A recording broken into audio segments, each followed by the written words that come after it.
this presents a problem, um, because the people who are ignorant, they get a little bit of leeway. So these people have to acknowledge, oh snap, this is a lie, and then decide, do I want Oh my Lord. lifestyle? Do I want my friends and family not to chastise me? Do I want to risk losing my position over this funky little truth that I've come across? And oftentimes people say, you know what? Someone else will do it. And so, yeah, that's on you at that point.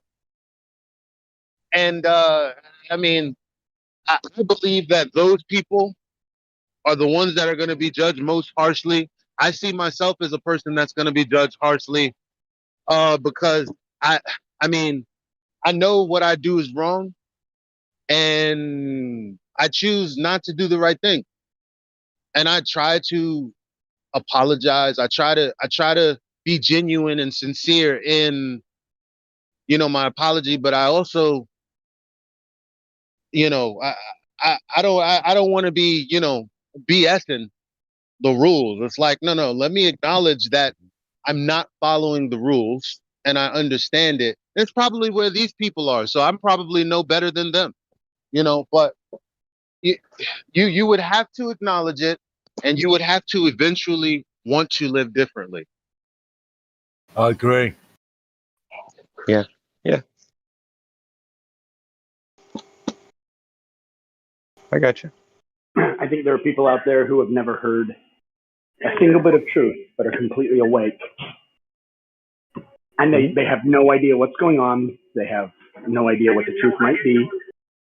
They have no idea they have no idea that they're awake either. It's just there's a type.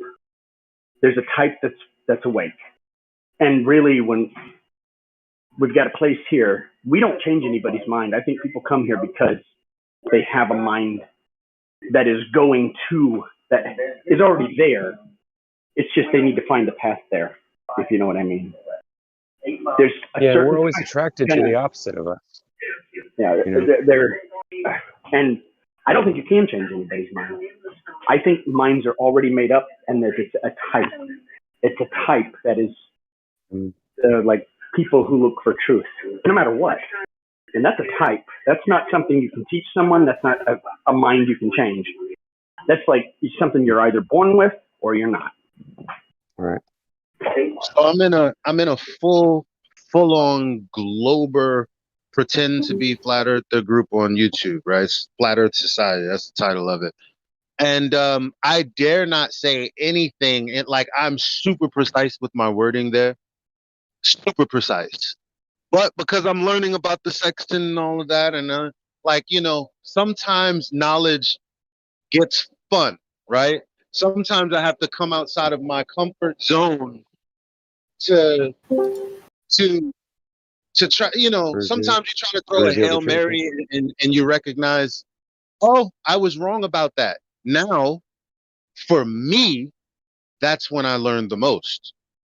Now, those experiences are happening far and few, and maybe that's because I'm not challenging myself enough, but that's what happens when you challenge yourself genuinely and someone points out something that's incorrect. And so what happened was I was talking about the Polaris straw man that they always bring up, and why is it like 1 degree every 69 miles? And what I said was, well, actually it's a different measurement, but when you convert the math to a globe, it then becomes 1 degree every 69 miles. But that's actually wrong. That's actually wrong. But how they get the 69 and miles per degree is the assumption that we're on the sphere. But I totally fucked that up, and I added in some shit that wasn't really said. It was a total erroneous statement that I made. You know what I did? Before anyone even, because the arguments that they're bringing up, they don't even know what they're talking about, because someone should have pointed out that I was wrong, but they didn't. I had to come back the next day and go, whoa, you remember what I said about yesterday? My bad. I was totally wrong on that. I did that I yesterday. said that because that's important to me. I don't care that I'm in a room full of Globers that's going, oh, you're wrong, blah, blah, blah, blah, blah, blah, blah. You got to do what you got to do. Because at the end of the day, it's you and, for me, the creator. Everybody else is just like in the middle. But when it comes to my autonomy and what I'm doing, like I have to be correct and exact, or I'm lying to myself. And that's the first person you don't want to lie to. Yeah, that's what it becomes, is you end up starting to lie to yourself. To cover your own guilt over shit you did to yourself, which has nothing to do with anybody else. It's kind of silly when you think about it. What I was going to say a minute ago was, or a second ago was, I was on a live stream yesterday. I forget. I think it was on Nathan's show or something. But I was on a chat room and I was talking to some guy, and he was a Glover, obviously, and he was having arguments with the stuff we were talking about. And I was in there just kind of observing, and I was making comments, and I'm being my normal self, where I just joke around and goof. You know, that's how I normally am. By the way, if you don't know me that way, but I kind of got this feeling. I was like, well, it's weird because he seems really intelligent, and he you know, like he'll agree with some other form of science that's similar to what I'm trying to explain to him, but he wants to deny this other part. And I'm like, well, I'm starting to wonder about you, bro. I'm like, are you genuine? You know, like, are you a troll or what? You know, like what are you? Like, I don't understand why you're here. If you challenge like this and this, but you don't want to challenge this other thing, that just makes me wonder. Okay, then why are you even here? And so, instead of being like, keep continuing the conversation on the live stream, I just decided to DM him or PM him or whatever.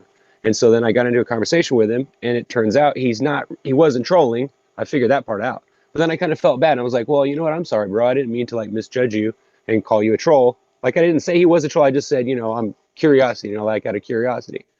And so, and then after I apologized to him, we had a conversation. He's like, all right, you know, and I said, well, hey, keep it open, you know, like, you know, let's remain talkative. You know, there's no sense in us being, you know, like enemies, you know, like we can still have conversations, and we can talk about our misunderstandings or whatever, you know. And he's like, right on. And then I left there and I went back to the live stream, and I texted in the chat. I said, I have something to say. And he's like, uh-oh. And then somebody was joking. They were like, oh, I'm glad you're recording now. And I'm like, well, whatever that means. And then I told everybody, I was like, you know, I misjudged somebody on here, and I named him, and I said, I apologize, bro. I didn't, you know, I was wrong. You know, after having a conversation with the guy, I don't think he's a troll at all. So, and then somebody in the text chat immediately said, no, you were right. You know, whatever. But it was like, and then of course it got quiet in there for a second, and then they changed the subject, and I was like, okay, I guess that.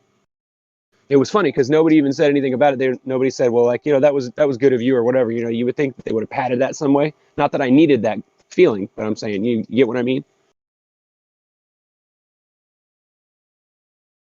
Because they don't care, mate.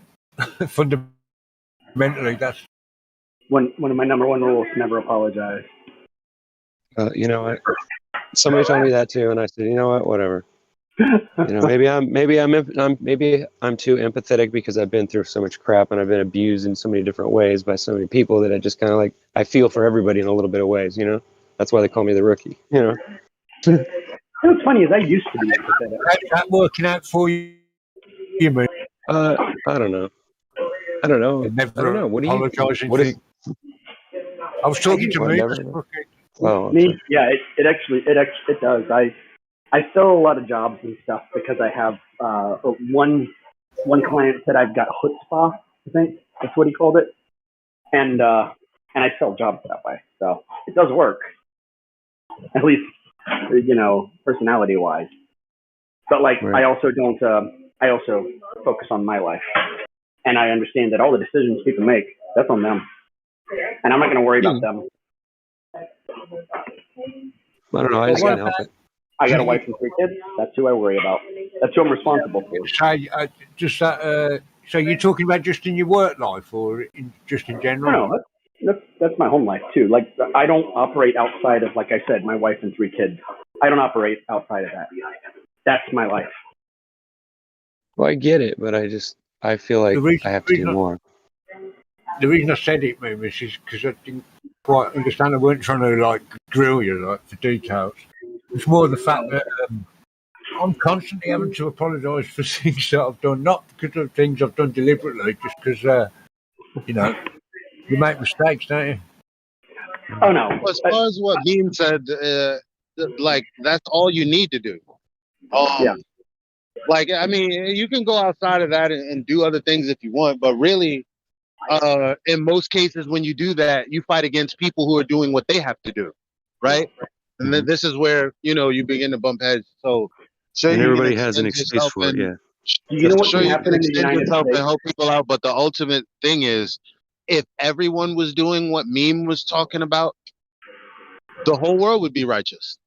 Yeah, because you wouldn't be trying to interfere with everybody else's life, that's one big issue. Yeah, That's where that makes sense. totalitarianism comes from. That's where tyranny comes from. I'm going to interfere with other people. But like as far as apologies go, I apologize to people I love and respect if it's necessary. Isn't but I won't- everybody somebody's mom and somebody's daughter?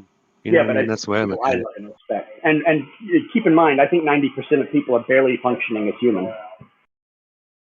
I think they're like NPCs, like literally, like they're less than human to me.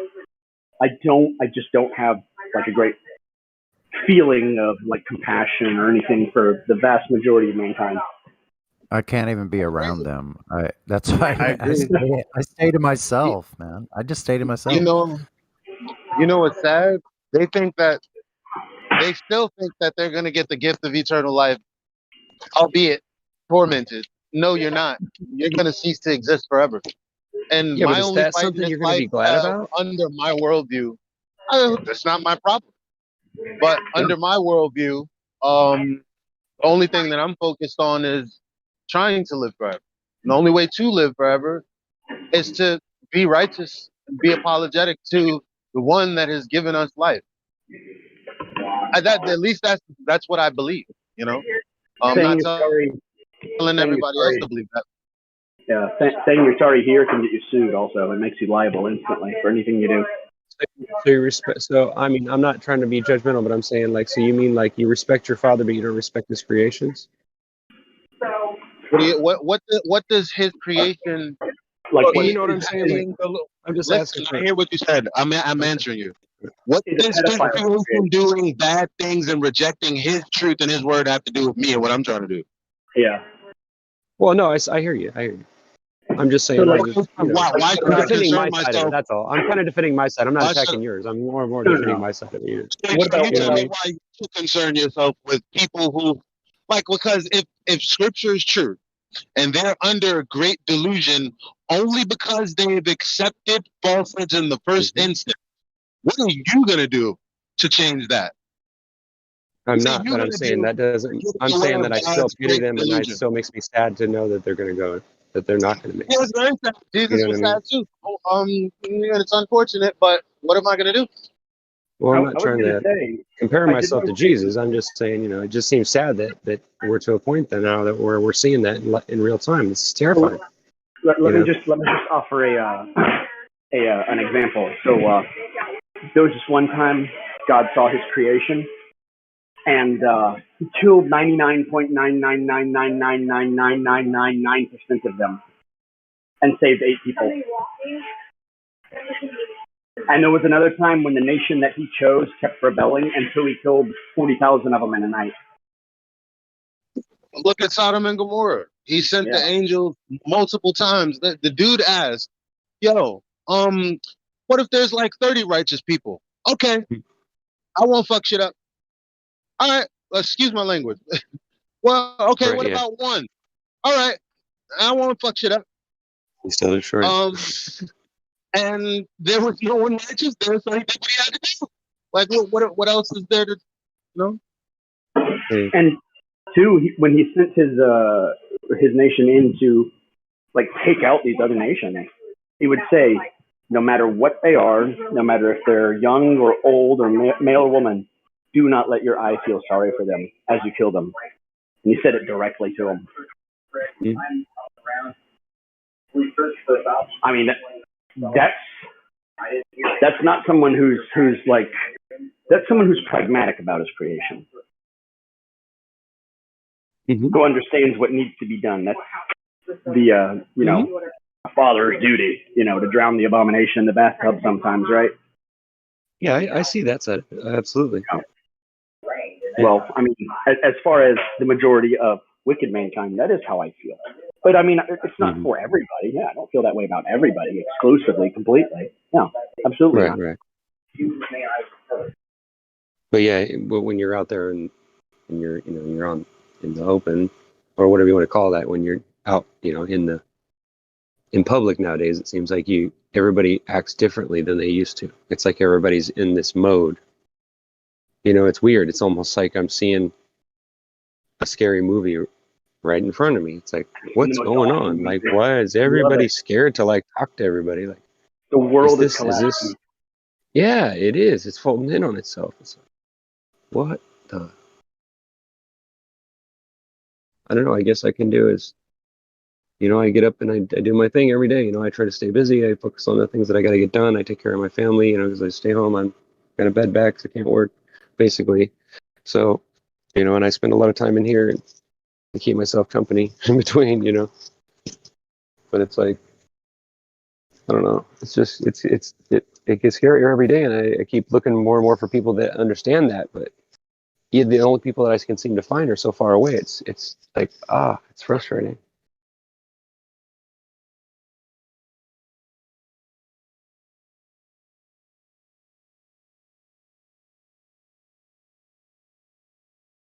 Everything's upside down.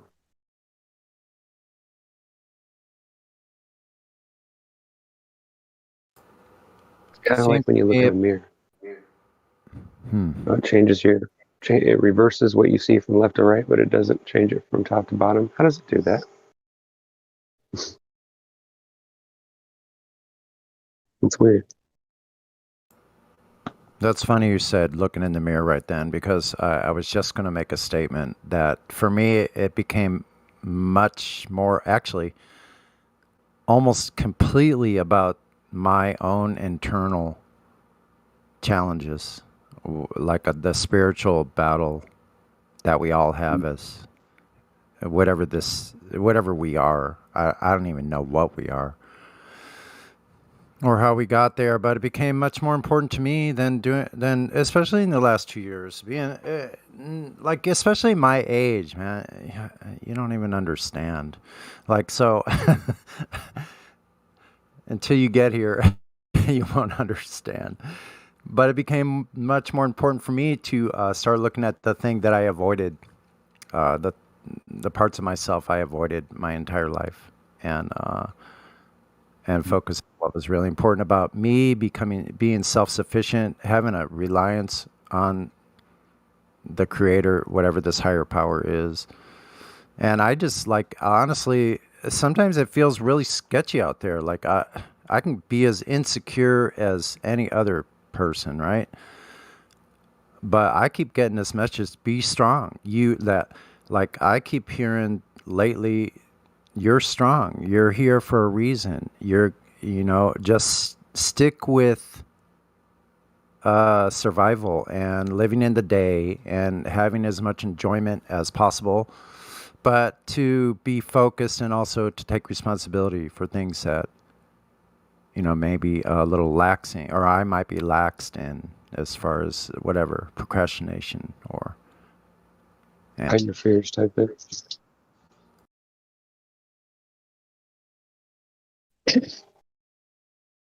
I can relate. Definitely. That's when you ask questions, the answers do come. I don't, I didn't know that, you know, or I wasn't cognizant of that. I wasn't aware of that. Like, you think you're asking a question to yourself, and it's like, no, because at some point, your wisdom mixed in with a little bit of you know, somehow an answer comes. And most times people don't listen because the answer is what a person doesn't want to hear. It's like, oh, I'm here because of that one point back in time.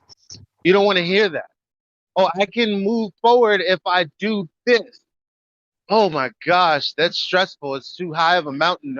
I've already dug myself so deep I can't get out. Yeah, well, I mean, but the answer is there. It's what you got to do. And so I just wanted to say, like, my overall point is, I've never asked a question that I didn't get an answer to. And my first question was, what is this? What, like, what, what's going on that's not really, that it has nothing to do with the physical? Like, what am I missing here? Like, I wanted to go on DMT trips. I wanted to know what I knew was there that I didn't know was there. Right. And I kept asking, and guess who answered? It wasn't any goofy, trippy experience from drugs. It was what I believe to be the creator. Because the day that it happened to me, I asked myself a million ways from Sunday how I could arrive at the answers that I did. It was almost like I was having a conversation with someone else until I realized, why am I going back and forth so elaborately? Aren't I just thinking things? Where are these answers coming from? And, it's probably a foreign thing to hear for a lot of people, but when you really, really, really want to know something and you keep asking, whatever natural mechanism you have is going to lead you to whatever truth you're seeking. Like, your actions are just going to take you there. You know? Yeah. It definitely, for me, it definitely had something to do with the realization of Earth being nothing like, I might have imagined. I guess that's what I was doing before, is imagining. And it went from, no, this is boots on the ground, not imagining anything. This is boots on the ground where I actually am. Wow, what a trip, Like, all of a sudden, the creator spoke to me at that moment. And now I'm no saint, you know what I mean? I'm as human as anybody is here, right? Mm-hmm. And so, like, I had these realizations fold away, as I went in time and realized more things about myself and what I could do, like who the culprit was in making me feel so miserable before in my life. I found out that culprit was me.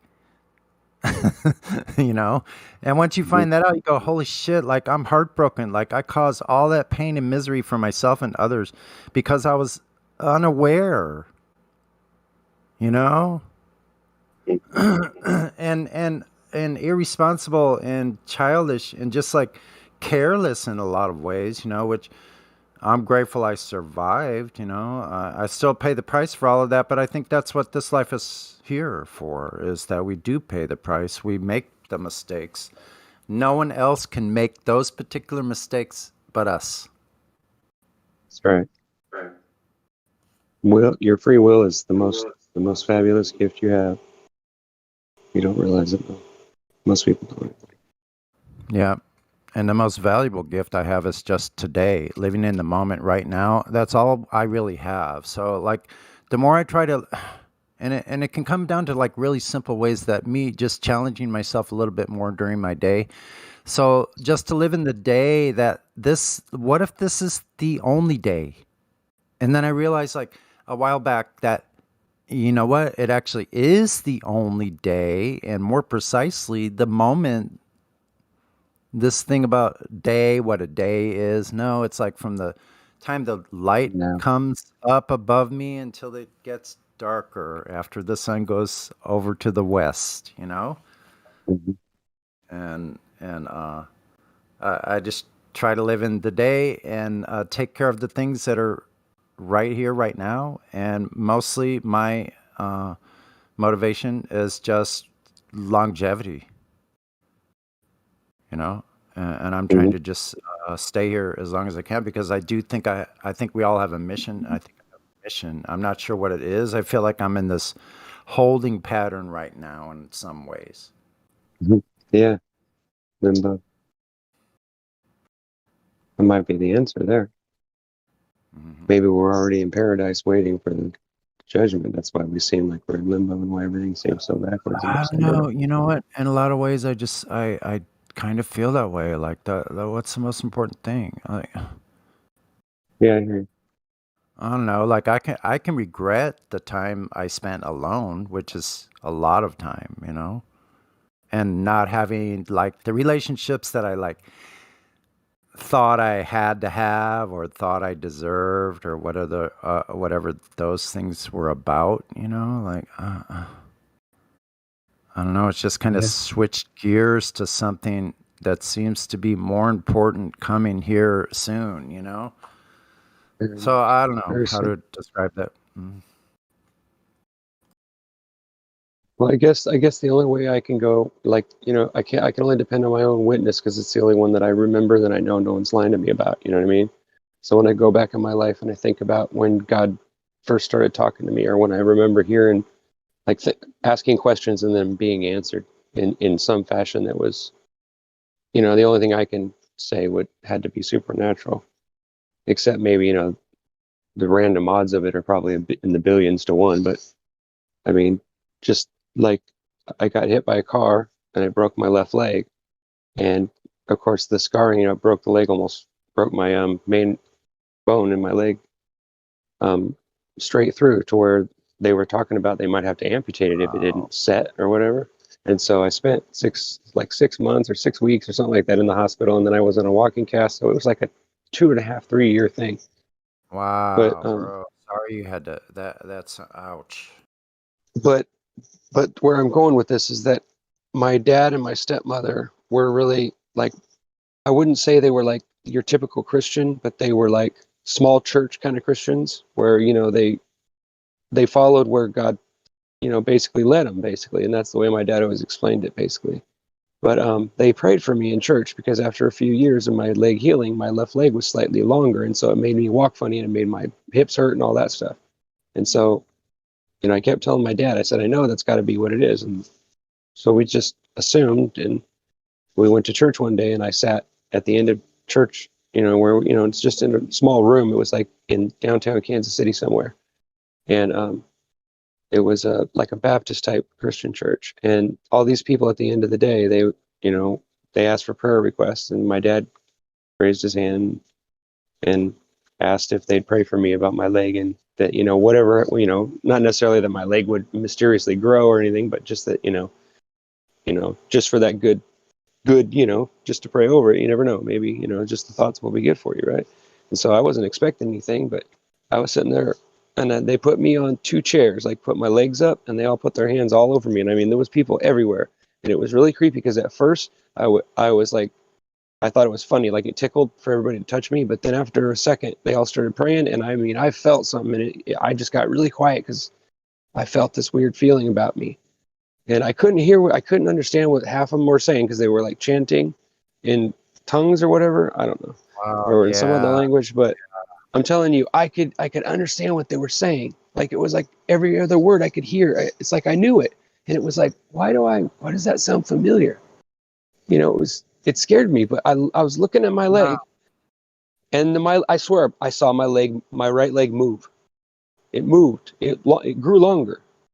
At least that's, I mean, I just might have been my imagination. This is just my witness. Like I said, you don't have to believe me. I could have been crazy. You know, maybe I imagined it, but I'm telling you, I saw my right leg move. I saw it stretch, like it grew out longer to match the left one.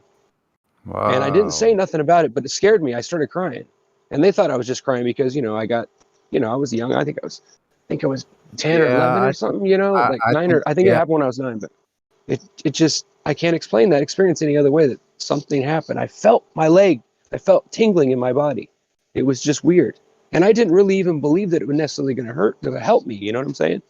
So it scared me. But just to finish the story, I told my stepmom about it later, not right away, but later. And she was like, she told me that she didn't see it, but she said she felt the same energy. And she told me that she was hoping at some point that I would talk about it, or I would mention it, so she knew that I was on the level or whatever. And that's what I remember, like feeling like, you know, like God sent me a message, like my stepmom of all the people, you know, like I didn't really like her and she was mean and she was strict and she forced me to do my own laundry and clean, you know, take showers and stuff. And I disliked her for a while, but I learned to really care for her and really respect her a lot because she taught me and she backed up some of the stuff that I was experiencing. And she told me, hey, I've had that stuff happen to me and I'm telling you, you know, this is what I think it is. And I believed her because I was having the same experience, you know what I mean? But so for me, you know, like I know God's real. I know he's there. It's just I'm still confused on exactly why I'm here and what I'm supposed to be doing. But my only, you know, the only thing I can gather is that I don't think God's angry at all of us. I think, yeah, the ones that he knows he can't get to, or that he knows the ones that have given up on him and don't care about him and would rather do whatever they and have their selfish desires. You know what I mean? I think he still cares. And I think that God gave me the empathy that I have, and that's a gift to me. And I know that a lot of people think it's a weakness and what have you, but I'm proud of it. You know, like I feel like it's a good thing. Now, of course, I'm not just the kind of guy that just sits there and lets anybody come in his yard and, you know, throw stuff at him or whatever, you know, whatever. I do go after people if they get out of line or if they invade my territory or whatever, but I only do it when I absolutely have to. And I try to like be understanding, like that they could be just doing something that's legitimately not having anything to do with me. You know, I try to keep that in the back of my head so that I don't make mistakes and make an ass of myself. You know what I mean? Or I think I've spoken enough.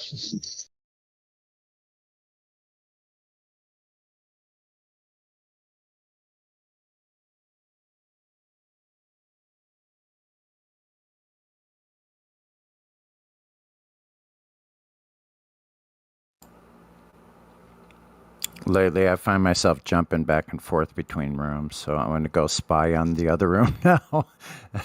The live streams are in. The live streams are in here right now, but I'm going to go check that out. No, thanks for speaking up. I appreciate the conversation. Actually, thank you. I same from same here.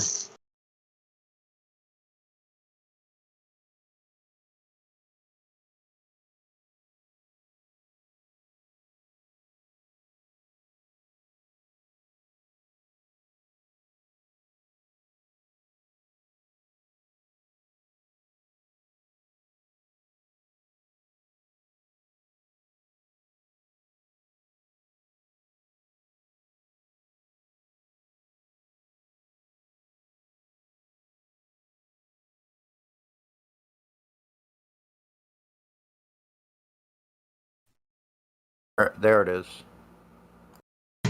Yeah, what's happening? Did you get your telescope in the end? Yeah, I mean, I've got the mirror and that, yeah, but I've been sidetracked a little bit, busy with a couple of other things. Yeah, I'll get round to it though. Yeah, it's not far away down the pipeline. Just need to get a couple of things, and that's it. Should be sorted. Cool. Because there's a guy, there's a YouTube channel. There's not many videos on it, but I think he's got a 28-inch Dobsonian, and he's got some really good footage of the moon on there. Probably the best. Yeah, probably the best. Yeah. Yeah, we're 28-inch. You will. Yeah. Yeah, that's all you need. 20 odd inches up the way, you'll be fine. You'll get some cracking images, good focal length on it. Yeah. Oh yeah. I'll put it like this: you'll get better images than NASA's showing us. Oh, without a doubt, man. Yeah, you can see like they're the best I've ever seen, really. To be honest. Yeah, get a link in if you can, Jason. If you can remember it, mate. I'm just looking for it, mate. Don't worry. Yeah, cheers, mate. Thank you. I'll find it. Is this an analog scope you guys are talking about? Not a digital, right? Yeah. Yeah, like lenses and mirrors. Dobsonian reflector telescope.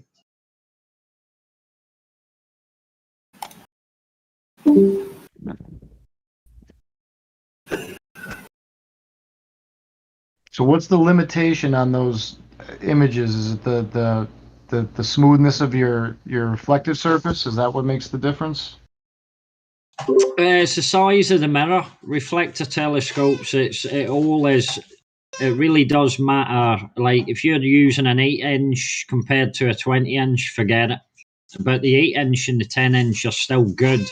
you can get some amazing images on a crystal clear night. But if you're using like a 29-inch or a 36-inch, the images you should get will be stupendous. They'll be brilliant.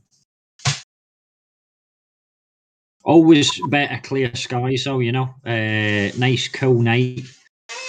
Coming into the autumn time, winter months is better than the summer because you can get a lot of haze, in the dense atmosphere at lower levels. So you guys don't have a lot of elevation there on the English Isle, right? Like you have to basically climb a building to get high. There's no real super tall mountains, is there?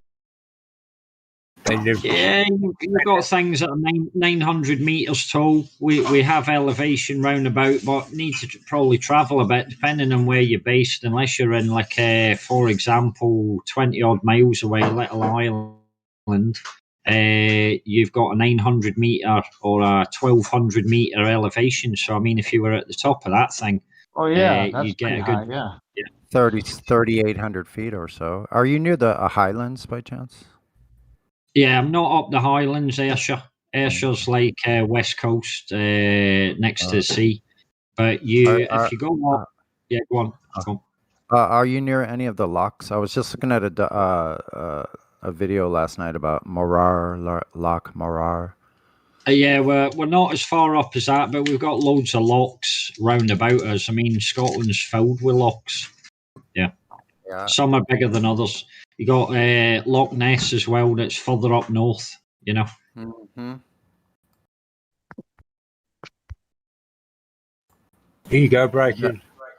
I bet that would be some good fishing up there, eh? Yeah, definitely, mate. Definitely. Where are you posting that, Jason? Yeah. Yeah, thanks, mate. Yeah, I've got him. I've subscribed to his channel. Yeah, some good pictures, good videos. Yeah, cheers, mate.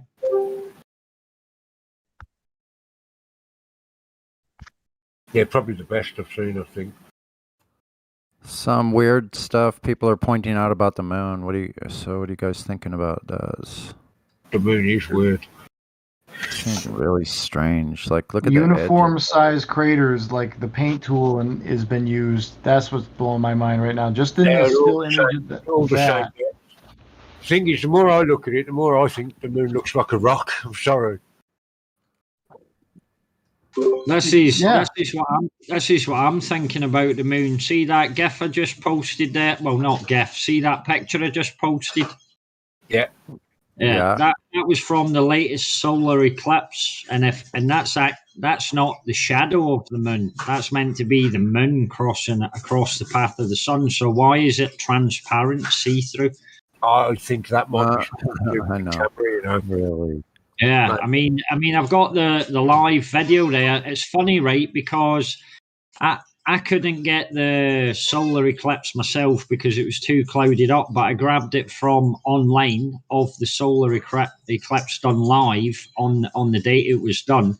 And then the next thing is, I'm glad I downloaded the video because the guy removed it. Maybe it was showing something that he didn't want people to actually see, or someone decided, this guy's showing the moon as being transparent. Get that down. But it's removed within the day. I don't think it was that eclipse. Could have been the one before it. It was visible in North America. I think it was CNN or something. 2017, yeah. Yeah, 2017, that's the one, yeah. I nearly said that, but I thought that sounded a bit too far away. But yeah, it was that one. And CNN did covered it live, and I found it on YouTube. And when you watch it, it's really weird because when it goes dark, because they're supposed to be where they get totality, when the camera looks at the actual eclipse going on in the sky, it's really bright. You can see something in front of the sun, but normally it covers the sun completely, doesn't it? The disc, and you get and you get the corona around the edge. But this thing, it was like the sun was just as bright to your eyes as it would have been anyway. It didn't make it look any darker, except for it did get darker. And It's a little bit like looking at that picture you put there, Breaking, when it's at totality, where it's totally covered it. You can see it there. That corona around that one there looks bigger than it normally is, to me. But so if you go ahead. I was just going to say, but on that 2017 one, it actually looked even bigger, the sun did, beyond the black disc. Someone's changing lenses up there, people. Could be. Who said that? About the lenses? Sunny. Sunny. I said it. Yeah, I said it. Yeah, I've got one video in particular with, well, it's a lens flare, I know it is, but at one point you can see what looks like a lens appear and then disappear. I don't know what it is. I'm telling you, it seems more and more like that to me. And the moon itself, some kind of like flash bulb or something. It's bizarre. I know it's supernatural and it's hard to talk about in those kind of ways, but we're in some kind of freaking projector show up there of what source we're not aware of, or the mechanisms that make it move, because something's moving. Whether the image, if it's an image, whether the image is moving, the focal point is moving, or whatever it is moving, something is moving. Something's got to be causing something else to be moving. There has to be a cause.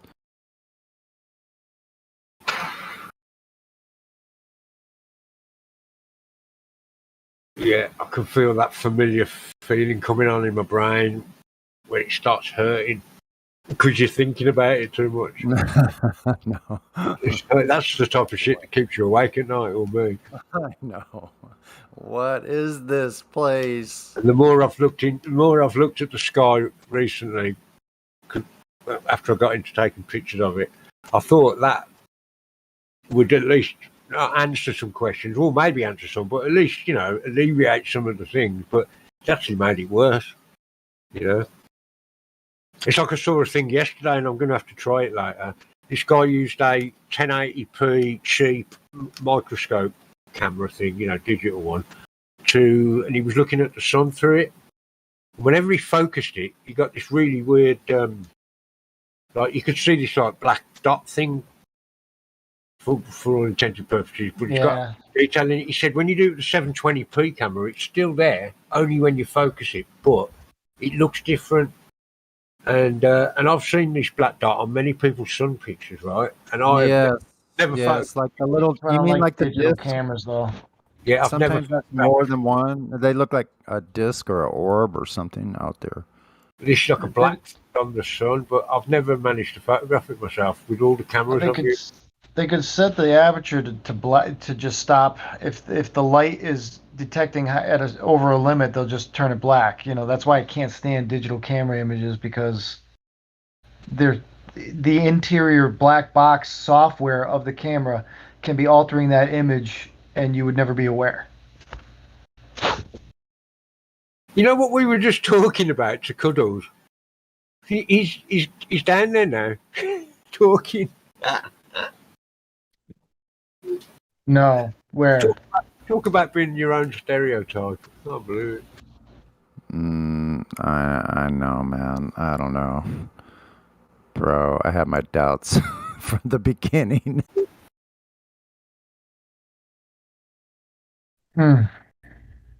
Right, in case anyone's interested, I'll post that thing there to that microscope thing. It's quite interesting. Just the actual thing that it generates is interesting, because it's like you're looking through a hole at something. To be honest, I don't know what it's about. Maybe it is just strictly a camera thing. But I'm going to try it later anyway.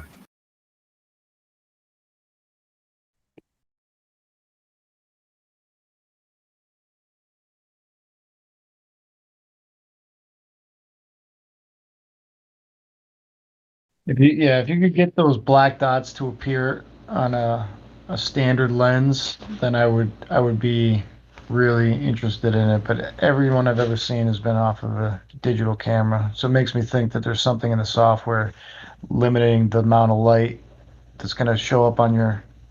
Well, I've done it with screen. 3 different cameras and about 3 or 4 different cameras on phones, and I've never got it once. I've never managed to overload the sensor so that it blacks out like that. Never. All right. And I've tried, trust me. You know what you could try is instead of using the sun, you got lasers, right? I thought I heard you say you play with some fairly good lasers, or was that somebody else? Yeah. Yeah, just shine that bitch right into the camera, see what happens. Well, yeah, I could tell you something about lasers that's a bit strange. There's a one particular video online by this guy, and it's called something like he's trying to magnify a laser beam with a magnifying glass, right? And it's quite interesting the results what he gets and what he's going on about. But when I watched it, what struck me was all these like patterns from this laser that he's making. A lot of them look like phenomenon that we can see in the sky, like meteors, and they just look really weirdly similar. And I'm thinking he might have a point there about what's going on. But the thing is, he's not a flat earther, and it's nothing to do with that. It was just strictly a science thing where he was experimenting with magnifying a laser beam.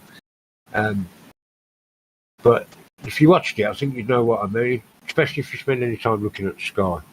I'm trying to think about what it would mean to magnify a laser, because a laser is the wavelength compressed, right? Like they're eliminating all the background noise, so there's no propagation of light outside of the beam, right? Or as little as possible. And that's what you would be using to focus on a magnifying glass, is all that extra light that's spreading away from the center. You're trying to refocus it back to the middle. Yeah, well, the beam's already focused on the laser. Right. You can only focus it down so much, can't you, to the actual wavelength of it, I think. And then that's the smallest dot you're going to get in it. But if you don't use glass lenses, you can focus a laser using like an acrylic lens, and it'll burn a hole through it.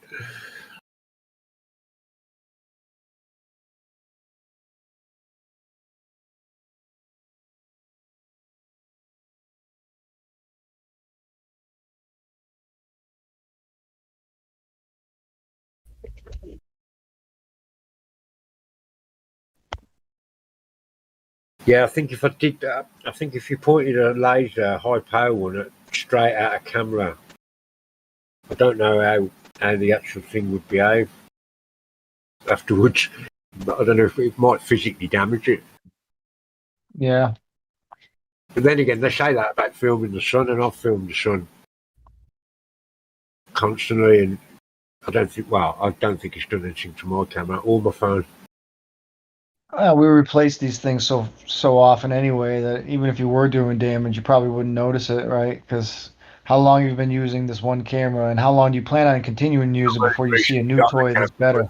I don't work like that, mate, because I'm skint. I only had to buy this camera because my old one broke. I used it to death, and I couldn't afford a P900. But my camera phone, when I bought it, was the first phone you could get with 4K on it. So, and that's served me well, so I still use that now. But that's the one that's had most exposure to the sun as well, because I use it for my time lapses, so it spends hours looking at the sun, you know. The only problem with that camera is it's got you can't really get the move very well on it, because it doesn't zoom in very well. It's actually got a manual focus on it, like on the auto mode, and my camera hasn't even got that.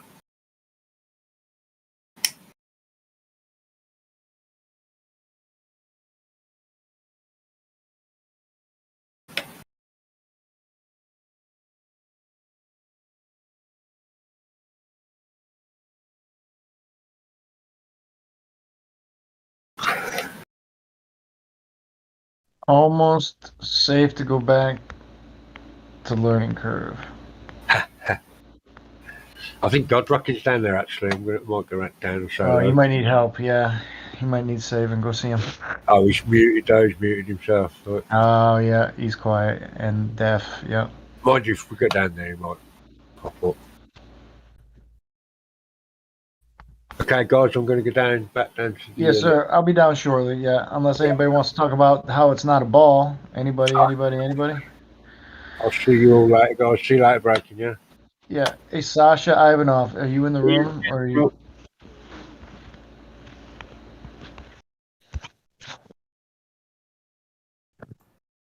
Yeah, definitely not a ball. There's a VC verified and some kind of degenerate thing in here. I try to talk to him. I can't pronounce his name though. It's right below Will Be Flat on my screen. CAWA Caldwell. That's Sasha Ivanov. How'd he get a degenerate tag? Because he's a degenerate. No, because his trolling nature gets him into trouble all the time.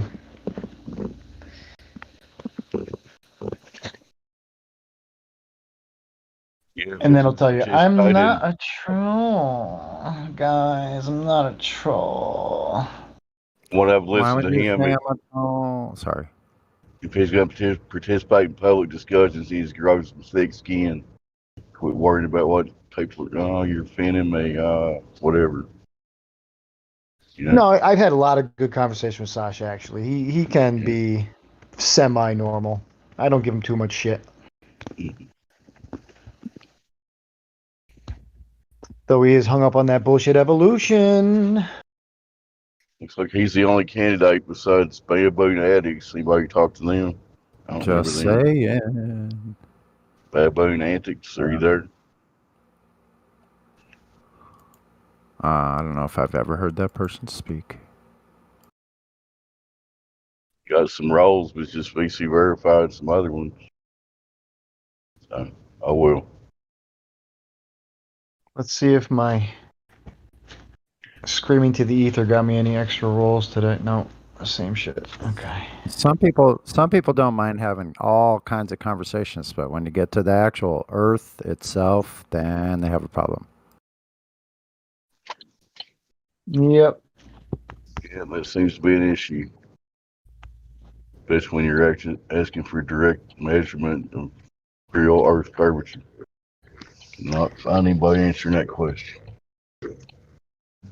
I have the world's tiniest screen, so I have to leave Discord if I want to see what the hell's going on in YouTube. Does anybody know if there's anybody in the YouTube chat talking shit that can be invited to please come argue with us? We can just ask them. Anybody in YouTube, come on in, hit that link. Yeah, please save us from boredom. Come in and have a conversation with us. We know you want to come in here and have a conversation. It must be kind of boring being out there on YouTube land only in the chat. That's only going to go so far in there. Yeah, without even looking, I guarantee there's 2 or 3 people out there talking shit right now. Come on in here and tell us. Come on in here and have a civil convo with us. Well, Sonny will even be nice to you. Yep.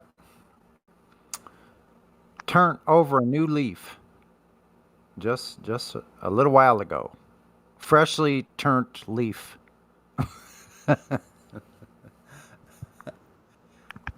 Let's see. Order of Chaos in the YouTube chat. Okay.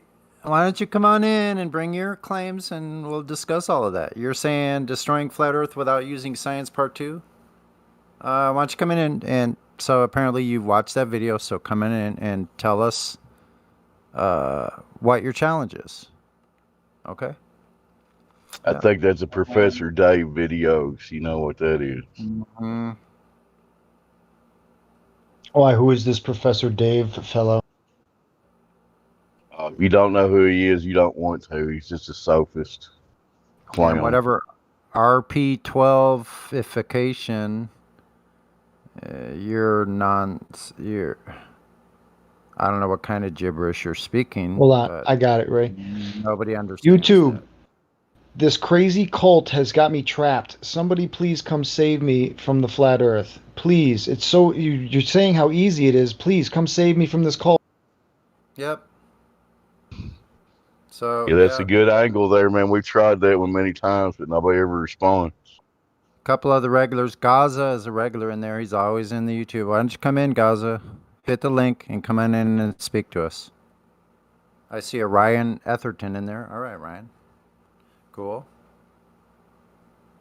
Ryan's in here. Ryan's actually been here like all. Ace Trades is one of us. I'm pretty sure. Winter Rain, of course.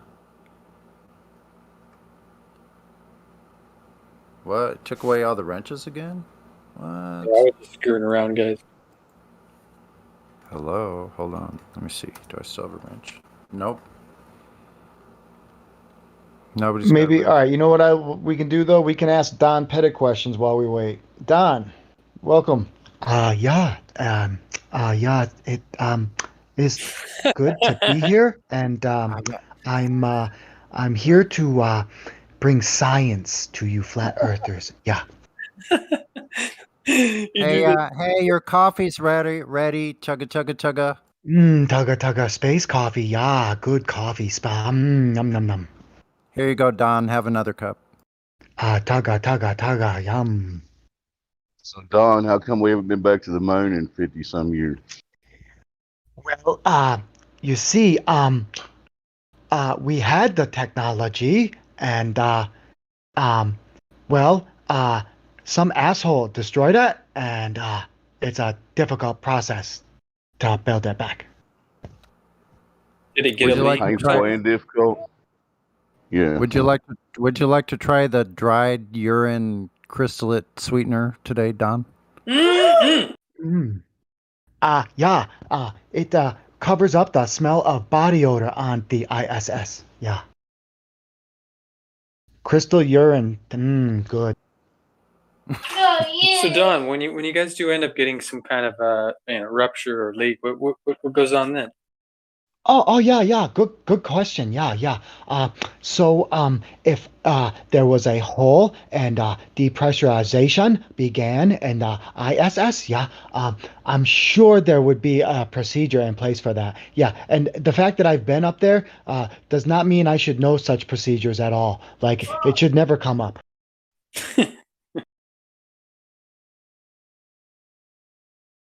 I'm sure it exists, though.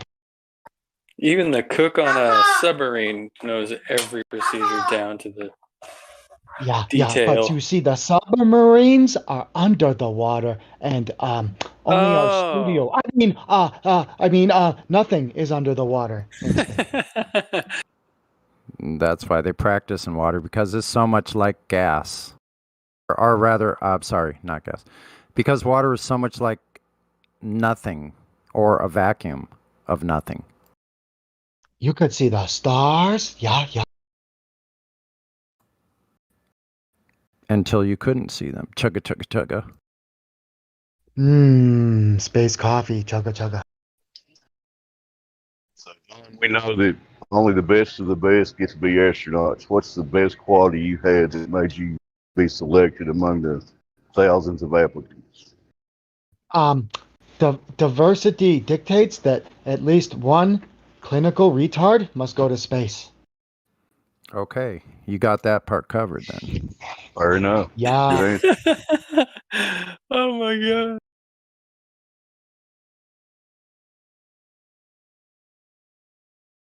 You see, if I can do it, then anybody can do it. Yeah, so let's get more in detail about the destruction of the telemetry data. So what can you tell us about, like, how it was destroyed? Anything on that?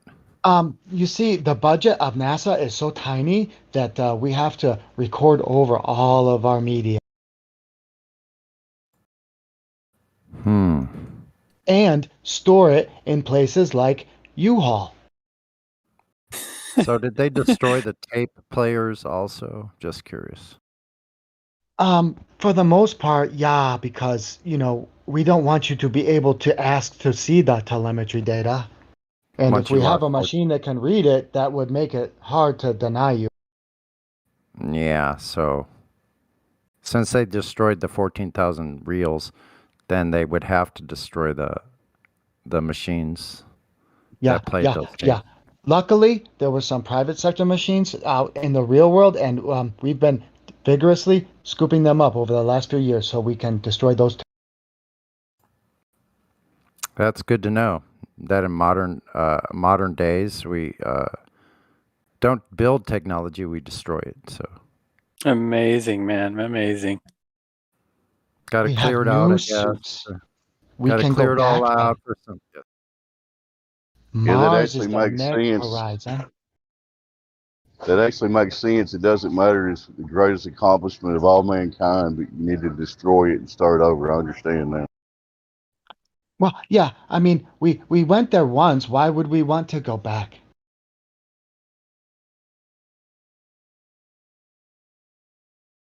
There could be absolutely like no scientific um, reasons to, study things on the moon.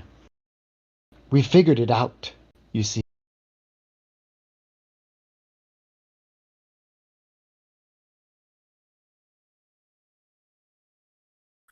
That's brilliant, man. We need to do a deep fake of a Pettit with you voicing it. Mm-hmm. Have you ever wondered what happens to all of the skin cells that shed off of people in the ISS? No, tell us. We never thought of it, so we need an idea. Why don't you tell me? I say whenever a hole is created, you'll have to funnel all the skin. Oh, yeah. When the hole happens, the skin is what plugs it. Yeah, after most of it is removed. That's good. See, you could work for NASA. That's right. Then you get the little specialized Dutch boy, and he'll stick his finger in the the hole in the ISS. Okay. Thank God for leaks. Yeah, and putting also, all those little Dutch boys to work. You sticking your finger in the hole would not cause your finger to be dragged out of the hole at all. Space doesn't suck, you idiots. Ha ha. Oh, you're killing me. Are you guys even science bros?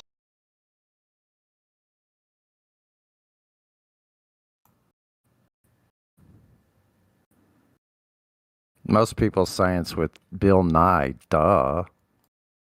Oh yeah, I like Bill. Bill's a friend. Yeah. Do you guys have coffee? Do you guys have coffee together by chance? Yes, scientific coffees like space coffee and astrophysics coffees and quantum coffees and flux capacitor coffees. You see, I can make coffees out of anything sciencey. Yeah. Anything you want, sciencey. Are you guys able to make pancakes in the ISS? Oh yeah. We have a special pancake inverter reverter that was designed for the ISS. Yeah, we do good science there in the ISS. Does the pancake mix try to achieve its level on the ISS? In zero gravities, pancake batter is a free flowing liquid. Oh no, brain overload. Reset, overload. Yeah, so how do they heat it up?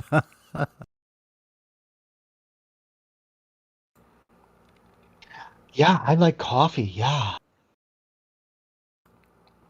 It seems you'd have to pour the syrup upside down then or something maybe. In space, we don't really eat pancakes. We have space cakes. They're dehydrated. Because if any water got out into the expensive electronic equipment that is all unshielded and open to the air inside, you'd think there would be a problem. Moisture doesn't exist somehow in the ISS. Because nobody sweats. They removed your sweat glands when you went in training, I guess. I would say that there's filters. But then it would have to collect eventually in tanks, and then what do we do with it? So I'm not even gonna try to breach it. Sweat filters.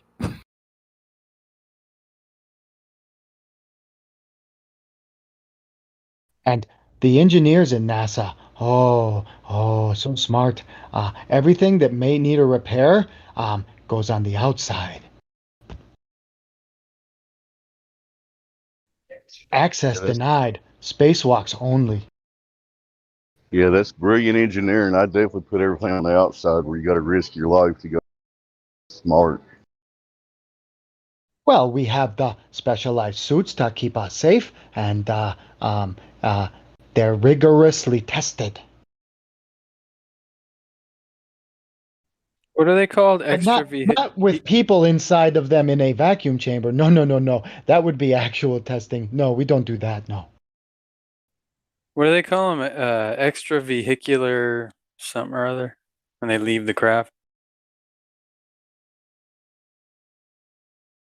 EVA. What's the A stand for? Asshole.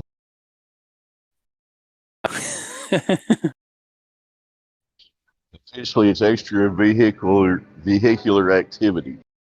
But I like asshole buddy. Asshole works.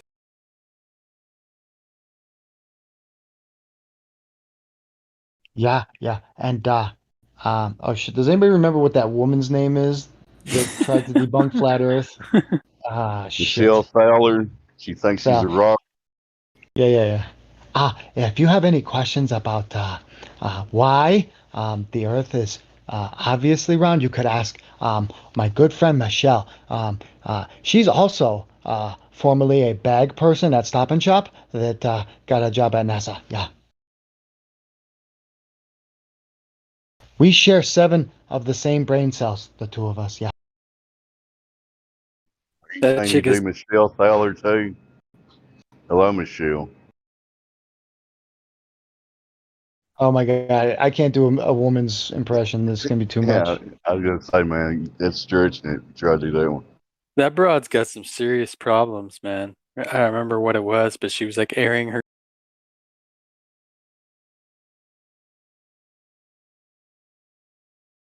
All I remember thinking when I saw her giving a talk is like, this was your best option.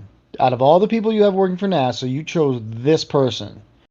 The one who literally looks like you dragged her from an autistic convention, put a badge around her neck. Come from rocks. I do think we come from rocks, actually. I think we're all related to rocks.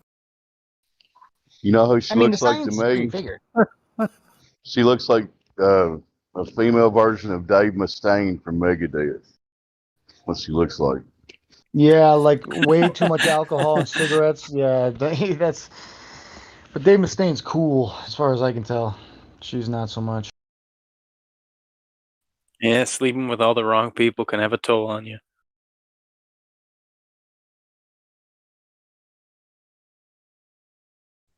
I think either that or just a troll doll. She looks like a troll doll too. Sorry, go ahead. Did Dave Mustaine find Jesus? Is that why he doesn't make music anymore, or am I wrong about that?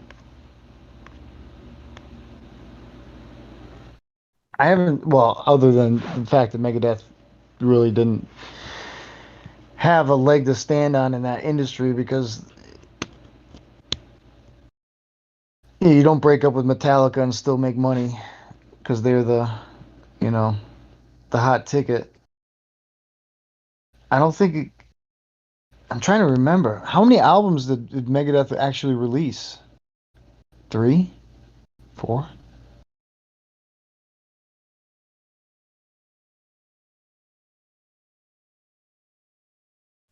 I'd have to look it up, but I think it's like 3. Well, I'm looking. Yeah, it's like 3. So he definitely had time to play this woman in NASA. It is Dave Mustaine. It's figured.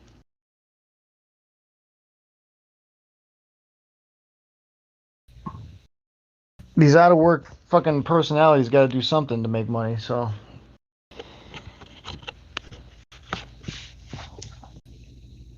Literally, when you go and you watch like any NASA live stream, any NASA anything, The idiots that they have talking are supposed to be the smartest people in the world. Keep that in mind as you're watching this, people. Those of you in the fucking live chat and YouTube and all that mess. The smartest people in the world. Why do they all act like they've been brought there on the short bus? And if you clap a sound too loud, they're going to dive under their desk screaming for help. Why is this? You don't think that's a coincidence? Come on, man. Now you're talking about the best of the best. They go through a rigorous process to get the position they're in. Yeah, okay, that's another thing. You think that fucking Don Pettit survived any G training fucking training? There's G-force training. There's no goddamn way. I'm sorry. He definitely doesn't seem like the athletic type, that's for sure. Not only that, it doesn't look like the type of guy. There's an inherent toughness that comes with that kind of. I know what you mean. Totally. So when I see like when they told us a teacher was going to space, nobody in the world this is back in the 80s. Nobody in the world thought that teacher went through the same training as the rest of the astronauts. We're like, oh, this is one of those like you're riding around with a cop and you're not a cop things.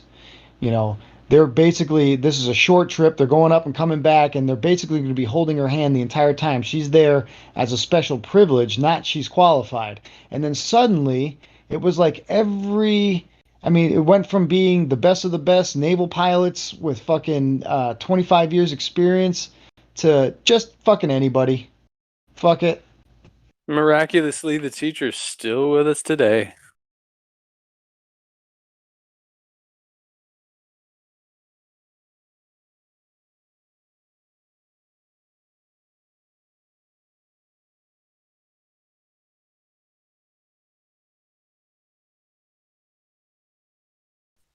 Along with the rest of her astronaut friends. Except for the one. Oh, that just means, well, I mean, allegedly. The laws of averages says that one of them would have died in a fucking car wreck or a cancer or something. You know, they can't all be alive and well. True.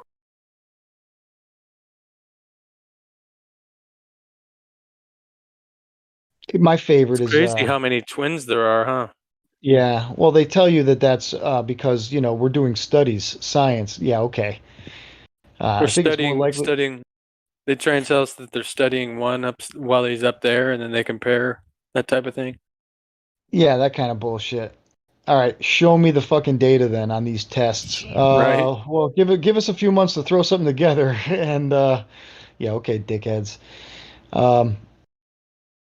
All I needed to know about the twin thing was when one of them was married to a congresswoman who is the only person in history of the world to be lobotomized by a bullet and then be on TV 2 days later giving political fucking talking points. Seriously. Okay. That was a miraculous recovery, man. Don't question that. I'd love to be a fly on the wall in their house. Oh, it's just, well, I doubt that those two people see each other unless it's an event that needs to be recorded for our benefit.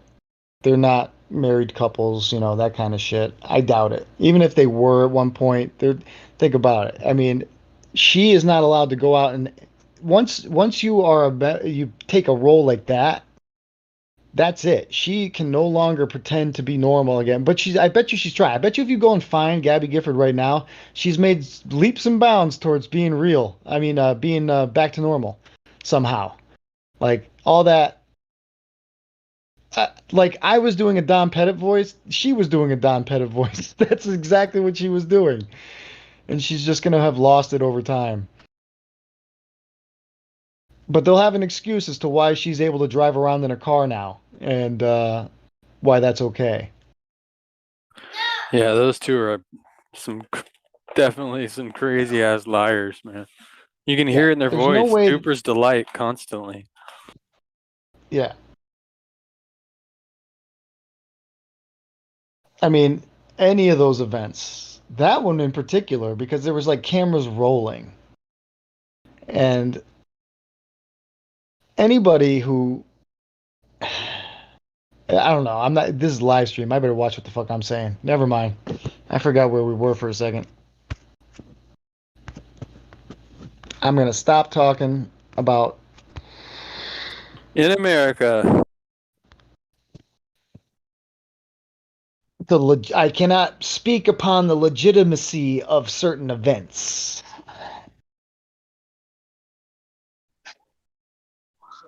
Pretty crazy where we've gotten. It was on TV, so it had to be real, right? Yeah. I want you to imagine for a second. You've entered a marathon race, okay? And you've just run fucking 23 fucking miles. And you're about to cross the finish line, right? And as you're jogging along, an explosion that you know what it supposedly did to all those people. That goes off within 5 feet of you.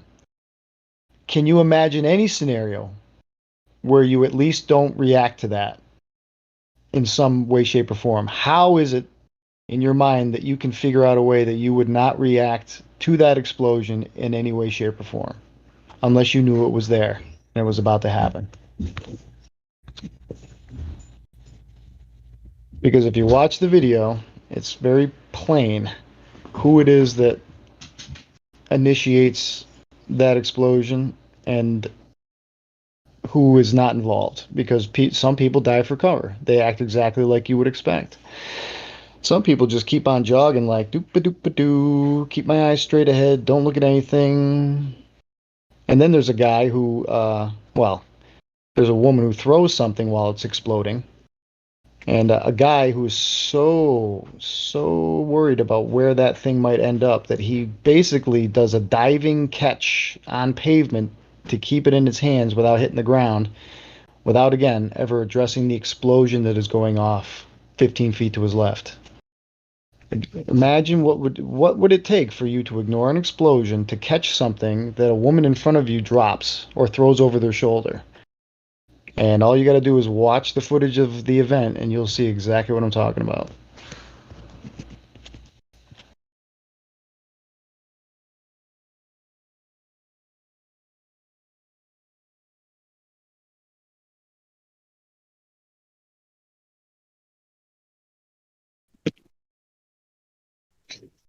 Yep, all of those so-called events have more holes than Swiss cheese. You know, if you really look at them. Yeah, cut the shit. I am on a tablet and I have not mastered putting links in without a mouse. So I can't do that. But you just put in Boston Marathon bombing and watch the clip. You can even post it here if you can post, and I'll point it out to you, but I can't do it. Sorry.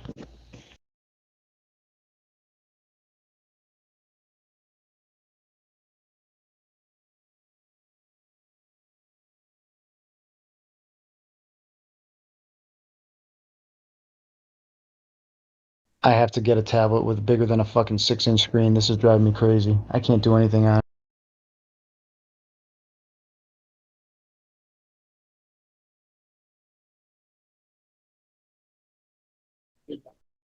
I didn't know they made tablets with that small a screen. Is it really 6 inches? Oh, hold on. Hold on. I'll tell you exactly how long it is. It is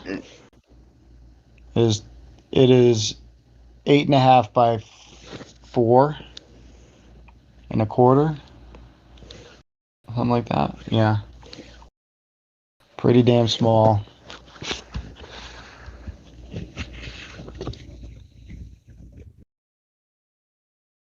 Obviously not made in America. Some North Korean shit.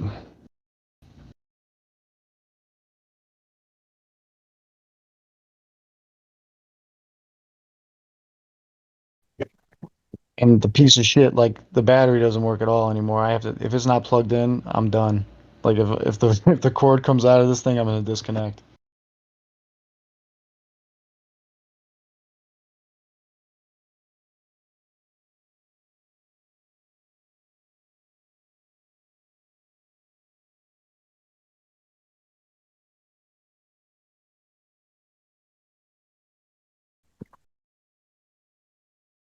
part of the flat Earth, I think, movement needs to be focused on getting people to stop trusting their government, because that's really the biggest argument. NASA said, right? NASA said, how could it be, how could everybody be in on it? Those are the things that put the brakes on the logical arguments that people start realizing are fundamentally true, about the curvature or gas pressure, or all the things that we know prove it.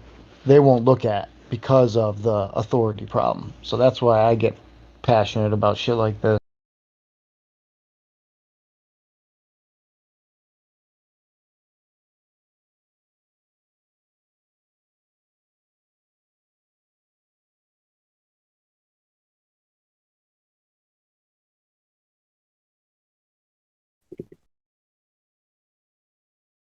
But it seems, I swear, over the last 10, 15 years, they don't even give a shit anymore. That's why we get, instead of Buzz Aldrin, American Hero, we get Don Pettit and fucking, I don't know, discount Melinda Gates or whoever that woman is.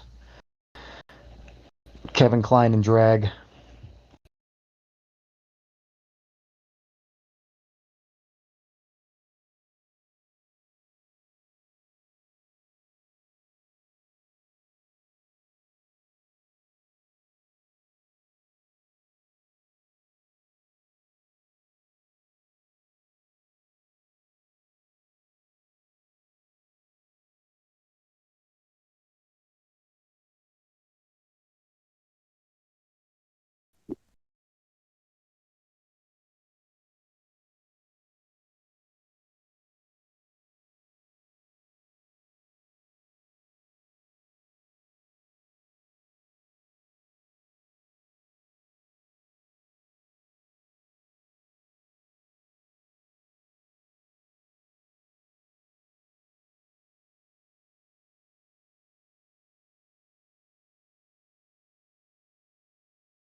Well, not just wearing the wig, to be fair. There is a tiny bit of eyeshadow and lipstick to really bring home the illusion.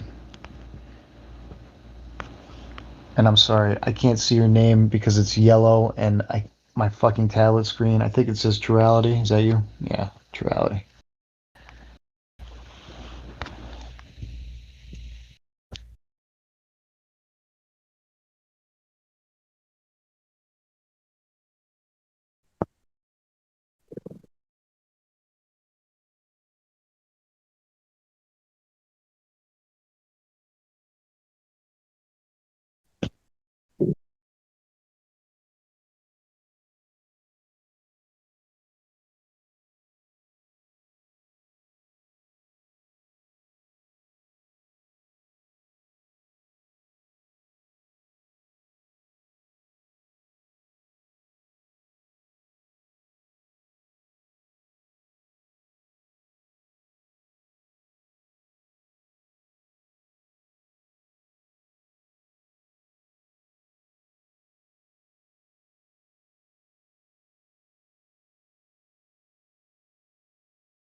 Yo, I didn't even see this one yet. How do I get the space herpes tag?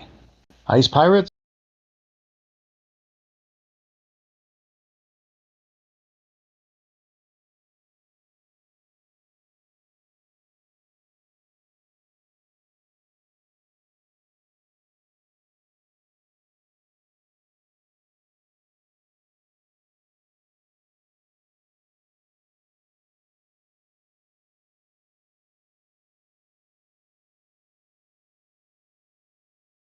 Probably roboting, but to get space herpes, you just got to ask for it, I think. When mods are in. But I think I'm out of satellite range right now. Did you see Ice Pirates? It's a classic.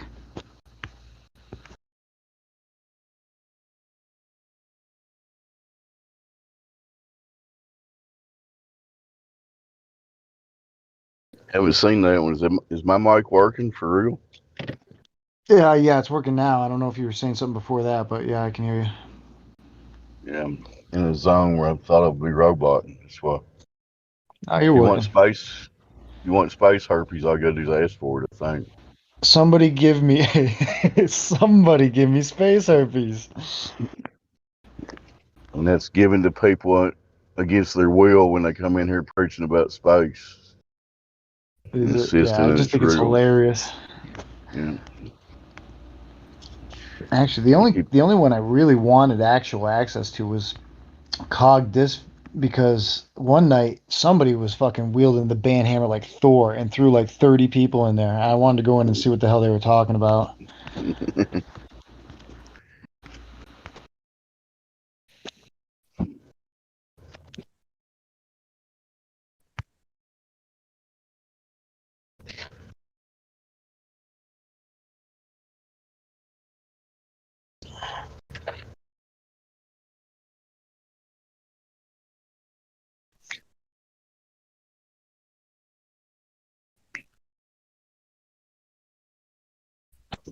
Come on, YouTubers, grow some fucking balls. Come in here and save me from these fucking psychos. I want my ball back. Honestly, I want my ball back because I had more friends. People didn't look like me. I was crazy. Life was great. Please come save me. Yeah, I can hear that sentiment, man, because I remember back in 2015 when I first looked at this subject, I desperately wanted it to be true. I wanted to be, I didn't want everything I got taught to be bullshit. Who wants that? But Yeah, I think they think it's like a choice that like it has some kind of a yeah, benefit for us, but honestly, the majority of people who have accepted the flat earth are not living a better life because of it. Yeah, they I act mean, like you we can chose argue, this. yeah. yeah, it's like it was a conscious choice. I'm gonna wake up today and be a flat earther. Yeah. Yeah. I can't think of a person who doesn't have this exact story. You can correct me if I'm wrong, but some asshole told me the earth was flat, and I was like, you idiot, I can easily show you how the earth is not flat. Fast forward 2 weeks because I am fucking that asshole that is, if, I'm not just going to drop it unless I prove myself wrong. I really backed myself into a hole where there was no fucking ball to be seen, and I didn't know what to do. Yep, you initially look for this stuff that it has to be there. There has to be real evidence of this globe, and the more you don't see it, the more you get worried. I'm going to be one of these flat earthers, like Owen Benjamin said. I don't want to be a flat earther. Yeah, I was the same But way. I fought it for over a year. I was a big yeah, UFO geek, and I just did not want to give up my space or the possibility of life on other planets. And yeah, I fought it forever, at least a year and a half, inwardly. Then finally, just started to look into it. And truth is truth is truth is truth. But then it took me another year before I started talking about it. But that was a long time ago.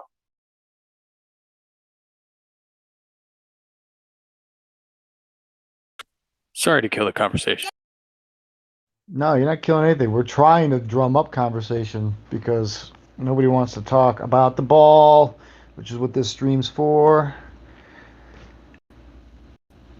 You guys may have already slayed all the dragons. That's what the problem is, I think. I think the people who really have questions are either steered away from here or they figured it out. And all you are left with are the anti-flat earthers that are motivated for reasons other than finding truth. Just think about how many that are out there that just have come to the realization but absolutely refuse to even acknowledge it to anybody. I mean, what kind of existence could that be? you made a good point there, though, that the vast majority of people that need to be in here getting this information don't even know it exists. Will never even look for it. It's just And the that's right. anti-flat earthers nowhere around. Time to do some activism. Yeah, it feels like that's why they float around in like the 24/7 YouTube area so that they can when somebody comes in, they can just put something like easily debunked, blah, blah, blah. And that's the first thing somebody sees is this, quote unquote reference to a scientist and say, oh, there's nothing to see here. These idiots, they're being destroyed by the fucking guys in chat, and they just leave.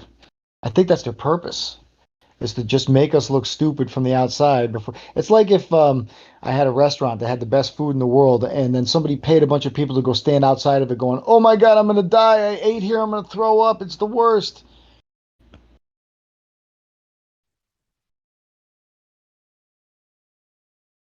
Yeah, it's like this complete stranger says they're idiots. They must be. Move on. Yeah, unfortunately, that's a good analogy. Probably that's exactly what's happening with a lot of people.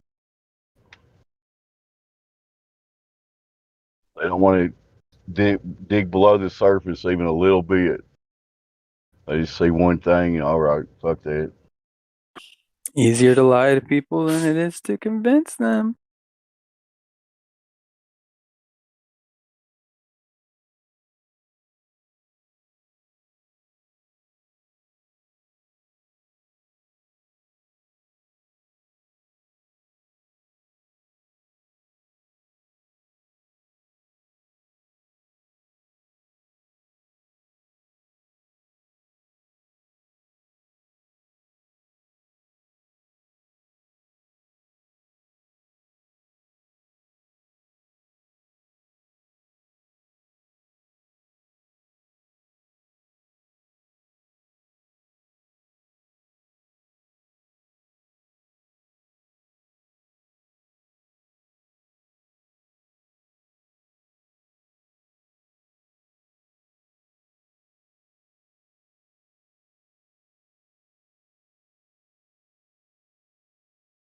Okay, this is perfect. Trurality, you're a saint. Anybody who has a question about whether or not you're being lied to, um, this is a perfect example of there are no people in positions of power in the Western world. There are only roles being played by actors. There are clearly two different sets of people here playing the role of Bill and Melinda Gates. And if you can't see that, then I have a problem with your ability to fucking use your eyes or your brain or both. Because that's two sets of different people playing the same role.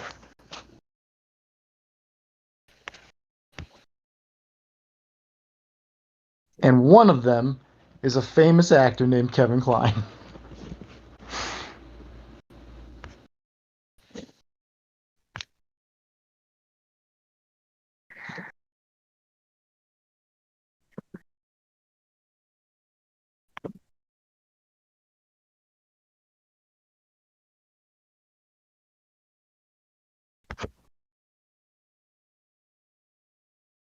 Think about, and then people say that sounds impossible. Okay, you don't think there is a real thing like celebrity impersonators, like political body doubles? This is a fucking industry. So don't give me this it's impossible bullshit. You're looking at an example of it right in front of your face. They threw a Hillary Clinton body double out in front of the whole world and they got caught.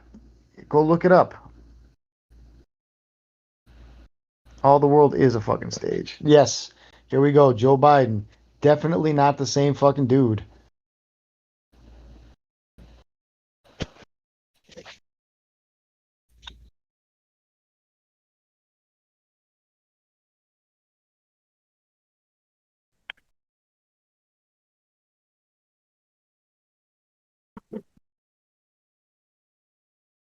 Oh, he's older. Yeah, I know. Everybody who gets older, their ears fuse to their head. Yeah, I know. Their eyes move in the position of their skull. Yeah, that's just what happens when you get old. You go from looking like a chick to Kevin Kline in a wig. It's the natural process.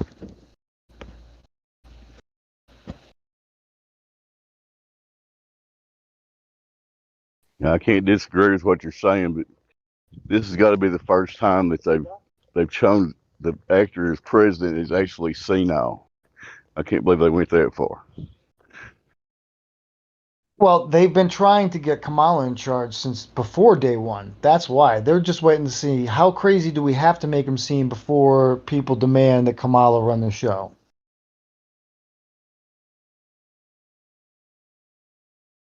Yeah, that seems like that would be the obvious way they're trying to go there. We'll see. This doofus was on TV calling it the Harris campaign, the Harris presidency, before there was an election.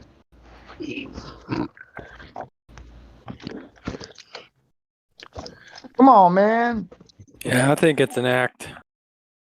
It might be. It might be plausible deniability. I wasn't touching those kids' boobs. I'm senile old man. There ain't nothing they put on that box they don't want you to see, and they've been pushing this, and they're even talking about it openly. Liberals are, and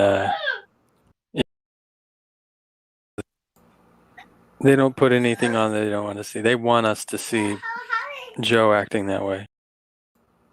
Yeah. How did they get the body double to mimic the senility so perfectly?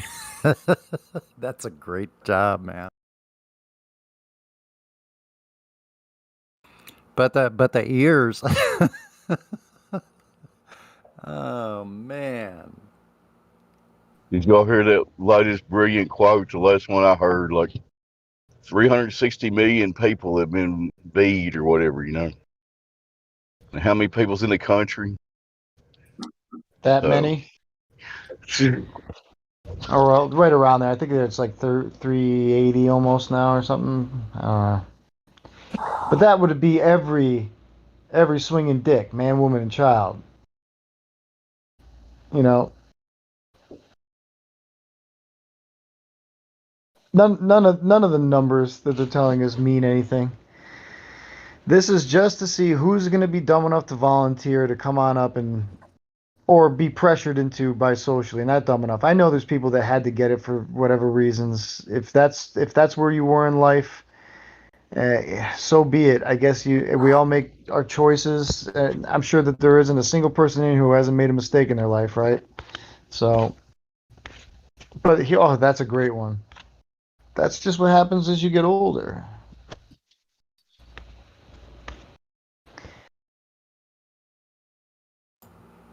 Yep, they're definitely using every form of subtle coercion to get people to go along with the program. Go ahead, son. That's a really strange ear evolution, I must say.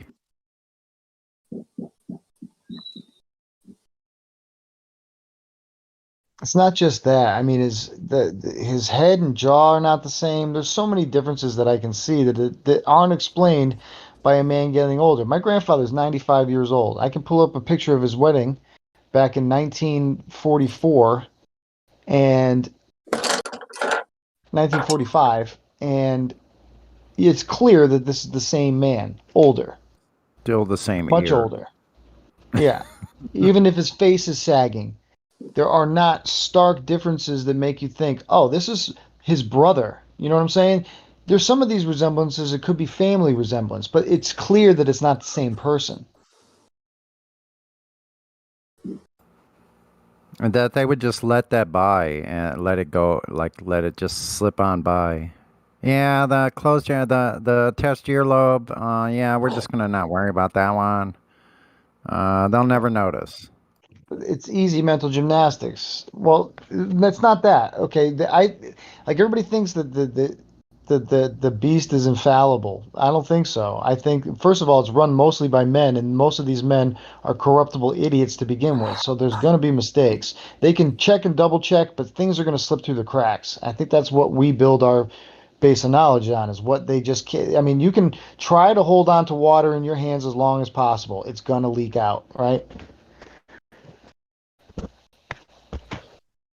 I agree with that. I think they're just bumbling along. They don't have any grand plan. They know the outcome of every situation. They're seeing what sticks to the wall, basically, right? Well, I think that they have contingencies. If this doesn't work, I mean, there are like I'm trying to think of the quote, but there in the Matrix, there are levels to survival that we are willing to accept. right? So these people, they'd like for us to just continue being slaves to them or whatever, but they're not above just pulling out and letting us destroy ourselves and then coming back and picking up the pieces and maybe not being able to live such a luxurious lifestyle, but they'll still be in charge. So this may be an attempt to keep themselves in a more comfortable situation, but eventually, if we figure them out, we're not going to figure them out. But if we get to the point where we're starting to see where they're hiding, they're just going to pull the plug on it. Because remember, none of the people that we can name or know the name of or can point to and say, yeah, that person's important, none of those fucking people are important. Those are all puppets. They bow to a master there's somebody that Hillary Clinton is physically terrified of. And that in itself, that idea should scare the shit out of you.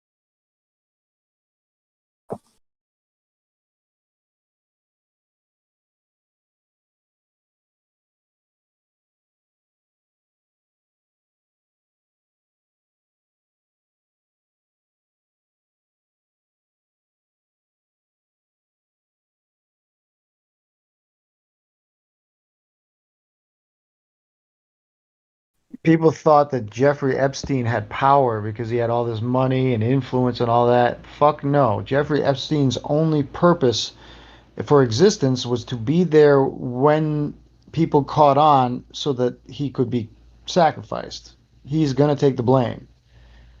The only reason that's what figureheads are for, to divert your attention.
You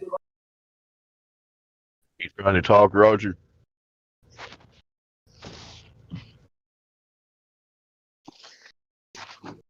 No, I was up micing, sorry. Live Walking from in the the garden. Netherlands. Here's Roger with a hot mic. Live from the Netherlands. Cloudy Netherlands. Cloudy, wow, boo. Mm-hmm. Go find us a genuine person to talk to somewhere, Roger. Can you do that? We have a lot of genuine people here right now. But I mean, a genuine person that thinks they're on a ball is what I should have qualified there. I don't know. There are none at the moment. We need to figure out some way to do some kind of guerrilla promotion to get some real people in here talking to us instead of these anti-flat earth trolls or whatever.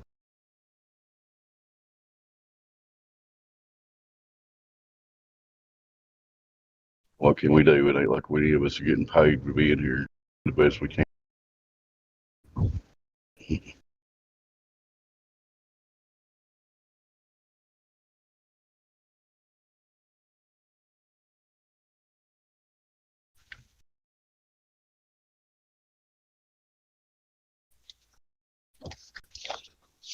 At least I'm not getting paid. I don't know about the rest of you guys. No. Just kidding.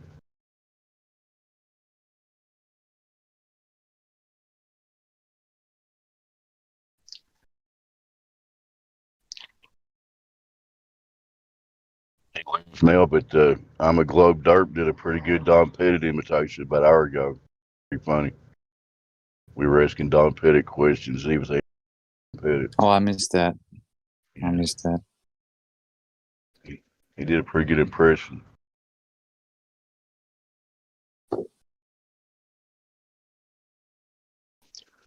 Well, I'm driving. My service is going to go in and out. If anybody wants to play music,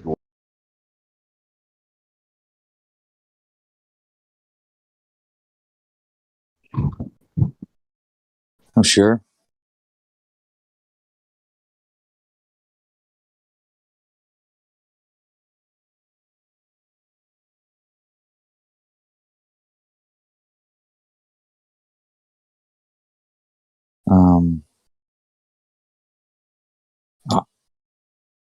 Yeah, I need to do this first because this is hilarious. We only have one shot at this guy. Okay, a little left. Okay, now factor in the spin. No. God damn it, man. Okay, what direction are we? East, west, north, south, northeast? Factor in everything. We need to know exactly the direction, the spin of the earth, and how to combat it, or else we're gonna miss. There's no spin of the earth. Take the shot, retard. But that would mean Neil deGrasse Tyson is wrong, and you miss every single shot when we do this. If we miss this shot, our location will be blown. We've been here for 4 days shitting in little cans. Tell me the spin of the earth. Like, okay, down to the left 16 inches.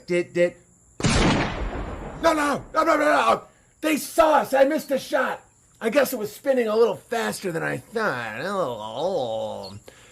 Globe, Earth, sniper. I can see the mirage. No, that's the target. Must be a mirage. Well, I've done the calculations. 8 inches per mile squared. I wouldn't be able to see him. It's a mirage. I'm not taking the shot. It's him. Like, every sniper just shoots people. That's a fucking mirage. That means Neil deGrasse Tyson, the bike thief with the answers, is somehow misleading me. Globe, Earth, sniper. Okay, if you factor in the curve. This is clearly a mirage.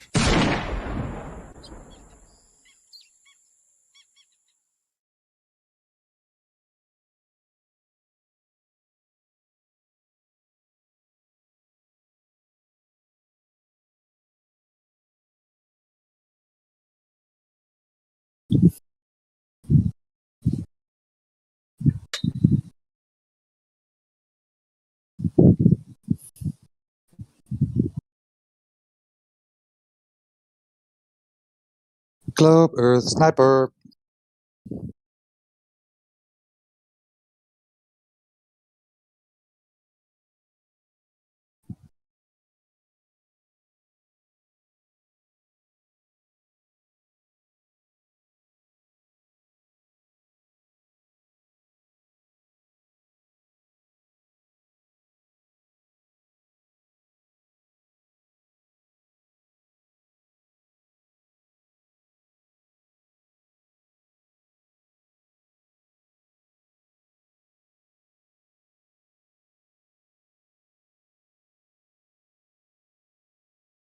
All right, I'll play typical baller since everyone wants to be quiet. You guys really believe the Earth's flat, or is this like a troll?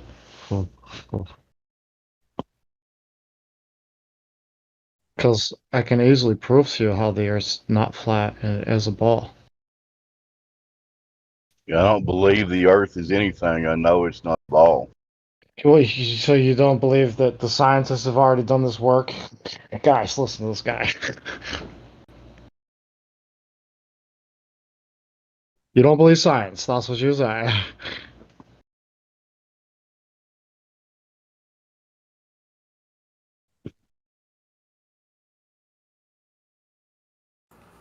I think that's the best way to go with the comedy for sure.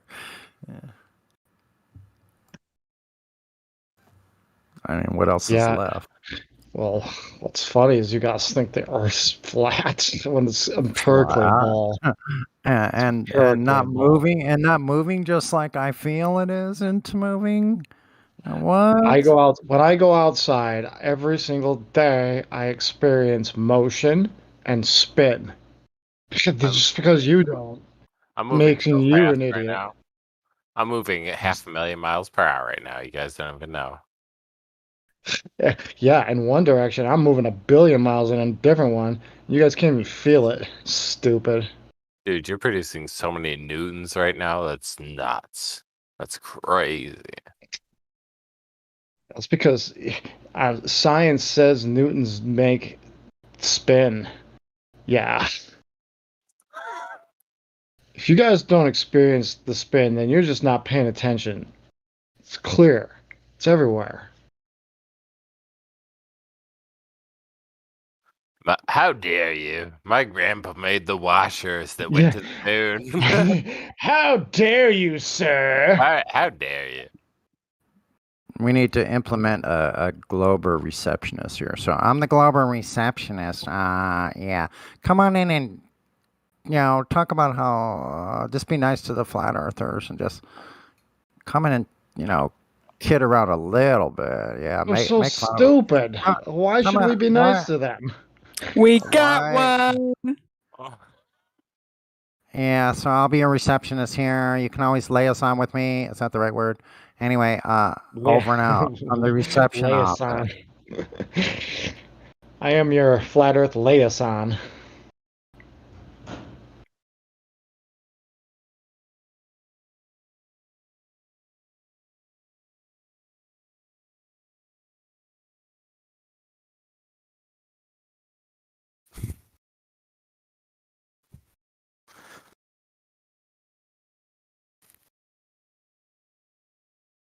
Does anybody have any streams going on today?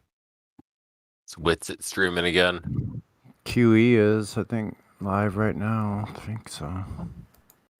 Rockfin or YouTube or what? YouTube, yeah. Hold on. Oh, why don't I see him? Oh, I guess he's not. Witsit's live right now. Oh, shit. Is he live streaming his own arrest again? The people that came in to talk trash are just amazing. Where is it? I'm not talking trash. He posted the shit of him getting arrested. Oh, okay. The madness of like the audit people or whoever came in to like comment on that video is absolutely like out of this. Oh, I'm sure. I'm sure that opened a door for you idiots to fucking flying in through the door as fast as possible.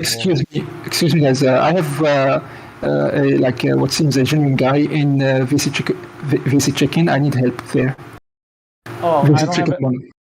If somebody can give me the role, I'd love to, but I don't have the role. Yeah, I'm waiting for you there, guys. Please.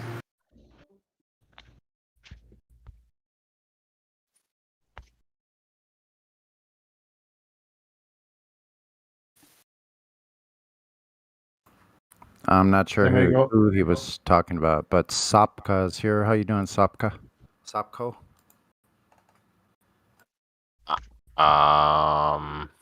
Nightmarish? Question mark. You might be in the right place. Well, there's one guy in VC check-in. That's probably who he's talking about. IROM, maybe.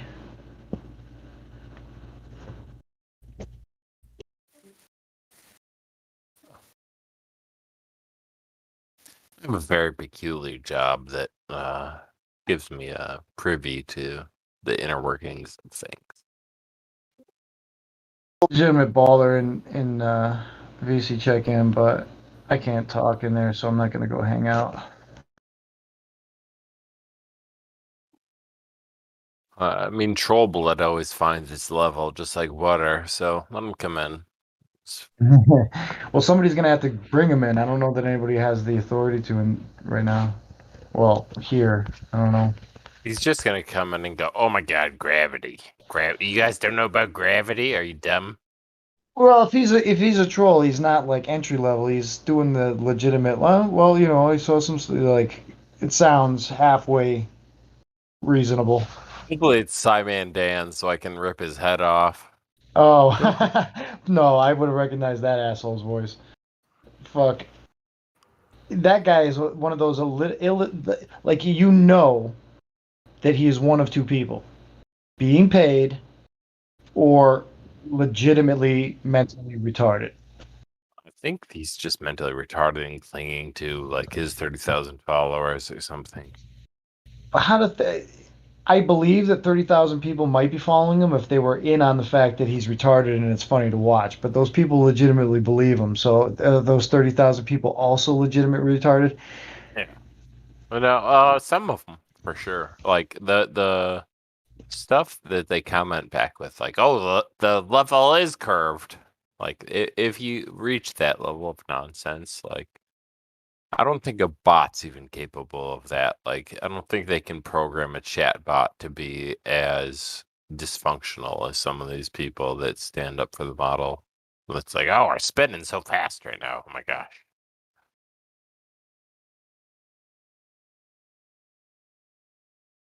The people that follow Professor Dan and stuff, they're just so bankrupt in the head that it's, I don't know. I wish I could help him. I wish I could lift him off the ground and be a necromancer and bring him back to life.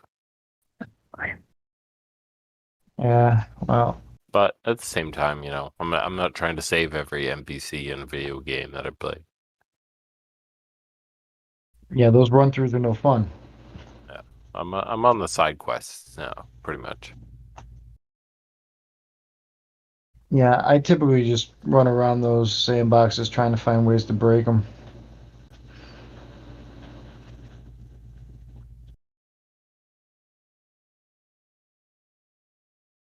I'm not even interested in the fucking story or the plot or the missions. Just like, ooh, how's this work? Can I fucking exploit this? Can I break it? I just think it's amazing that a lot of people have never even thought that far into things to be like, "Oh, maybe we didn't land on the moon. That seems like a bunch of nonsense." People are like, "Oh, we're America #1. We went to the moon." There's a lot of things I didn't recognize right off the bat. It was somebody giving me a nudge going, hey, did you consider this? But there are certain things that right off the bat I was like, no fucking way. This can't be. And I think everybody's gonna have to come across that on their own at some point in order to break the spell, you know? You can't just be relying because even if they tell you, like, yes, check out the moon landing. You know, I heard about that back in the fucking early 80s, the moon landing being a hoax. And in my mind, it was always a possibility. But until I thought about the fact that, wait a minute, it's gravity that holds the atmosphere as it thins to the planet. And I worked out in my mind, okay, let me go check out what the gas laws actually say. All right, do we have any examples of this being violated? No. Uh-oh, now we got a problem. That's a different process than when you know something off the bat inherently because of your experience not being real.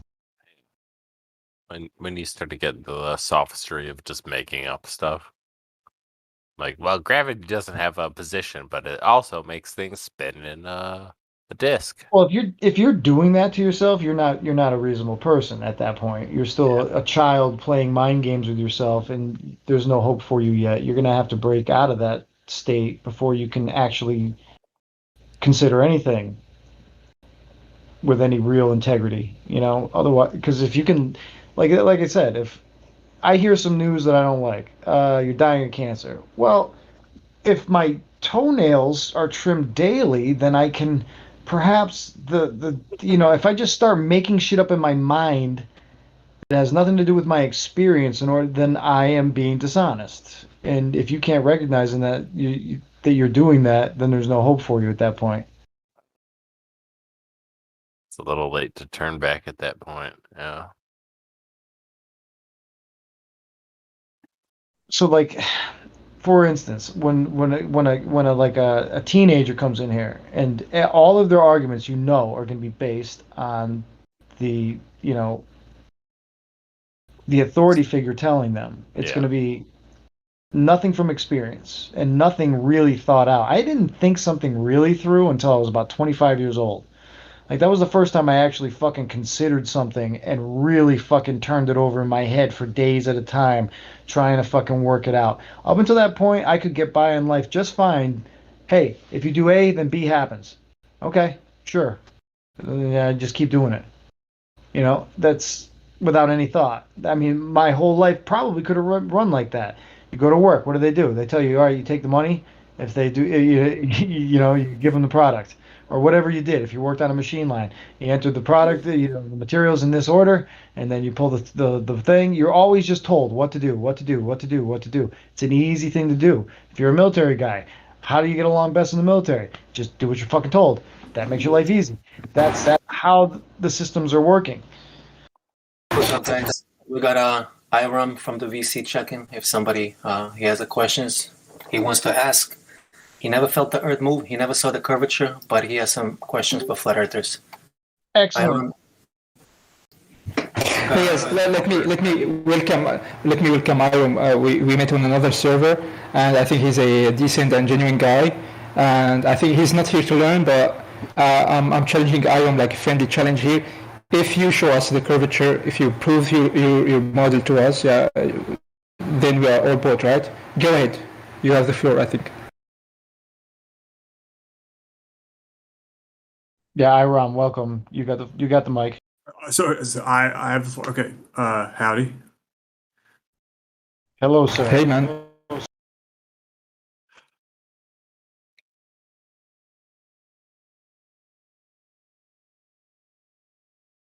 Hello. So why do you believe that?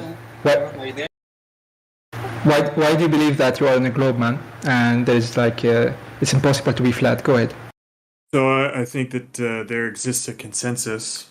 I told you already, bro. Consensus is not science, and science is not consensus. And you said you know that already. Yeah. So why you bring in consensus again? So I keep getting interrupted. No. We did ask him for his baseline. Not everybody here is familiar with his issue. So yeah, go ahead, man. So what the fact of what would have to be true if the world was flat is why I don't think that it is flat, because I've done no firsthand experiments on curvature myself. So I only ever have secondhand accounts of experiments that have been done as someone who's not in the field doing research myself. This is like super ironic because this is exactly what we were talking about before you came into the room. So okay, cool. Perfect. Okay. So what you're doing is you're arguing now from a point of ignorance. You admit that you don't know any of the facts on either side, but you have this belief, and it boils down to the implications of it being true are too scary for you. Is that fair to say? No, it's not that it's too scary. There are plenty of very scary truths out there that everybody knows. Okay, if it's not too scary, then why? Go ahead. It would have to be the case that scientists from all different countries and backgrounds are aligned in the same untruth. Well, that's not necessarily true. That would be a logical fallacy, because if you thought that every single person who is involved in keeping the vote in America from being legitimate is in on the scam, then you would be wrong, because many people are just doing their job, doing what they're told. In order for them to function, they are given a position. They're said, hey, if your boss tells you to do this, you do it. They don't have to ask any questions. They don't have to be in on anything at all. Sure. So I get what you're saying. However, there are plenty of people who are in scientific fields that would have access to first-person experimental data that would not align to an illusion of a globe Earth if that were in fact an illusion. I agree. Many people would be exposed to information that would be contradictory to their worldview. And what do you think would happen if they brought that up to their superiors? I don't know. Why don't you tell me? Well, I can tell you what through my experience, I can tell you what would most likely happen if I brought let's say I worked for Petco, which I did for many years, and I brought to their attention that one of their practices was endangering the lives of the dogs. You'd think that I would be rewarded for such a thing, right? And probably given a promotion, a raise, something like that, right? I mean, this doesn't really. Okay. I'm going to tell you how it ties in a second. The fact that I was about to cost the company with my observation lots and lots of money made it much simpler for them to ignore me and find a reason to get rid of me than to acknowledge the fact that they were working off of knowledge that was not true. Does that make sense? Sure. So now I'm working in that. No, I'm not almost there. So now I'm working for NASA. Okay, and I go to my superior and I say, "Oh my God, I just stumbled upon this fact that is incongruent, and I have worked it over. Can you please show me how it is that I'm making the mistake?" And he looks you square in the eye and says, "Let it go, or you won't be working here tomorrow." Okay. Now, do you take that to the fullest extent, or do you like your job, your money, your position, feeding your kids, letting them go to college, or do you invite problems into your life over this minor incongruency in whatever it is that you found versus the authority? Yeah, the so I authority think always that wins. So I see what you're saying, but the authority doesn't always win, and I can give you examples. So Go ahead, give me an example. So like in Chernobyl, it would have been expedient for people who were in charge to cover the whole thing up, but that is an impossibility because of independently verifiable science that happened around the world. So okay. So all right, we'll stop right there. You invoked science. That was a problem. So okay. No, it is, because now we have to go to the scientific method. But so before we paint science in one way or the other, do you see the nature of my disagreement here? I see the nature of your disagreement. No, I do see the nature of his disagreement, but it still relies on. No, because do you think you could restate it for me? You're saying that everybody needs to be in at it, and that's not true, right? So hold on. That's not what I'm saying. That's not what I'm saying. Okay, so what is it? I'm a globe derp. So I'm a globe derp. Do you think you could state my challenge in the best possible terms, just as like a gesture of good faith? I'm sorry. Am I stepping on somebody? What? Was somebody talking? I'm sorry. Go ahead. Who was it? So yeah, I asked you to sort of state my challenge to your position in the best possible terms. Steelman is my position that you can be lied to. Yeah, yours was there are. No. So you invoked like an absolute authority where it could be plausible that okay. I see what you're doing. Any given observer could be suppressed, and I said, I'll go ahead. I'll go ahead. Yeah, I'll go ahead and retract that statement. Okay. Because I misspoke. I didn't mean to imply that. What was my exact word again? I don't want to misquote myself because I had put it out of my head already. This guy kind of rules. This guy's gonna be a flat earther in like a month, dude. Like, don't believe us. Just go test it for yourself. Like, right, because your disbelief in a lie makes you believe it's a ball, right? You haven't presented That's what it boils anything. down to, yeah. You haven't presented anything that makes it a ball. Okay, only your disbelief in a lie. Sure. So I'm not. Hold on. I that's never claimed to have perfect evidence of anything here. No, neither do we. I've been thrown into this room without a lot of warning. And am I being streamed right now? Yeah. What's the address of the stream? Live stream. You're crushing though. Most people come in here and they just go, "Oh, well, that's impossible." You can't be on a flat thing, even though the sag neck effect and all that. They don't go into it that far. Right. Anyway, can we stick up to the argument? Control. What's the real quick? What's the address of the stream? I don't know. I think it's on YouTube. I know that. I don't know what the address. I know that. Already, it's if you go to Livestream voice text, which is directly above where we're at now in the Discord, you would see like Old Dude and Roger also shared the link with you. Got it. Okay, great. So yeah, I didn't mean that it is impossible for authority to be challenged, but that was an absolutist statement, and I won't make that mistake again with you because you're going to use it to red herring and straw man. So I will avoid it 100%. Let's continue. Let's continue. He's not going to. The fact is, everyone has more questions than answers. So I've been like right away. I feel like the atmosphere is a little hostile because I haven't acted in bad faith and I haven't strong at all. Yeah, you're a very good guy. Oh, but you're going to take it off context. That's what I'm afraid of. That's what don't be afraid. Don't be fear-based then. And this guy's coming in being honest. And like maybe he thinks gravity's real still, but I'm sure he does. But that's the point. The point is the authority fucking ruling, right? You are unable to imagine a scenario where you've been lied to and everybody cannot figure it out. That's the problem, right? He's not unable to. He can, yeah. do that. So, like, if I lived in Pripyat, the city adjacent to the Chernobyl power plant, like, I could definitely imagine being lied to by the authorities and receiving fatal doses of radiation, which in fact happened. So I can imagine. You don't know that for a fact, but yeah, go ahead. Do you think nukes are real, though? Do you think that nukes can be used as a weapon? Oh, Lord. Am I in... So, one second. Sorry, guys. We are derailing, I think, here. Excuse me for one second. So, this is a, flat Earth server, and basically flat Earth means, there is no curvature.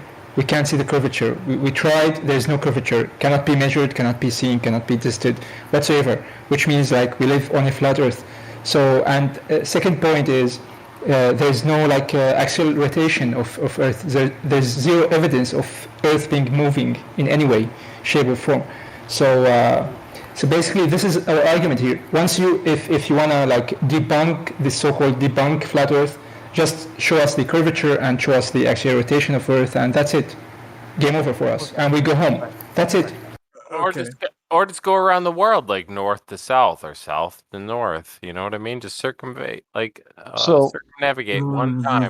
Right. Or measure the distance between two landmarks on the circumference of Antarctica, because the distance would be much larger if it's actually if the ice was that are authorized to give you any type of measurement off of Antarctica are the people that are lying, though, which is okay. Right. So you're invoking a total disillusion of any kind of secondhand. Well, what do you think Antarctica is? What do you think? What do you think Antarctica is? Do you know about Operation High Jump? Can you explain Operation High Jump and what Admiral Byrd saw to me? If you're going to say that I'm disillusioned about what was Admiral Byrd, the guy who went to Hyperborea or the Inner Earth? No, he was. That's a different. See, this is why you got to do the research. So ultimately, what's being told to you is what research can I do if hold on, I'm talking. If secondhand accounts can't be trusted? Listen, it's about the totality of the information. First thing that you should consider with the most weight is what it is you can test yourself. That's number one. What then it is I can test myself. What it is I can test myself. Can you test gravity? Can you test space-time bending when you're in the middle? Can test. I thought you said contest, like CONTEST. Oh, able to test. That's what I said. I'm sorry. I am a mumbler and I apologize. I'm not trying to give you a hard time. in case it is coming off bad. That's okay. I'm not trying to I'm a give you a big hard boy. time. We're all love here. So, yeah, so you want to use whatever you can test yourself first, and then if you have to go to sources, you want to vet them as much as you can. You want to use only what you can trust the most, and you should use it all accordingly. And you're going to have to make decisions on yourself, right? So start with, like you said, we're a flat Earth server. We need some kind of evidence that there is a curve if we want to be on this ball that we've been told we're on. And just so you know, this is how I specifically, and I know a lot of people I've talked to, got into flat Earth, was we heard some assholes laughingly talking about how the Earth was flat, and it was going to be so fucking easy to show them it's not. When you demand firsthand knowledge of it yourself, and you try to do the test yourself, that's when you start running into problems. And then, Iram, is that your name, Iram? Yeah. Like, do you really think that the Saturn V rocket went 5 times faster than a railgun projectile, or like the Yeah. So I think we are derailing speaker. Sorry, man. We're just like, let's focus on flat Earth things before we go to imaginary places, please. Let's continue on, guys, with the curvature. Imagine a person going 25,500 plus miles per hour, and it really doesn't make sense, no matter how much you try to rationalize, like the gradient of the atmosphere and gravity, and it. Wait, what doesn't make sense about it going that speed? Okay. I think. Sorry, guys. I think Subco is derailing the talk here. So Subco, please, can you like? MFE. Okay, MFE. You need to stop. Like, I get it that you want me to hand you evidence of a globe Earth. I don't have that on hand right this second. I just got here. So great. So I'm asking Sopco. I'm just saying, what in principle is possible about someone traveling a okay, so just really look up right now. Go to YouTube or anything and look up a railgun firing off, and tell me if you think that human beings can survive in something going 5 times that fast. That's basically just a balloon. The rockets that you've seen aren't some magical things that. Okay, so what in principle? What's your objection in principle that speed can't be achieved in 25,000 miles per hour? Okay.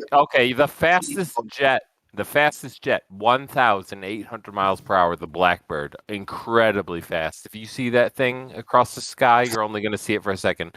Do you think a rocket with people inside is going 12 times as fast as the fastest jet, and people inside are just like, Houston, we're taking off? So I'm genuinely confused what the objection is to going that fast.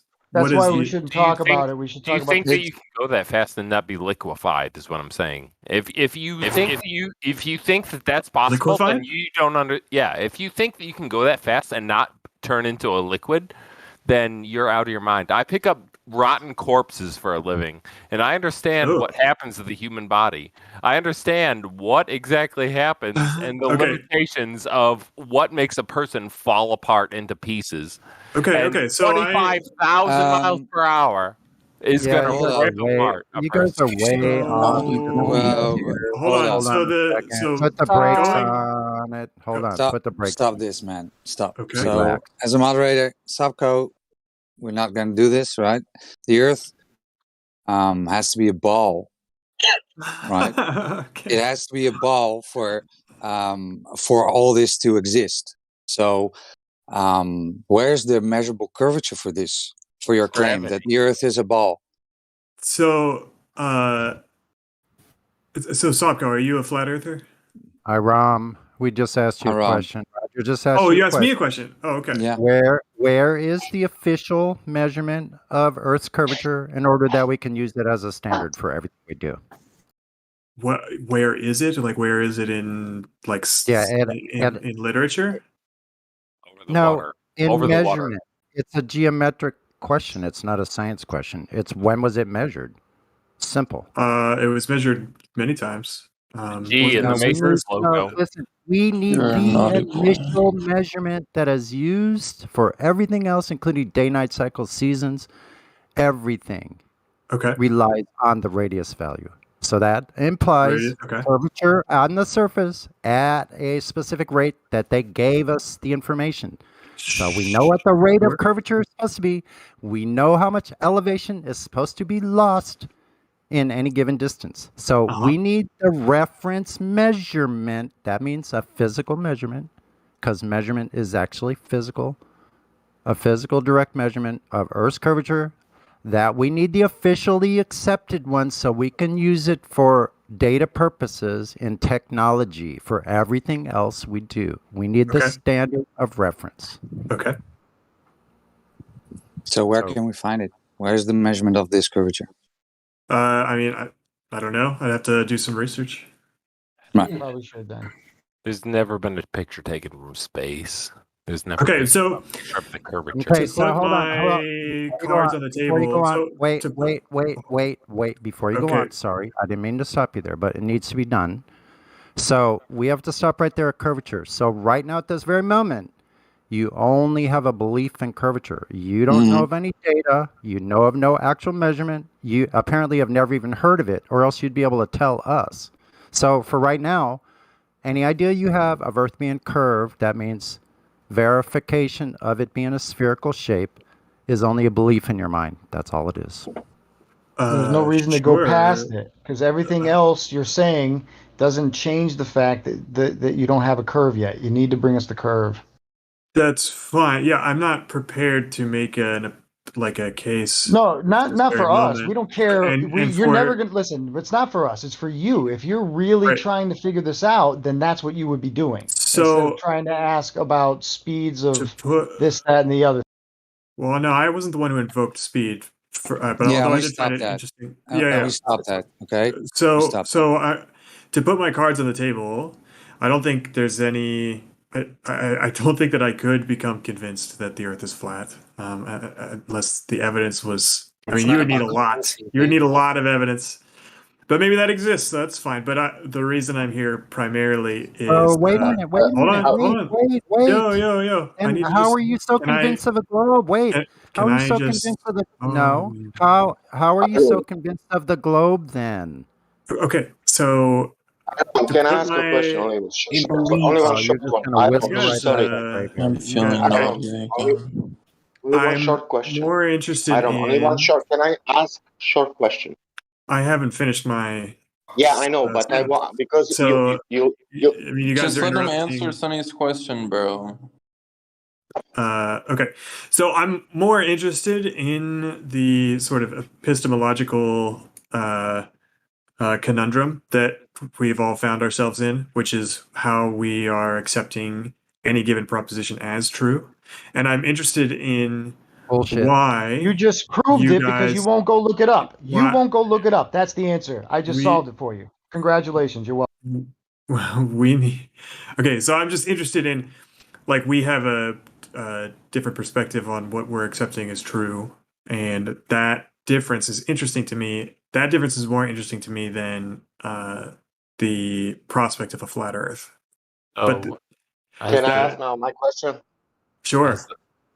If Earth is not curving anywhere, what it is? Sorry? If Earth is not curving anywhere, what it is? What is that? What is it? Not curving. What is it? If the Earth is not curving, what is it? Yeah. If the Earth did not curve, well, it could be any number of shapes, I suppose. It could be the water has the pyramidal shape, cube shape. I mean, we're not talking about shapes. Hold on. We're talking about shapes. We're talking about a description of a surface. Water is not curving. What it is? Technically, it could be a dodecahedron shape. If water is not curving, what it is? I mean, yeah, it could be two-sided. It could be four-sided. If water is not curving, man, what it is? Well, I mean, hold on. Masons, If you say it's like four-sided, Timmy should be able to find like an angle, like a cube's angle. Yeah, But where is it? Something measurable. Right, but you guys don't have evidence that it's not a 6-sided cube. Okay. If it well, were, that is just sophistry. That is making up nonsense. You can insert any words in there. You can say, "Oh, it's not a 90 million sided." Flat. It's measured Okay, now flat I need every to time you formulate. measure. Oh my God! Sonny, What a question. sorry, I need to formulate my question differently now. If Earth is a sphere, it must curve, or is it flat? Well, the nature of a sphere would mean that it would curve, right? Okay, can you show us where it's curved? Why is Earth is not curving in nature? Okay, yeah, you're pressing me for evidence of curvature in this very moment. No, I'm asking you. I know that there's no curvature, no evidence for curvature. I'm not asking you that you provide, because I know that. Man.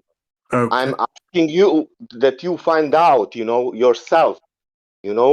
For example, because I find out for myself years ago, because I knew it must curve because it's sphere, and then somehow it's not there. Okay. Thank you. Because of measurement, because somebody said that it's 300, 9,500. What did you say? What did you say, Sopko? Thanks for sticking in with us. The fact that you're here just means that you're open to the model totally not You guys being working religious. together on this obfuscation or what? Hey, like, listen, like, you're not gonna win anybody over by just calling them dumb and stuff, just like the globe model isn't. But we actually have proof and stuff. We're on the right side, so. Okay.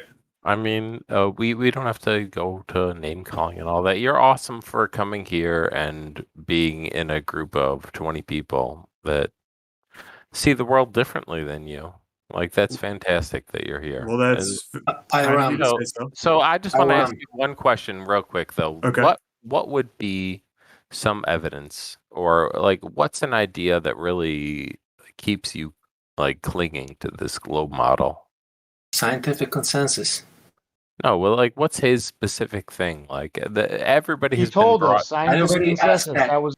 He already answered. So so if I could just put it in my own words. So yeah, the multiple disinterested parties, meaning parties that have no demonstrable bias, who have reached a consensus independently, and which parties? Like, you got to break it down. We're all very like. So like different cultures who wouldn't necessarily have. Okay, so all cultures before NASA came around and before like this new world government came around, everybody thought the world had a firmament over it.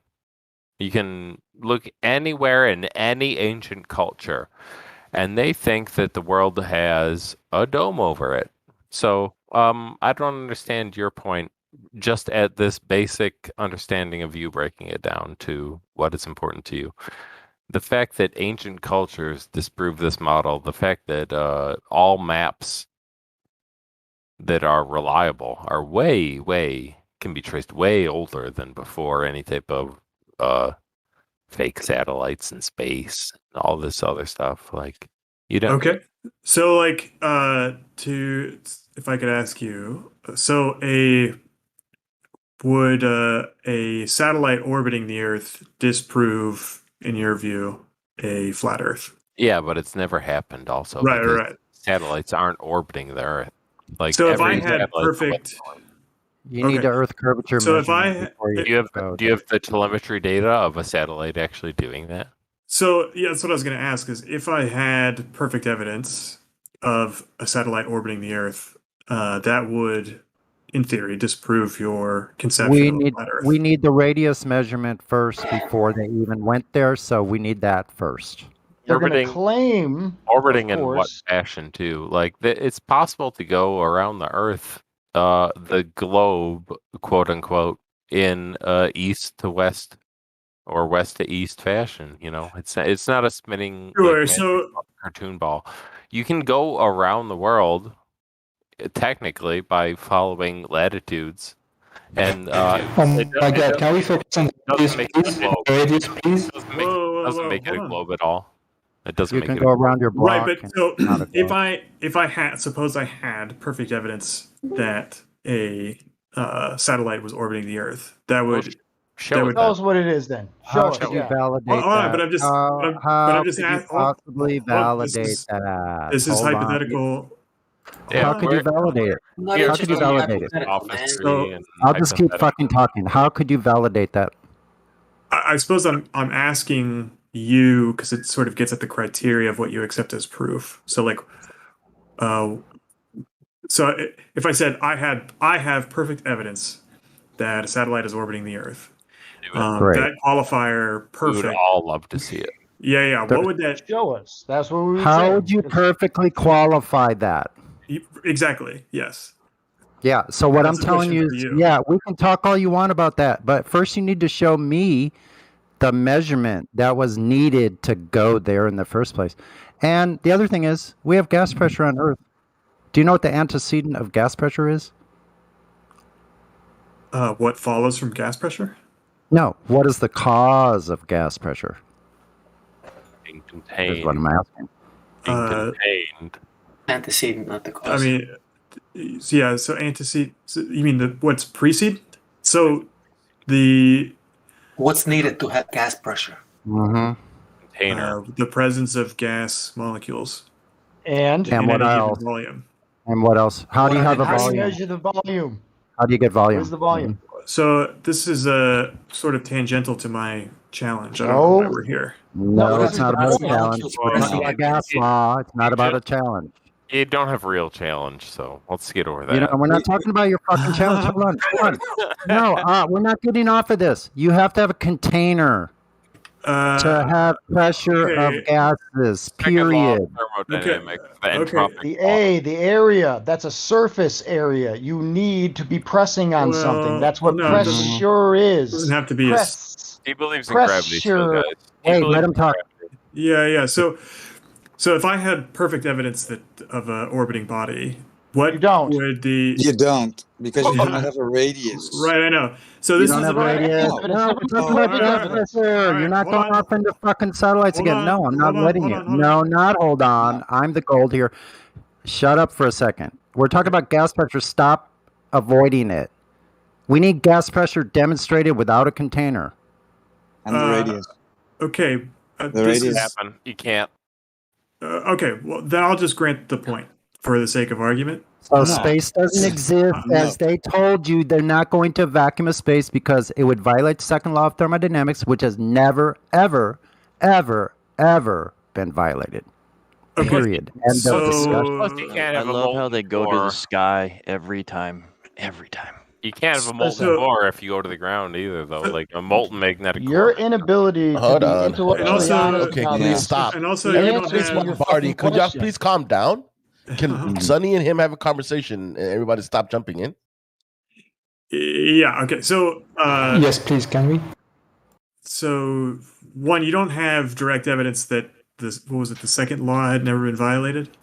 Yes, we you do. You only have. We don't have secondhand- to. What do you? Show me then. Show me right now a citation. I need it right now in the live stream voice text. Well, right this is minute. your. This is No, your. it's yours. No, Okay. you're saying that the second law was violated.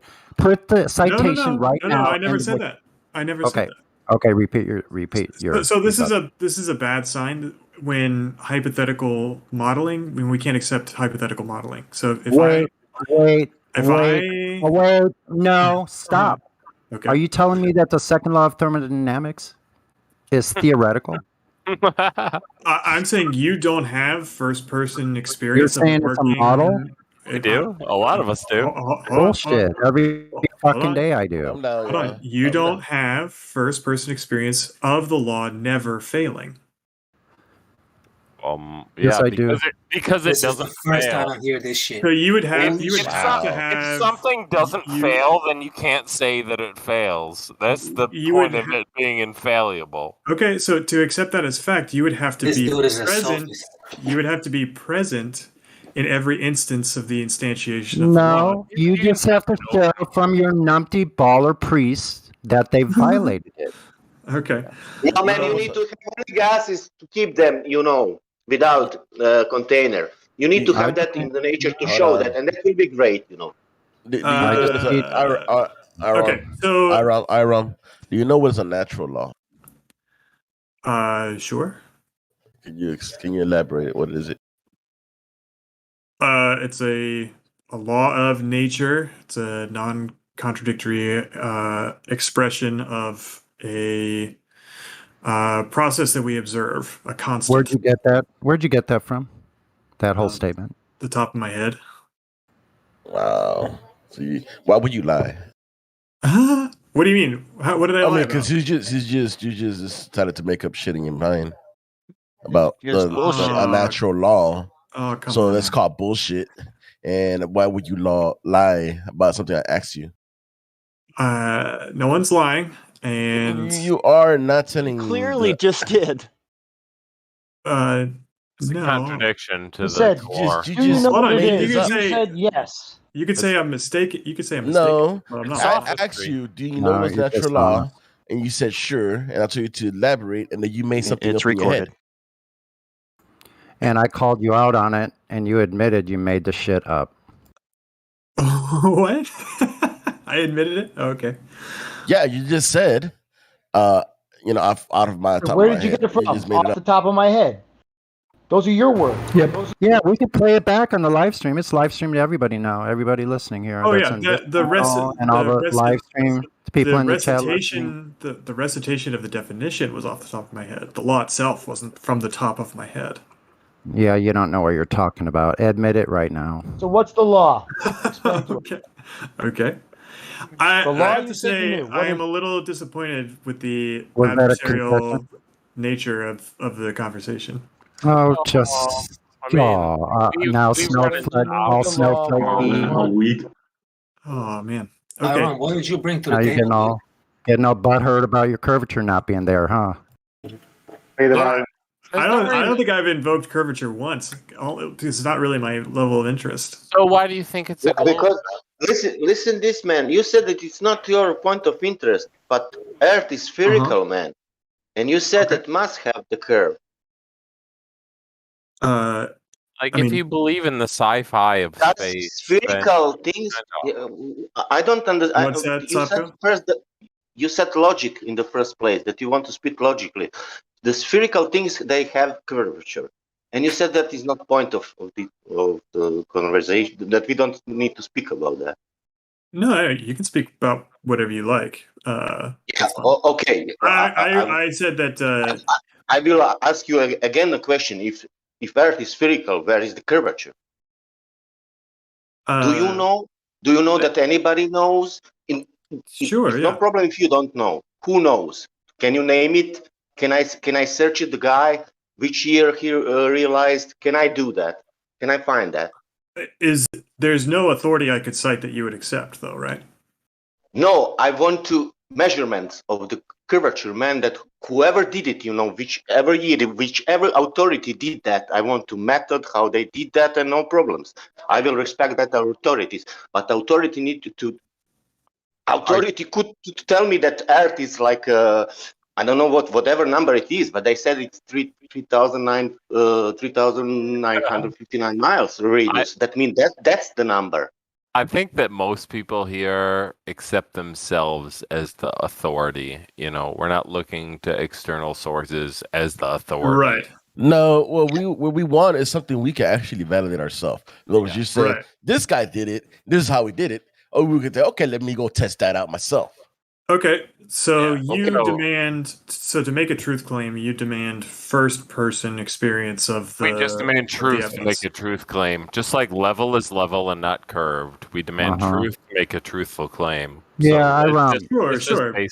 Yeah, IROM is level curved. IROM is level curved. No. Well, I mean, actually, that's an interesting question. So there's a difference between. Speak the truth. Hold on. I have to be able to talk. He's a good guy. He's obviously here for a reason. Euclidean geometry would say that lines are boring. non-curved. Stop, Sonny. Yeah, like I don't get it. Like I get that we disagree. I feel like the nature, like the fact that we disagree is an offense to you when it's No, not the to me. offense is your intellectual fucking dishonesty. That's what's offensive. Yeah, Okay. it's not that we disagree. It's just that we've put in like 10,000 hours of work into this. Then you're coming in with theories and stuff that can't be proven.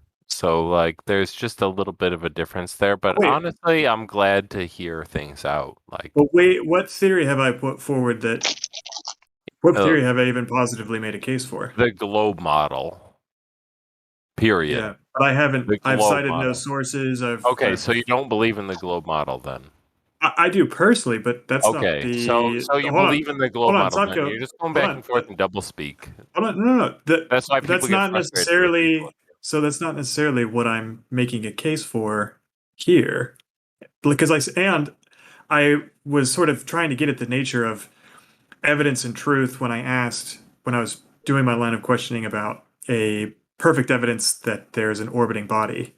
And the reason I was probing that is because I was trying to determine what the room is accepting as proof or as a factual statement.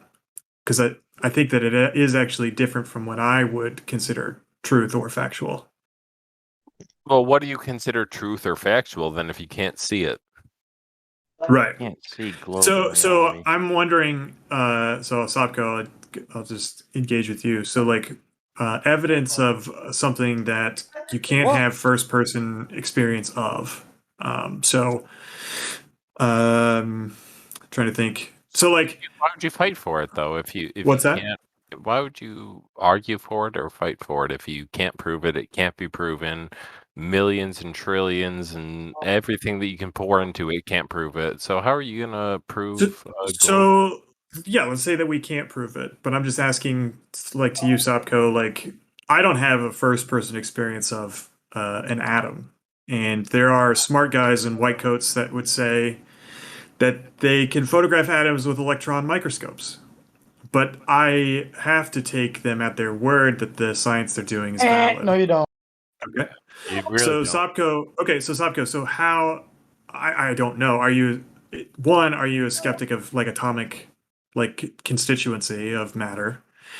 And if you're not, why do you take the You existence mean like of electron atoms? orbits? Yeah. Well, they just changed that. So what the fuck? It And also then they'll change it again and again and again. it's also not working on the same gravity paradigm that works within our dimension that should okay. None of it's provable. It's all bullshit. Who cares? Right. So something as basic as like quantum physics. the instantiation of matter in the atom Don't is something. use words you don't know the fucking definition to. Stay on top. Like a lot of people still think that there's a speed of light and it's not just like the ether, the luminiferous ether. Like it's like there's such a discrepancy between what we've been taught and what we've been brainwashed with to Okay, so what is are actually you happening and what is observable and testable. so like the existence of an atom, say, is that something that you're agnostic about, Sopko? My uncle had an electron microscope, and where is this going? Can we speak about moon eclipses now, and then we can move to Unicorns. Eclipses.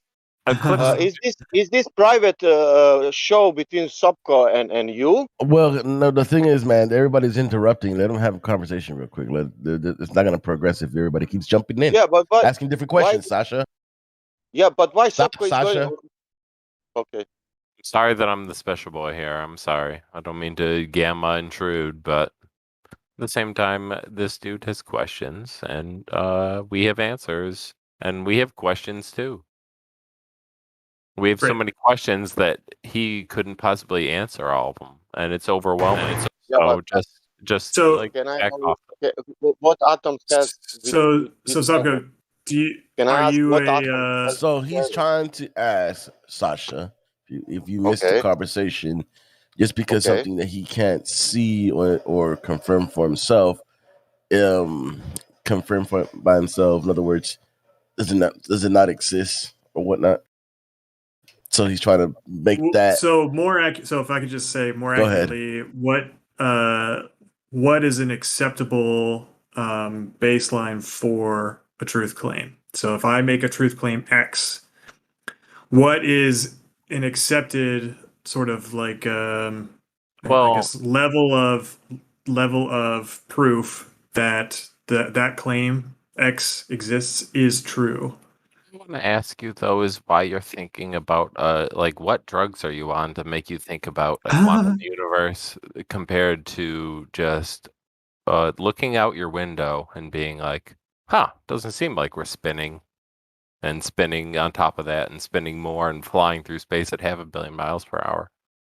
Like there's just like I don't feel like I'm moving anywhere when I'm in my chair right here. So I can have that view, or I can go into some sophistry about I'm producing so many newtons right now by sitting here. Wow, it's like I'm working out. I'm producing so much power. The globe's spinning.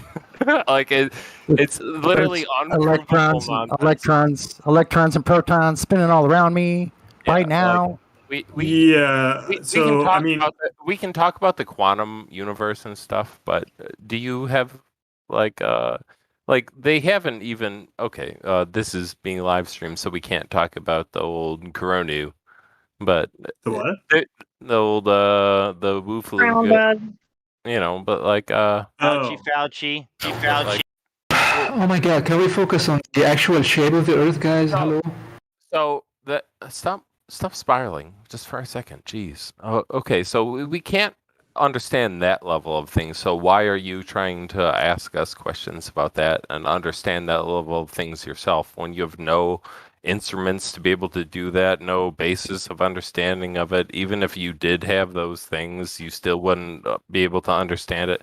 Why are you asking these questions instead of observable reality, which is right in front of your face, that says that we're not on a spinning magic cartoon ball and that space is in a vacuum and that all these other things are like obviously there to make money and wash money from one hand to another, and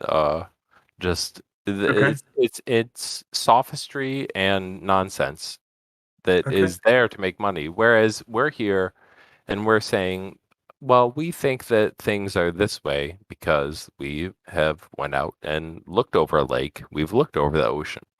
And we have no financial prerogative to go out and explain these things. We're just doing it because that we believe in, well, a lot of us believe in like a creator, and we believe that this world is special and that there's a firmament over us and that we're not spinning on a magic cartoon ball that's floating through space. So that's what we're here to do. But we get so many trolls and so many people coming in here yelling at us that a lot of the people are going to yell at you too. So I just I'm not. So okay, I'll say it again. I'm not trolling. I'm asking questions about the acceptable parameters of making a truth claim. So if I say X is true, what you might expect to back up a claim like X is true might be different from what I would expect to make that claim. So I've only been in the room for a little bit, but I hear that first person experience with observation is at least more valuable than a secondhand report of a scientist, right? And so I asked you about the existence of an atom and how we, at least you and I, although maybe not you because your uncle had one, but you or I have not had the experience of peering into an electron microscope. I don't think that's how they work anyway. I think they use film, but we don't have the results from an electron microscope that would reveal the shape of an atom. But we accept, at least I think we do, we accept that atoms are the constituents of matter, right? They make up all matter. We accept that as true. Or maybe you don't. You're getting a 2D image, though. You're getting something that you're interpreting as a sphere. Like, I don't know if it is. Like, I have no claims to anything outside of this dimension. Like, I don't know what the 10th dimension is. I don't know what the, like string theory. Like, you're agnostic. You're agnostic about the existence of the atom. No. Okay. I mean, there's small things that make up us, like it's not, I'm not agnostic about that. I don't claim to know anything about it either at the same time. Like, okay, well, claim of no knowledge would be the agnostic position. Well, true knowledge is not knowing. If you're into any type of, if you're going into that type of sophistry, like well, hold on. This is just it's keeping an open mind is the most important thing. Then that's fine. Okay, so you are agnostic about. You make no truth claims about the existence of atoms. Don't put words in my mouth. Yeah, I don't care about. Where's this going, guys? Who cares? Yeah, that's what I'm wondering. Where the fuck is this going? I think these two guys are just playing games here. honestly Who are think you? they're fucking comedy. Who are you, Stop. Spokey? Who are you, Spoko? Who are you? Soapco. Who are you? I work for the CIA, dude. Yeah, see, you're a fucking moron. So's the other guy. These guys are just playing games with us. Well, Stop okay. fucking playing games with Flat Earth, okay? Stop it. Finally. Next. Fuck these morons. Come in here and start fucking playing games, guys. We need to fucking stop this.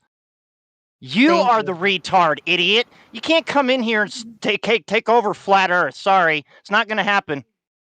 You fucking moron. What the fuck's wrong with you talking about atoms in here, you fucking prick? Yeah, I'm banning this fool. Exactly. Nice. Fucking Continue. dumbass. I like your position. Trying to derail the conversation. Ridiculous. Why do you guys let it go so far, man? I didn't. I know That's you it. didn't. End of story. Good. Me and old dude actually had a personal conversation, and I stopped it right then. Good, Justin. Fantastic. What a bunch of pros, They're here together, guys. Those two were here together. Both of them. I called it in the first 5 seconds. Fucking Obfuscation together. They were working as a fucking team. Dumb. Thank you, Justin. Yeah. I'm sorry, We'll but have to that's follow- retarded, guys, to just listen to that. We'll have Someone to follow needs to step that. in. They're two together. Both of them were together. Both of them. They were just we'll have talking to back fo- and forth, playing a game of tennis, as old dude said. We'll have to follow that example. Oop. Last thing you said, I didn't catch it. 10 minutes. Well, I listened to boy. that, and then old dude actually said something to me. I didn't know who that guy was, but he was kind of smart, and he was kind of speaking for Flat Earth. But then he goes off into Never Land. We need to stop that. With the other guy, yeah. The funny part was we go away from the point. The funny part was the true knowledge is not no knowledge. What the fuck is that? Yeah, he said true knowledge He is was not knowing. playing a game with his fucking buddy. That was it. That was it. I hope he replies to another mod or an admin just so that we can go back to this live stream and show them what the fuck they were doing to us. That would be great for us. Yeah, hey guys. Thank you. Finally. So that guy I It's all said recorded. They can't play games here. They know. can't play real. Oh. Anyways, there was no proof into anything that they were talking about at all. No, none. Unreal Not at all. stuff. Just amazing that. Yeah. I honestly wanted to post my next meme. I'm serious. No, like probably around the time Justin was getting sick of hearing it. And you can, and you cannot say. And then they went into atoms. I'm like, wait a minute. What the what? What? Woo! He cannot say it's flat if it's not curving. He cannot say that. Why he cannot only say it's flat? Because it's logically, if it's not curving, it's flat. Every fucking human being need to say that, and that's well, straight line curves. Remember, Sasha? Come on. Listen the sentence. If something is not curving, it's flat. It's fucking logical. It's not. You cannot don't agree or disagree. That's the fucking point. So funny, man. Oh. Okay, guys, one second. Excuse me, one second. So I am that guy I met on another server, and I invited him here. Supco sadly just hijacked the conversation for like many minutes. So Iram is like messaging me as like, hey, please, can I come back? And I asked him, hey, will you only engage in talks about the shape of the Earth, flat Earth topics? He said, yes, sure. So can we get him back? Is it possible, please? Wait, the soup guy? Oh, he just No, not No, Iram. No, not the soup guy. The Iram. No, he No, said he not was so for the CIA. He's not here to talk about fucking flat Earth. Yeah, no, listen, I'm not he's letting not him talk- back in. I'm sorry. Stop, That's stop, he's not he's not here to talk You're talk about you're the not truth. listening, Justin. He's asking about iron, not soup. Iron. Oh, I'm so sorry. Iron is the other guy that he was. Yeah, Iram, please. Okay, now send Yeah. me his name and I'll get him back in. Pretty sure he's the one that said he was talking about atoms, and when you asked him why he was One talking second. about atoms, he said CIA. No. No, that was Soup. Whoever said CIA, that was Soup or whatever. That was soup. The guy that was talking about atoms, he was trying to figure out how do you spell his what name? do you I'm sorry. accept as truth, meaning would it be something. I understood his line of questioning. The other guy took it. It was answered though a bunch of times. You know, we told him what standard of evidence was important and how it degraded, and then we said logical fallacies no good, fucking violations of natural law no good. And he didn't Yeah, accept but you guys missed a valuable opportunity because what needed to be pointed out right then and there was context is everything. It depends on what you're talking about.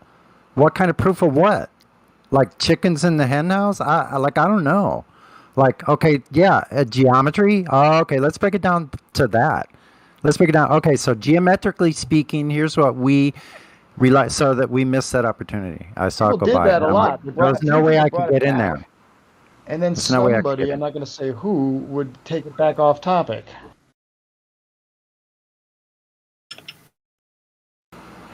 Yeah, Sopko and Iram. What a team! Wow, guys work in same sweatshop or same sweatshop. Yeah, chugga coffee. Coffee together.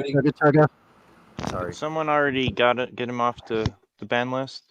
It's different, but I don't think we should assume they were a team. That guy was just trying to ask questions, as far as I could tell. The IROM guy. That's just my opinion.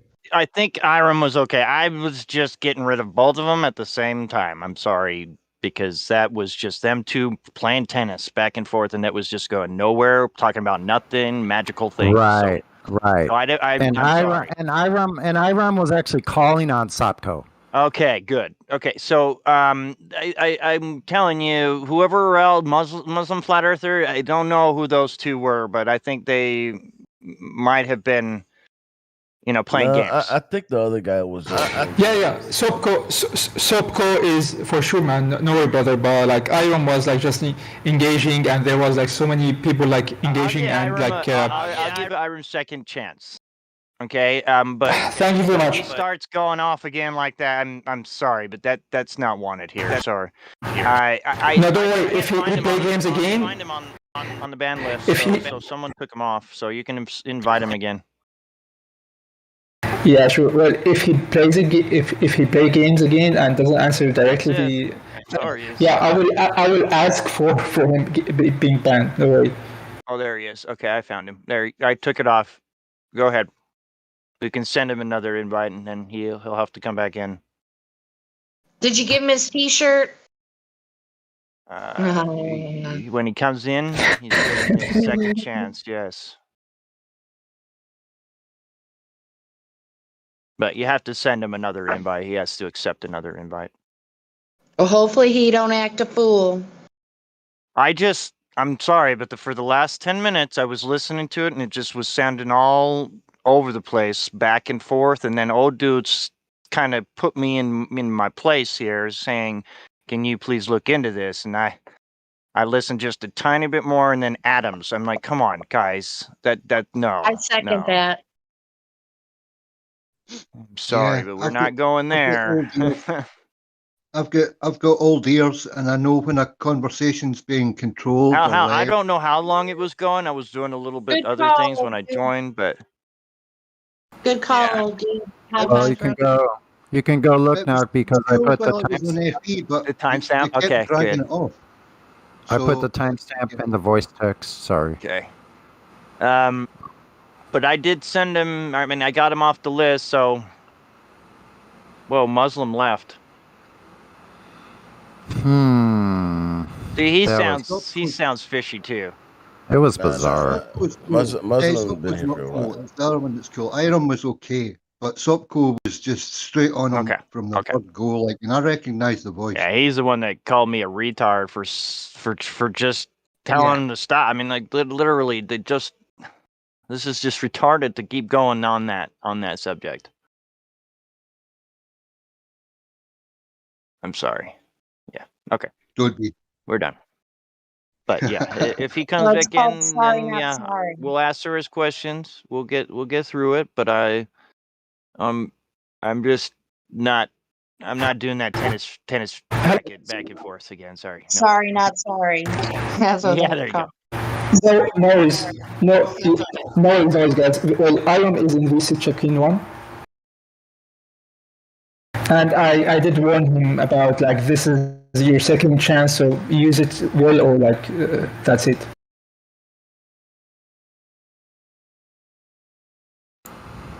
We don't mind redirecting to keep it on topic, but when someone just keeps rambling and rambling and rambling, don't want to stop, it's another story. Yeah, welcome in here, Aaron. So, yeah, please, this is another start. So, welcome in the server. This is like a specialized server discussing mainly flat Earth, right? Especially on like live stream. So, if you can, like, if you want to restart from the beginning, like, do you have any evidence supporting your position that we are living on a globe Earth?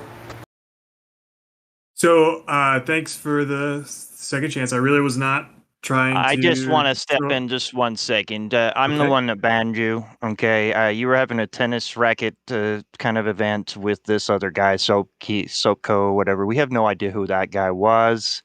So it was not us. It wasn't Flat Earth, okay? We think that guy was like going off into no man's land, so we had to get rid of that. And I just got rid of both of you just to stop the conversation, okay? What we want here is truth. All right. And when you go off into Never Land, that's not truth. It's like epistemology. Everything that you cannot prove. Gotcha? Yeah, on an off-topic subject, verification. I like we need verification. Okay. Yeah. Okay. Well, thank you very much for having me back. So I'm gonna split, but I'd love to be back. So thanks for having me. I'm a little unclear on sort of the limits of epistemological inquiry, but maybe I should just listen for a little bit longer before I open my big mouth. Be the best choice. Yes. Actually, there's like other voice channels, like a chill voice channel, and you could talk about epistemology with people there. Just saying. A lot of speculation in any other channel. It's just this one. We stay flat Earth stuff that we can verify. Just remember that you confirmed that you never felt the Earth move, and you also confirmed you never saw the curvature in your entire life. Now, what you gotta do is go out and look for it. We need to test it, and if you can test it for yourself, then you prove it to yourself. But if you can't test it for yourself, then how can you prove it at all? Black Swan. That's literally why we have the Black Swan. We only need one picture. That's why it's called the Black Swan. We only need one Black Swan. Okay? He's probably not interested in that. I know, but that's what I'm trying to tell him. That's what this live stream is all about, is to prove stuff. We can't prove stuff with the magical things that happen. As long as he knows we all experience motionless Earth. He knows that. Yeah, I've never experienced any kind of motion that they say that we are. Never. I've never experienced The burden of proof is on a positive claim. If you want to claim curvature and motion, gotta prove it, buddy. Because flat and stationary is what you experience by default. Yeah, Aaron, don't you care about where you live at or where you live in? I would suggest you go over the 3 points just to make sure. I mean, like you really need to understand the 3 points. Yep, I agree. And being speechless is usually a good sign. Okay, gents, thanks, and ladies, thanks very much. I'll be back. Have a good one. Take care. Later. Take care, man. Black Swan proves a lot. Okay. Where's the horizon? Do you even know? No, you don't. Because it's always ever extending. You can never get it. It's like trying to expect that you'll reach tomorrow. I mean, the definition alone tells you that there is none. I mean, where the sky meets the ground, that's the horizon. Like, in your mind, You the should sky think never reaches the ground. It never does. You should immediately think in terms of perspective, right? Or no. Globe making. Oh, wow. Oh, great. Yeah, perspective. I'm sorry. Perspective is really very important because they don't get it. There's no part of a ball where the bottom section is going to rise up at all from wherever you're standing. There's that. Yeah, it wouldn't rise up, period. Sorry. It's End of discussion. straightforward. Unintended. So how many proofs do you need that it's not a ball? Every single one we show has perspective of a flat plane. Over water, over flat lands, over, everywhere we look. It's crazy.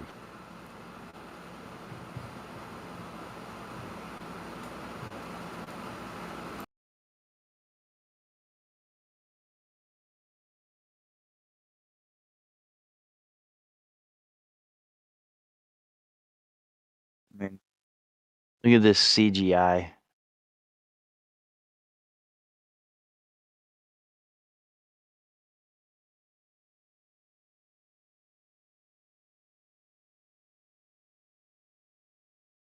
Where's Waldo in the picture?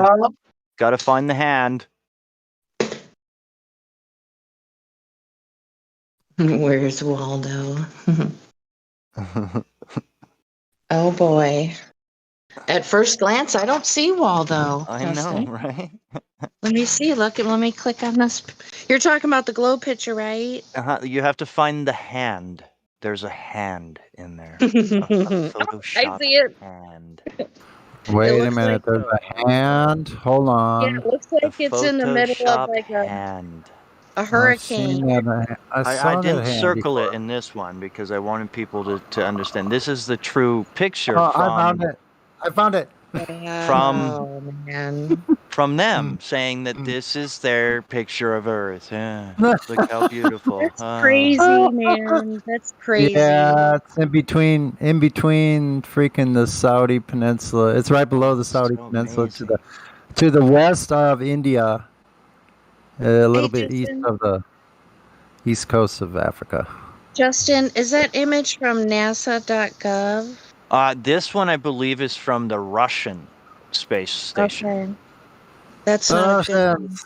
We would not put a hand there. Somebody else put that there. Somebody else did it. No, we would put the hand in there. No. I plead the fifth. Wait, do we have the fifth? I don't think we have the fifth.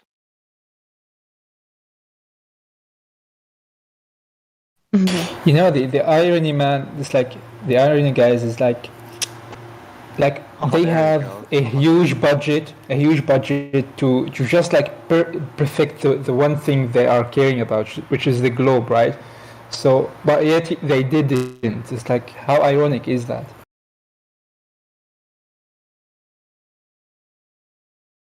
I think Hitler said something like, the bigger the lie, the more people will believe it. So I guess they don't really want to put an effort into it and make it seem realistic, because then people would start questioning maybe. The more outrageous it is, the more people will probably just believe it. Pretty much that's the way it is, dude.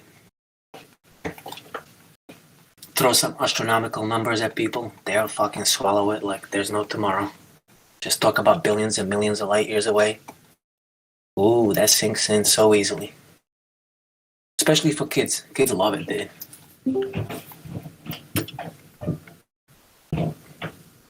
Tell a kid these days that we went to another planet, man. What channel? What channel?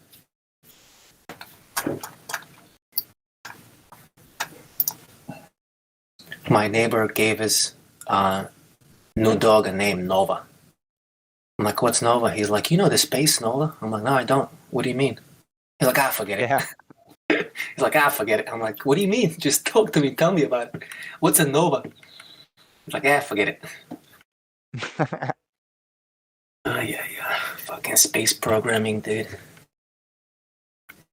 A champagne supernova in the sky. Don't you know what that is? No, what's that?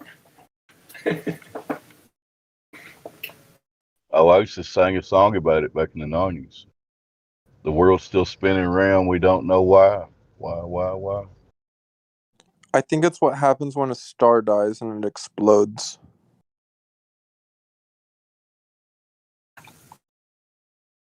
Yeah, that's more stories for little kids. Oh.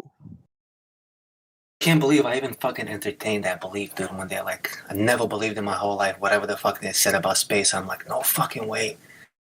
But still, you put it in the back of your mind somehow because you got nothing to say. You know, like, you don't know that it's the firmament as a kid. You don't know that that's the end. So you're just kind of like, oh shit, adult told me this. Damn, what do I do with this information? Doesn't make sense, but okay, just move on. Forget about it. Don't think about it too much.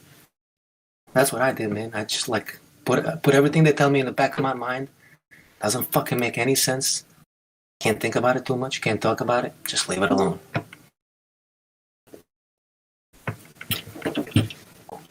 Space never made any sense to me, dude. I always hated space movies. Whole sci-fi bullshit. That's why I'm so happy right now, dude. So glad I wasn't crazy. Everything makes sense. So you have the propaganda behind it. Now I know. What was that? I'm joking. Don't worry. No. Yeah, I confirmed that. It's like when you think about this stupid idea called space, it's like there's something is like not going right with your mind. You know, it's like wait a minute, there's something. I don't know what is, but like there's something wrong, you know. It's like what is the exact? I don't know, but like it's there, man. But I can't really tell. Well, look at this image coming up. Oh my God, X-15. They said they went 300,000 feet, man. Look at this horizon. Look at that. Wow, let me bring the ruler, man. Oh my God, that's level, man. Ever. That's flat horizon. How high is that?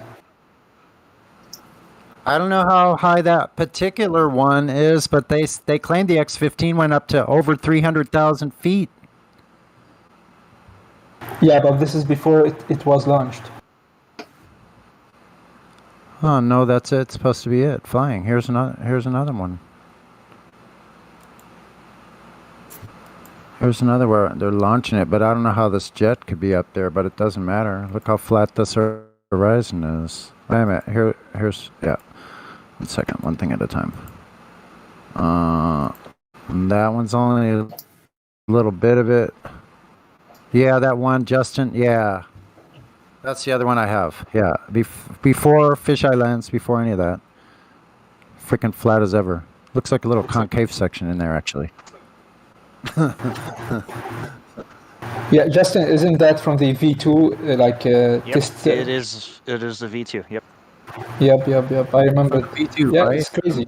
That's straight from their website too. That's the picture straight from the 300. That's 300,000 feet right there as well. What you is have a 60 global- miles up? What is 60 miles up? 800 Well, kilometers. 6 times 5,000 miles. 800,000, right? 5280.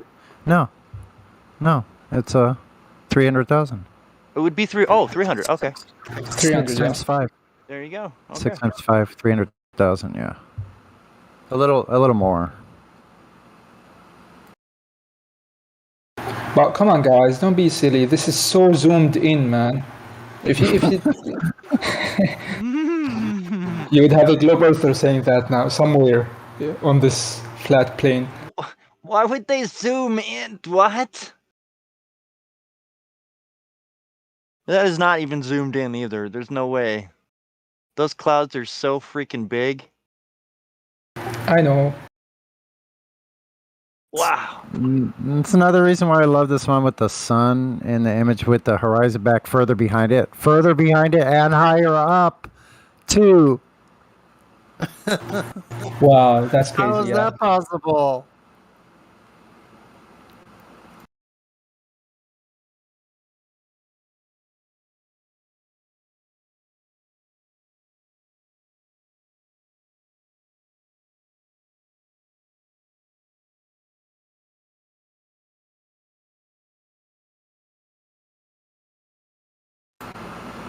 How does seeing over a globe work?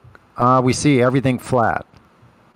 Now you see everything's around flat. a Everything's curve. flat. First It's of all. flat everywhere. If it's a globe, it's flat everywhere. But you There's no see measurable around it, curve. and that's all we have to say. Because Yeah, gravity exactly. allows our eyes to see around objects like the Earth. Then you should be able to see around anything else, like a basketball, a corner. I mean, I should be able to see around my curve of my door there, and be able to see outside the door.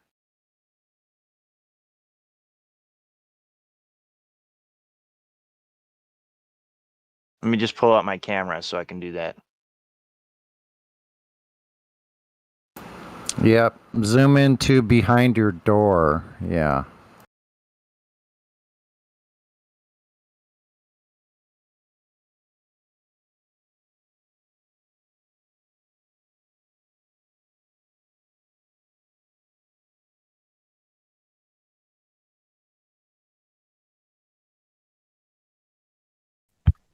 Did it turn out nobody wanted to actually talk about the ball? Is that what happened?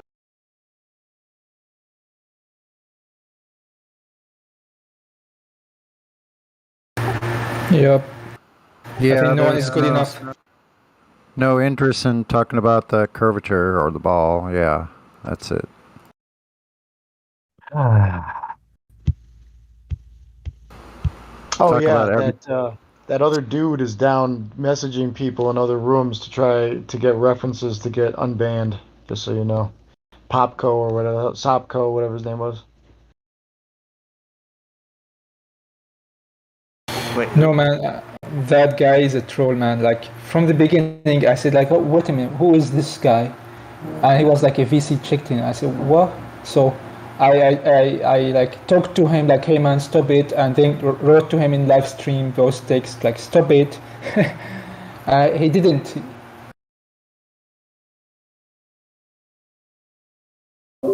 Yeah, but your buddy kept calling to him. He wanted to talk to just him for some reason. You know? Yeah, that was suspicion. Yeah. That was weak link. Yeah. I know. But if you like, I just invited Iron like a couple of moments ago, you know.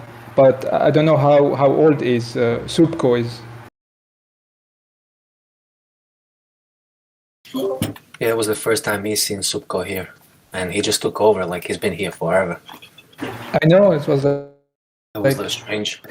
Yeah, that's pretty strange that no one, like, I never heard his voice before. I never heard him before.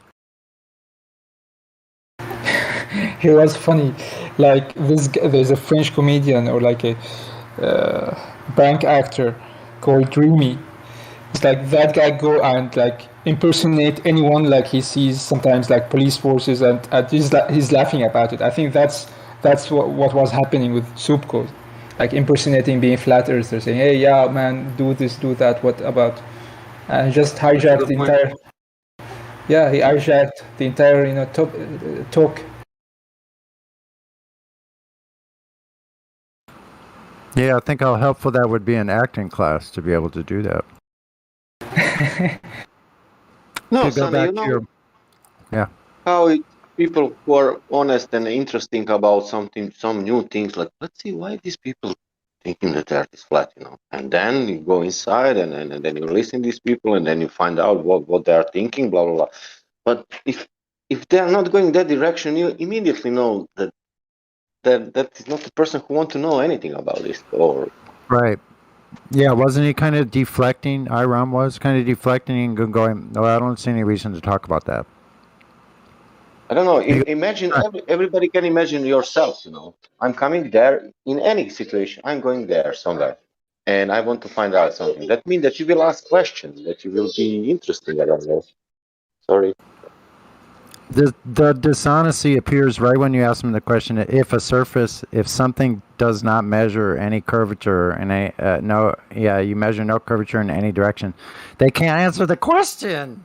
No, he did. He said it's flat, and then he realized he said it, and he said, "Well, except," and he was trying to justify some kind of a rebuttal to his own answer, but I think he got cut off. The same thing, level is curve, and then he decided he didn't want to talk about it.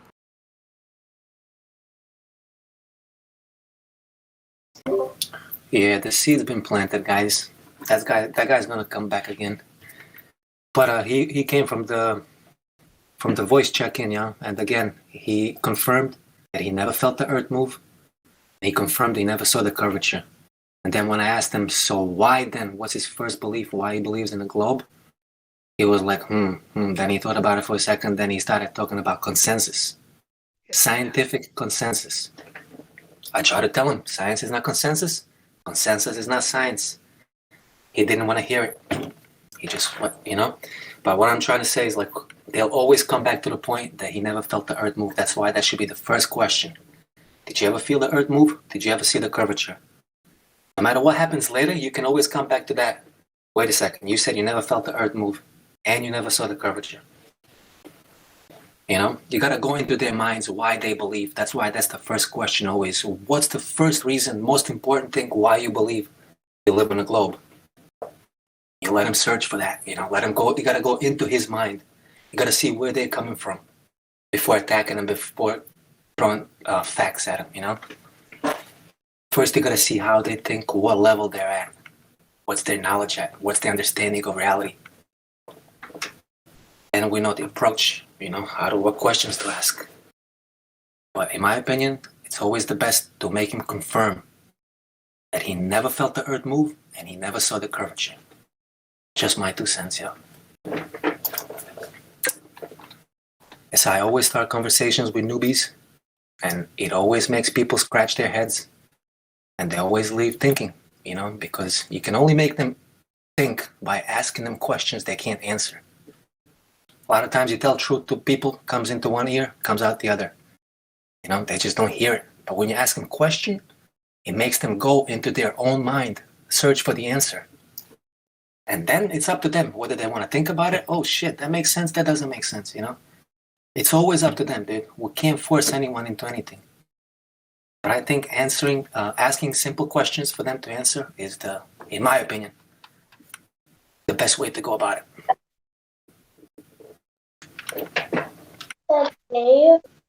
Daddy.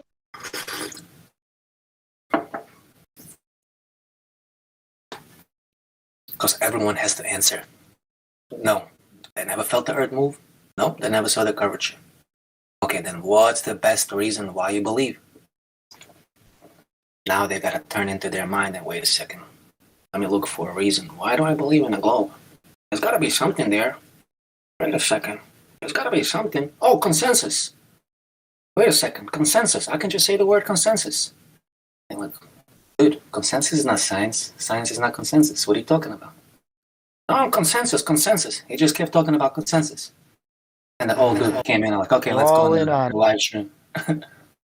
Yeah. This is what they teach me in school, man. Come on. He just didn't want to hear it. That consensus is not science. Understand? Like, he kept talking about scientific consensus, and I had to cut him off. Dude, there's no such thing as scientific consensus. If it's consensus, it's not science. If it's science, it's not consensus. Period.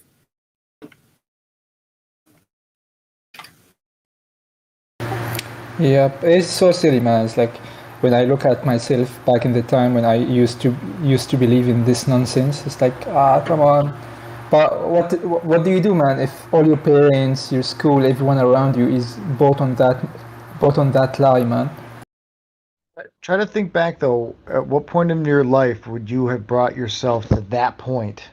What they just did to us, before you looked at the evidence yourself. How young and stupid would you have had to have been, if ever, would you have gotten through all of what they just did for a fucking, for a joke without taking anything into consideration at all? Like 4th grade or something. Yeah, all it takes, man, being a child in front of the TV, watching a cartoon of some kind, showing you the spacecraft and the planet, right? The so-called planet, right? And that's it. And you get older to get into school, or when you grow up a bit, you go into school, and guess what? They are teaching about that sphere again. So it's real. So you go on not questioning anything, right? Until someone hits you with the truth, and suddenly, wait a minute, really? Right, but how were you ever hit with the truth and then responded like that? Like, obfuscate. I refuse to look at the evidence. As soon as I saw some truth, it fucking made me, spin. Yep. Same here, bro. Yep.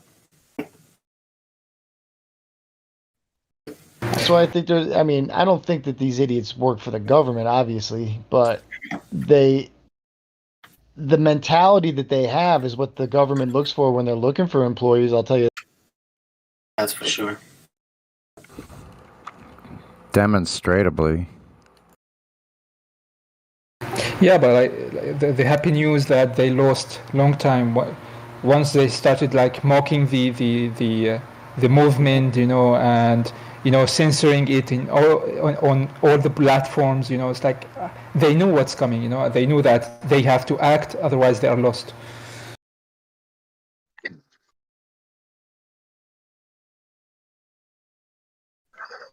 So that's a success in our. Yeah, so I call that a success, man. Once they started censoring those, websites and videos and taking them down, we have won. We have won, man.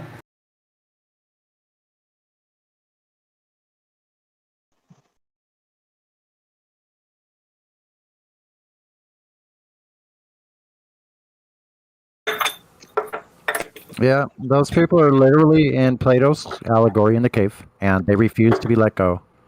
Or from behind them telling, look, there's an opening back here. We can get out. There's actually bright, fresh sunshine, blue skies, green things growing everywhere. No, we don't believe you. It's the shadows.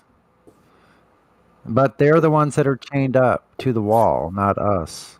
We have the key, and they won't accept us. They won't accept being unlocked. They won't accept being unlocked, even when someone's there with the key.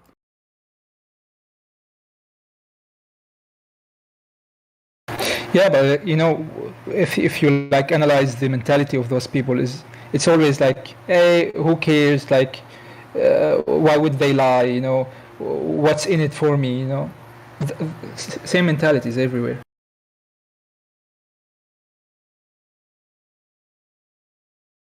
Like 99.9% of the people are like that.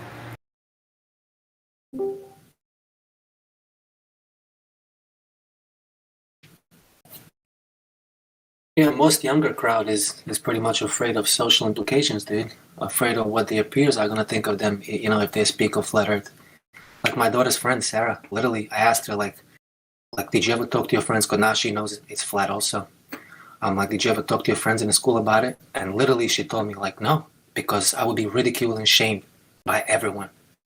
You know, and I can't blame her. This is a 14, 15-year-old, my daughter's friend. I can't blame her for thinking that, you know? But now she knows for herself. Obviously, she's my kid's friend. So, you know, that's it. That's all you can do. Know for yourself. But rest assured, she will not go and tell anyone.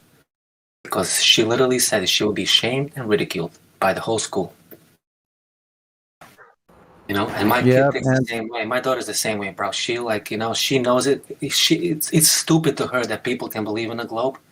But she told me like, I won't talk to people about this because she just sees what kind of energy comes with, what kind of confrontations, implications, negative energy. You know, people get like aroused, and she just doesn't want that, dude. You know. Well, I don't blame her, man. It's like, why would you? Why would you stand in the face of those this waterfall, right? Yeah. Why?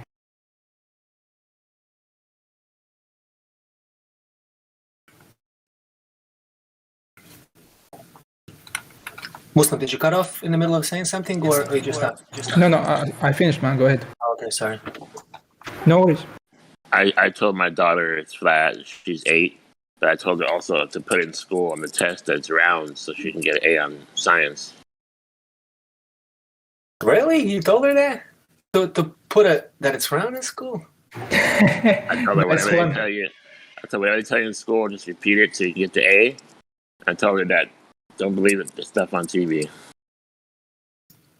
My daughter just didn't do those assignments. We literally skipped them because I wrote emails and letters to school, and we literally decided to skip it. We didn't even do it. She got a passing grade and everything because they know this is a flat earth family. You know, wow, nice job. They just didn't want a meeting. You know, I asked for a meeting with the principal and science. There was 2 science teachers in school. Nope, they didn't even respond letters. Only principal responded after a few letters. But science teachers, nothing. And of course, no meeting, no talking about it in front of kids. No video recorded session, nothing. Good job on that, Vlad. You know what? Well, you know, like because I haven't done anything, bro. You know, it would have been a good job if I went and talked to someone and exposed this to the kids because that's what I demanded. I said, like, let's do this. I will donate $1,000 for any teacher or you who is a principal or a science teacher if they can provide one proof for the spinning globe and vacuum. Nope, they wouldn't even have a meeting with me. The only thing I said, it has to be video recorded and it has to be in front of all the children. Nope, it's not happening. They told me I can go complain to the school board. And on a school board, they give you 120. And on a school board, they give you 120 seconds, bro, to state your cause, and nobody ever talks to you again. You just go like a fool in front of the camera, in front of 20 people who sit on this semicircle desk. They're facing you. You face them. You have 120 seconds to state your cause, to state your whatever the fuck you're saying against the school board, and that's it. And I've heard people say nobody responds to that. Nobody gives a shit what you say, dude. Because there was a lady, I believe her name is Marilyn, from Pennsylvania. She goes on streets and she teaches flat earth. I forgot her full name and YouTube channel. She's easy to find. Anyway, she went to Pennsylvania school board. She made a video recording and everything, and nothing came out of it. Nothing. They didn't even respond to her. Yeah, you know, about those science teachers, they won't even respond to, like, they didn't respond to you because basically what would they say?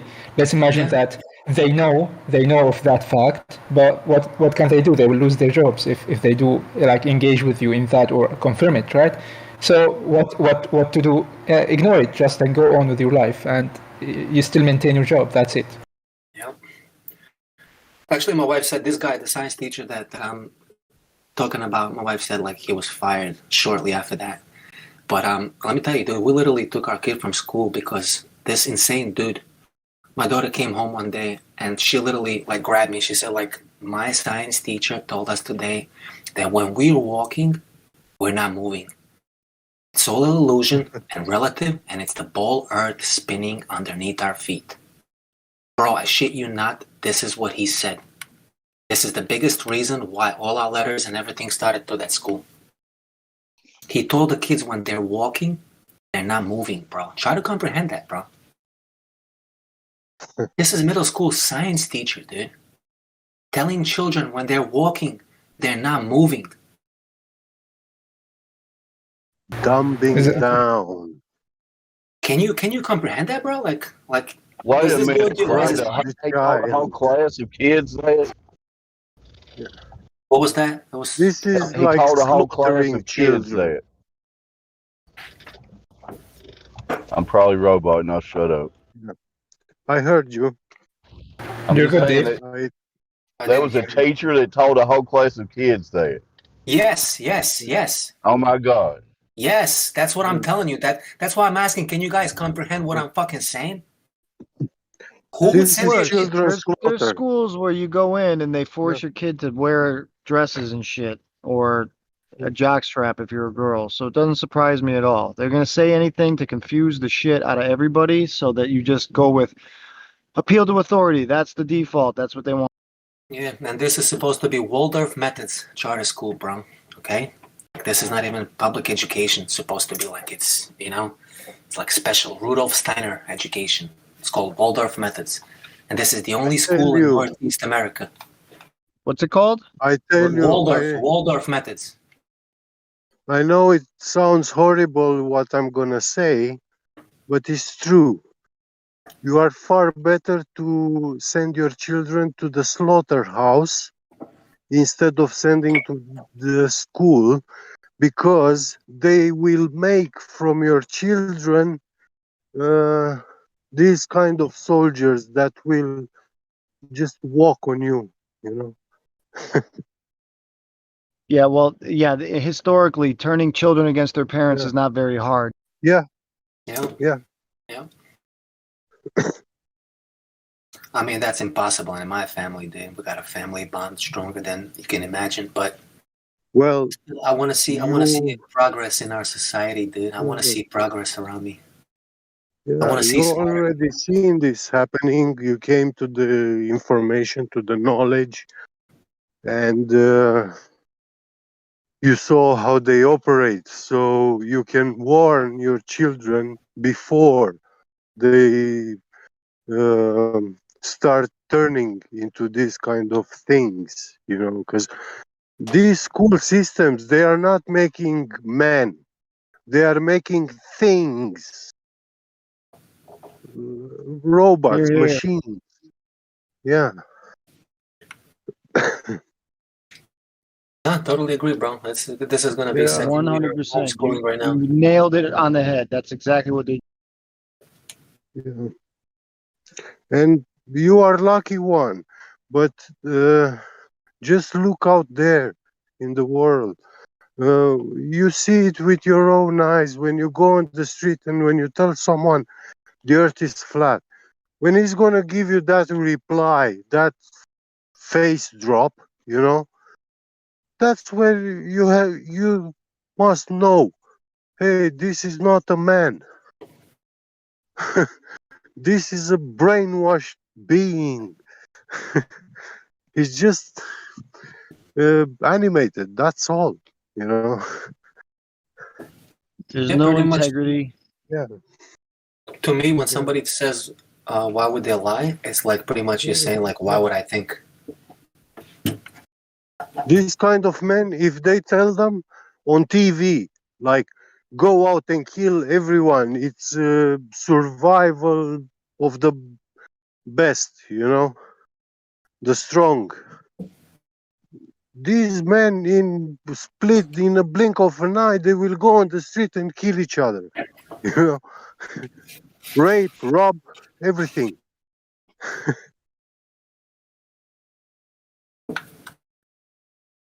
And it's not just the US government educating people. Those US documentaries with survival shit and zombie apocalypse, yeah, they are broadcasted here too. I see in Germany, I see in Romania, I see people everywhere brainwashed into this lonely survivor, like, I'm going to be the only one left after the apocalypse. Yeah, predictive programming. Yeah. Yeah. And to achieve that, I have to be a good fighter to be able to kill anyone I see. You know, because only the strongest survive, right? If a man comes to you and asks you something like, "Hey, give me a glass of water," that's a life threat. You know. Yeah. He wants to steal, to take away from your supplies, and yeah, you won't survive because of that. They are jokes.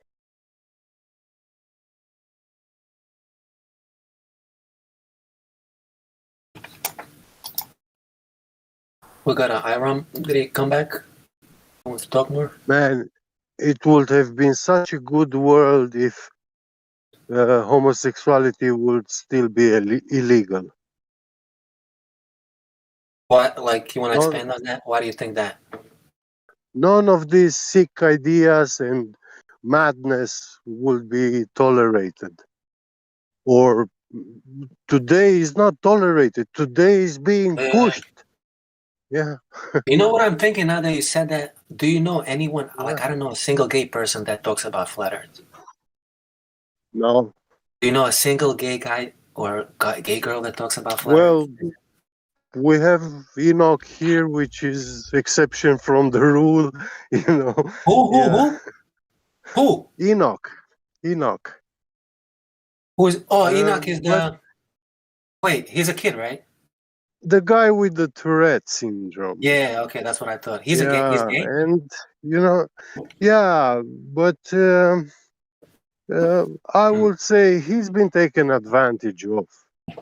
He wouldn't have been. You know, he's been messed up by this system. When he was a child, remember that? Yeah, he was vulnerable. Yeah, maybe there's something, yo. But I'll tell you one thing, guys. My brother's 40 years old, and he's gay.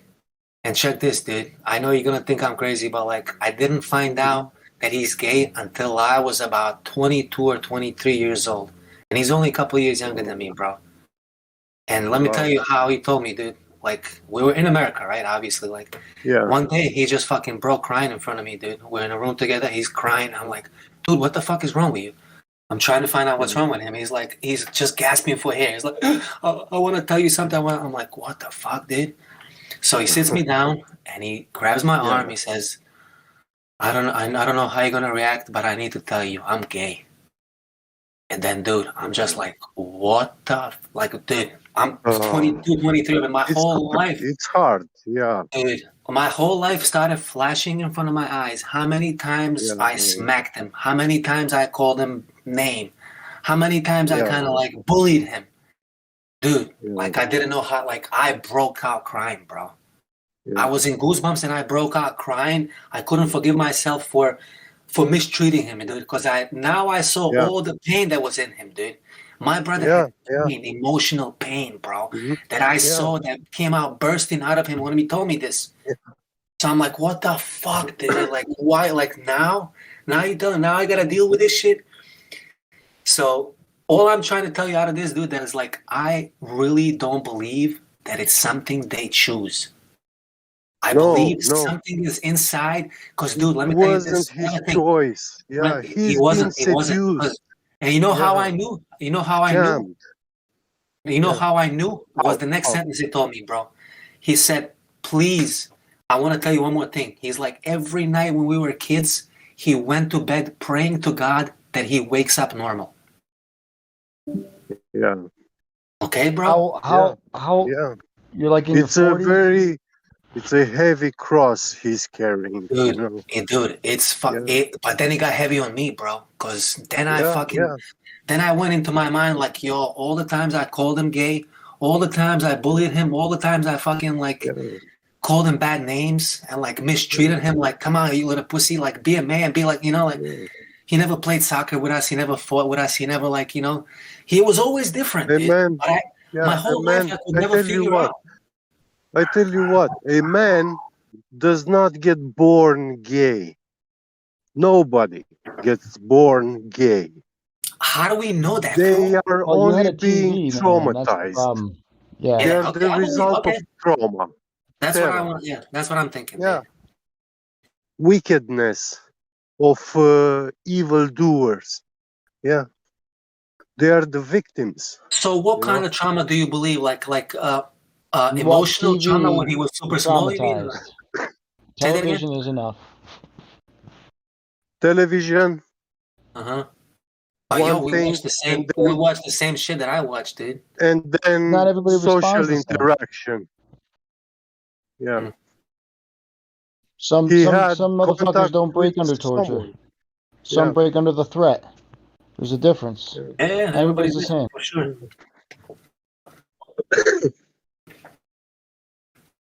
Usually it's these pedophiles that, I mean, I've seen many gays which are actually pedophiles. They like young boys. And they call themselves gay, homosexuals, you know. Okay, we can get off Yeah. of this. Yeah. Yeah, Just one of the. Let's move on. Yep. Reality is horrible. But anyway, he's triggered with the reality, dude, with flat Earth and all. And that was my question, dude. Does anybody know any gay people that But anyway, I didn't want to go into this. Yeah. Sorry, guys. Your brother is a flat earther. No, man, no. That's what I'm saying. His palms start sweating when he hears flat Earth. Oh, really? No, he doesn't even want to talk about it. He doesn't want me talking about it. Yeah, I know, dude. I told my brother. I told my brother last week. I really told him about flat Earth, right? How everything works and doesn't work on a globe, and he was like, "Yeah, kind of makes sense if you look at it that way." But but he wasn't really interested. I think. Yeah, he has a family, so it's just he doesn't care. But Exactly. He doesn't care yet. He doesn't see it important maybe, yet. yeah, I don't know. I mean, people are pretty.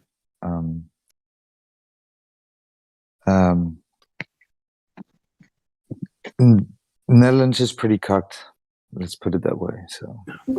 In Netherlands, it's like an ordinary thing. You go there as a tourist, you smoke some weed, and then in the club at night, you are being offered also other class of drugs, strong ones, yeah, and you lose your minds with mixed with alcohol, and hey, so all of a sudden next to you there is a travestite, a tranny, looking like a woman and stuff, and you don't see shit when you are under the influence. You don't know shit, and yeah, you go along. It's enough to pass out in the room with the guy. That never happened to me. Yeah. That never happened to me, bro. No. Yeah, but Roger, it can what age is your brother, happen. Roger? I've seen this happen to people, and it's horrible, horrible. Because in their lucid state of mind, they would never touch such a person. Yeah, but that's. Yeah. I don't think that happens very, very much, bro. Yeah. I mean, people party and they lose their mind. They even play this movie, Harold and Kumar or something like that. They have movies. A bunch of group of boys go to Netherlands in a holiday, and yeah, come on. In the club they show the guy next day waking up between some travestite guys. Yeah, that's a movie, man. Comedy movie. That's a movie. I mean, come on. No. That's what But Terminator I'm telling you, this is for real. I've seen it happening. How did we get way over here again? Right. Yeah. Last. Now it's pretty. I mean, sure, there's a big club life. I mean, not now anymore because all the festivals and clubs are closed. Yeah. But pretty ordinary people, right? Just follow the rules and vote. Roger, you guys are still in a lockdown in Netherlands? No, it's not a lockdown, but they have new plans. So I guess from the 20th on, you can go into restaurants and clubs again if you have your certificate, right? And then from the 1st of November, they want to let go all of the rules, even the 6-foot rule. I don't know what.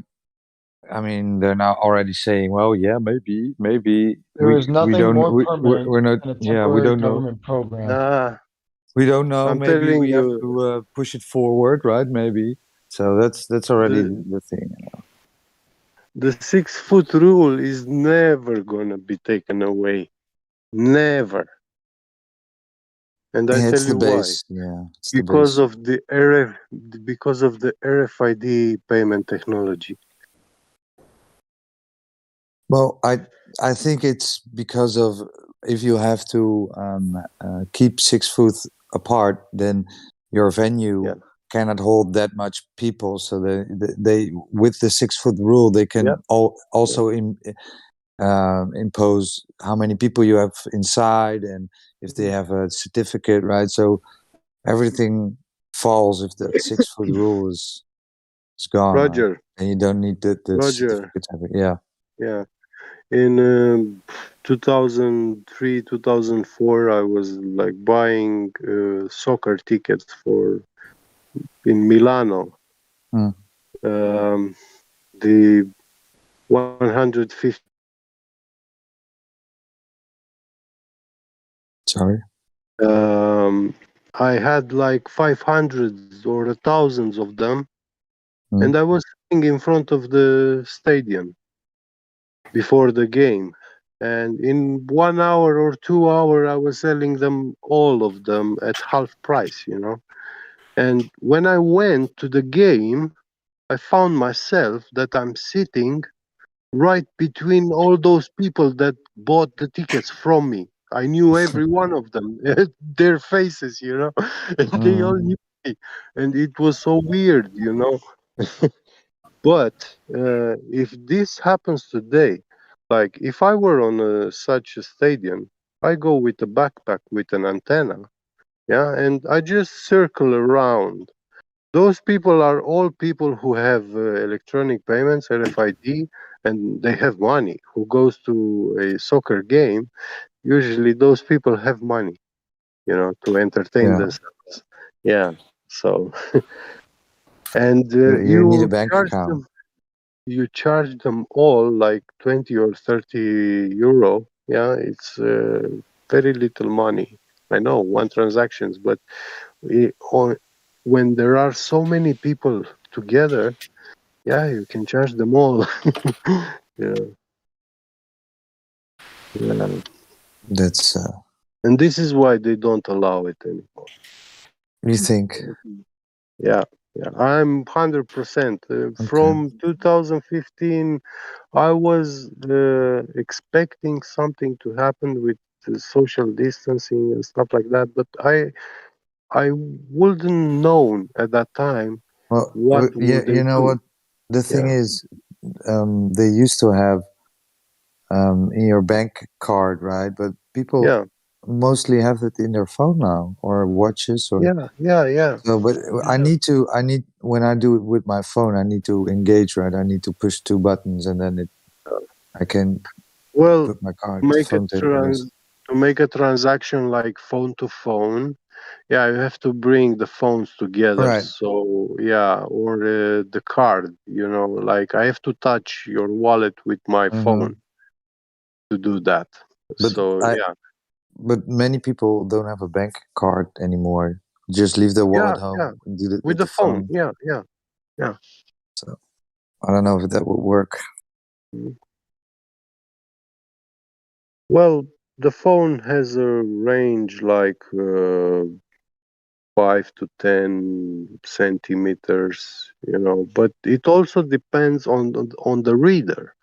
The POS at the store, some of them you can hold the phone like 10 centimeters distance, And some of them you have to put it close, like 2 centimeters. Mm-hmm. You know, yeah. But yeah, when you use homemade antenna, yeah, you make that antenna to be a long range. You know. Yeah. Was this festival? Was this that you posted, Vlad? Was this year or This is from Allentown. This is last week, bro. last week? 2 weeks. I'm sorry, 2 weeks ago. 2 weeks ago in Allentown, and last week was in Bethlehem. I'm talking throughout the whole city, dude. Like, there's hundreds of vendors, music stages everywhere. You're just walking through the city. No one, when I tell you, no one is wearing a mask, dude. Like, no one. Yeah. So we had a blues festival in Allentown, and we had just a general music festival in Bethlehem throughout the whole week. Mm-hmm.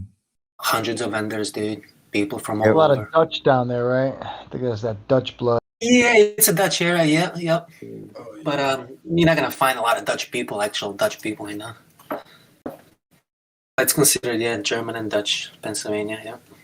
So what they did, right? We have the Formula One in a few weeks now, and it's before 1 November, before they want to let go all of the rules. So what they did is they said, well, we can't have too many people there, so we're going to give so everyone can watch the race for free on the television. So it's going to be, yeah, everybody's gonna get to see it for free on the television. Wow. Actually, on your smartphone. They just don't want you outside. Right. Yeah, so they postponed almost every festival again.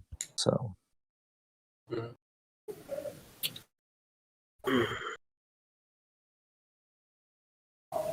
Yeah, those guys in Israel don't wear masks because it's their world. They rule this world. Right. Yeah. Easy now, Goy. Easy, easy. It is the truth. Yeah. And we know who's the ruler of this world. Yeah, the ruler is the person you're not allowed to criticize. Yep. He shall not be named. It's Voldemort. Yeah. He don't deserve his name to be spoken by a man. Yeah. Those grabblers are just his lieutenants, but there is somebody in charge, I think, of this world.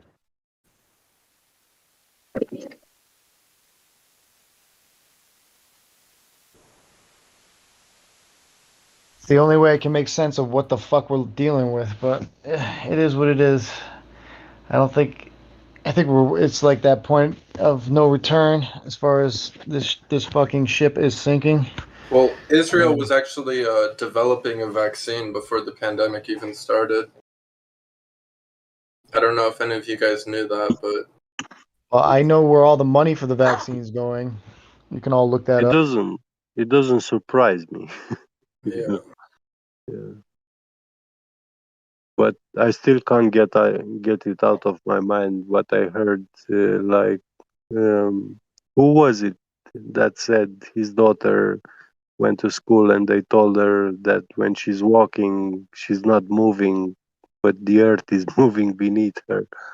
Yeah, think about that for a minute, bro. Yeah, it's so messed up, man. Wicked. But you know what's crazy? My daughter said like half of the classroom looked at each other, like kids looked at each other like with the open eyes, like what the fuck? So I'm like, good. That's a good sign. Yeah. I mean, just the fact that the teacher can say that these words can come out of his mouth, bro. Wow. That shit is scary, man. I put a video in the back chat called Simulation Flat Earth. Mm. I don't know. What's up, Flutter Dude? What's up, bro? Hey, what's happening, guys? But there's a really cool video. It kind of explains how that works in a video game. So the guy's probably a simulation believer or something, a teacher. Anyway, check out that video. You don't have to watch the whole thing, but you watch the first 5 minutes. It's pretty cool. Where'd you post it?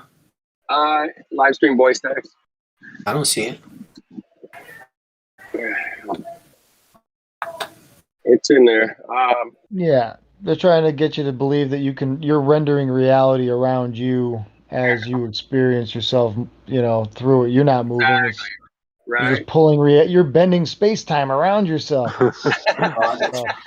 Right? Yeah. I remember this video this guy Jaslib made about that. He's a flat earther, but he was trying to explain how it works in a video game. And there are people that believe that we're all in a simulation. So maybe the teacher just thinks he's in a simulation. Just a thought. Anyway. Every teacher, I work in a community college, and any teacher under the age of 30 right now, I would never trust my child to learn a fucking thing from any of them. It's insanity. These 20-year-old adjunct professors come in, and you can tell that they have zero grasp of anything other than say what you're supposed to say. Exactly. And repetition and regurgitation, yeah. Yeah. They're pretender clowns. And social credit is the rule of the day. That's the most important thing, not education. Yep. It's not about teaching these kids and passing. It's about making sure that the right kids pass. All right. Make sure they fit in a society. You know those patches when you get injured at the pharmacy? You can get patches for your wounds. Even those are poisonous. Really? Yeah. I don't know about that one. You are much better. Like if you have an open injury, you are much better to make a fire and get ash, burnt ash, and when you use that, it instantly coagulates the blood, so you stop bleeding. It will look dark, it will instantly look like it's an old wound, Yeah. But yeah, it's in open air, it's not sealed. When you use a patch, there will be forming a medium, like closed medium, where there is humidity and no air, no fresh air, less oxygen, and that's very bad for a wound. Yeah.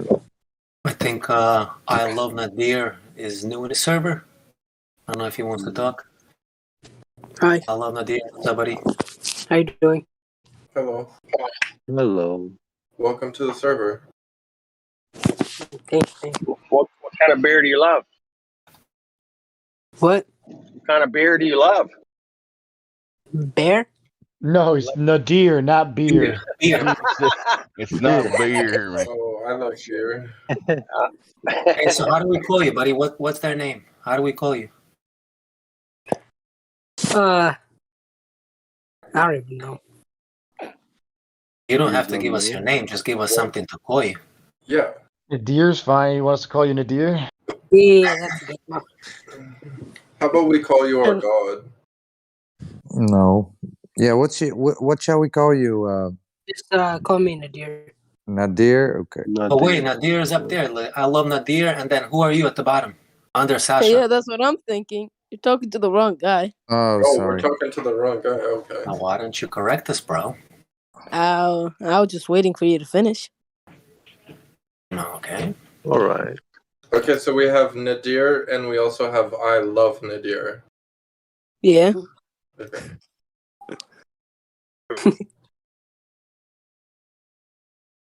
So what brought you here, Nadir? And I Love Nadir. Are you two together? Everybody's working in duos tonight, it seems. Yeah. I don't even know why I'm here. I just want to know if you guys believe. We just both agreed to go on this, and that's it. Wait, so do you guys know each other in real life? Yeah. Oh, so you're friends? Yeah. Mm-hmm. Okay. Are you guys Russian? No. Are you Arabic? Yeah. Okay. Cool. You're clearly brothers. Not at all. You turned on your computer and it just magically brought you here? Is that what you just said? I think you meant you're clearly lovers. So what shape do you guys think the Earth is? Well, no. What? Well, one of you loves the other, right? No. I mean, That's mean, is you're, it a No, platonic we're love? not like I mean, that. you're No, right. we're not. You're right about that. Oh no, you're not like that. No, Well, yes. you're in Would you love. nut You're in in each other's love, but mouth? you're not lovers. I'm not. We're not. All right. All right. Okay. You just have the names that say so. Yeah, I Yeah, don't want nothing wrong to love each other like friends. Nothing wrong with that. friends. Yes. You No, can have no. friends, sure. Okay. So do you guys think, what shape do you think the Earth is? Round. Yeah. No, Like that's actually the spherical? wrong answer. Like a globe? Yeah. Yeah. Oh. No. What makes you believe that?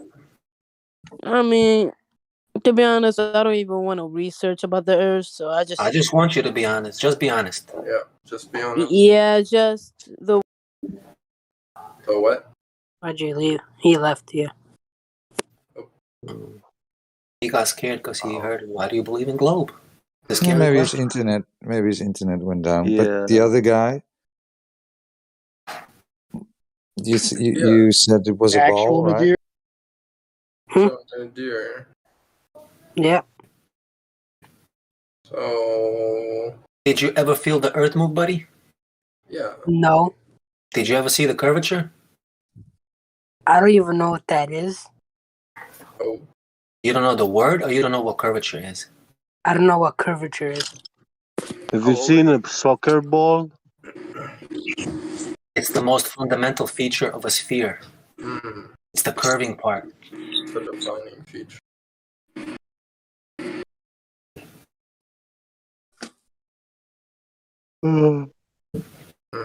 Yeah, so The Nadia. entire outside of a ball is curved. That's curvature, right? Go ahead.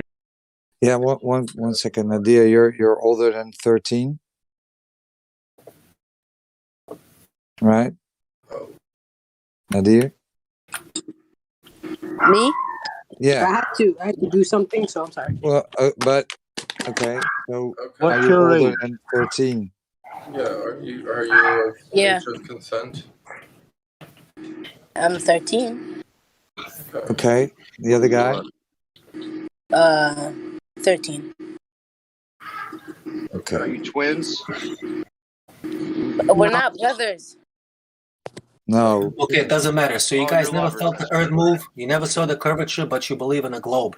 You believe that you live on a globe, right? Yes. Yeah. So can you give us a reason why you believe? No. I mean, it's just what we're taught, so yeah, it was just kind of. I mean, to be honest, I don't care if it's a flat. I don't care if You it's should probably open. leave then. If you don't care, why'd you come here? I Yeah, just just want to waste time. came to ask Fair one enough to ask a question. I want Take to them just easy a little bit. He came here to be a naughty boy. no. I wanted to ask one question. That was it. Okay, what's your question? What's your You guys- punchline? I heard that flat earthers don't believe in planets. Is that true? Oh God. Well, we can explain you. What's a planet? Yeah. Like Saturn, Jupiter, and other planets. Don't give me names. I'm asking you, what is a planet?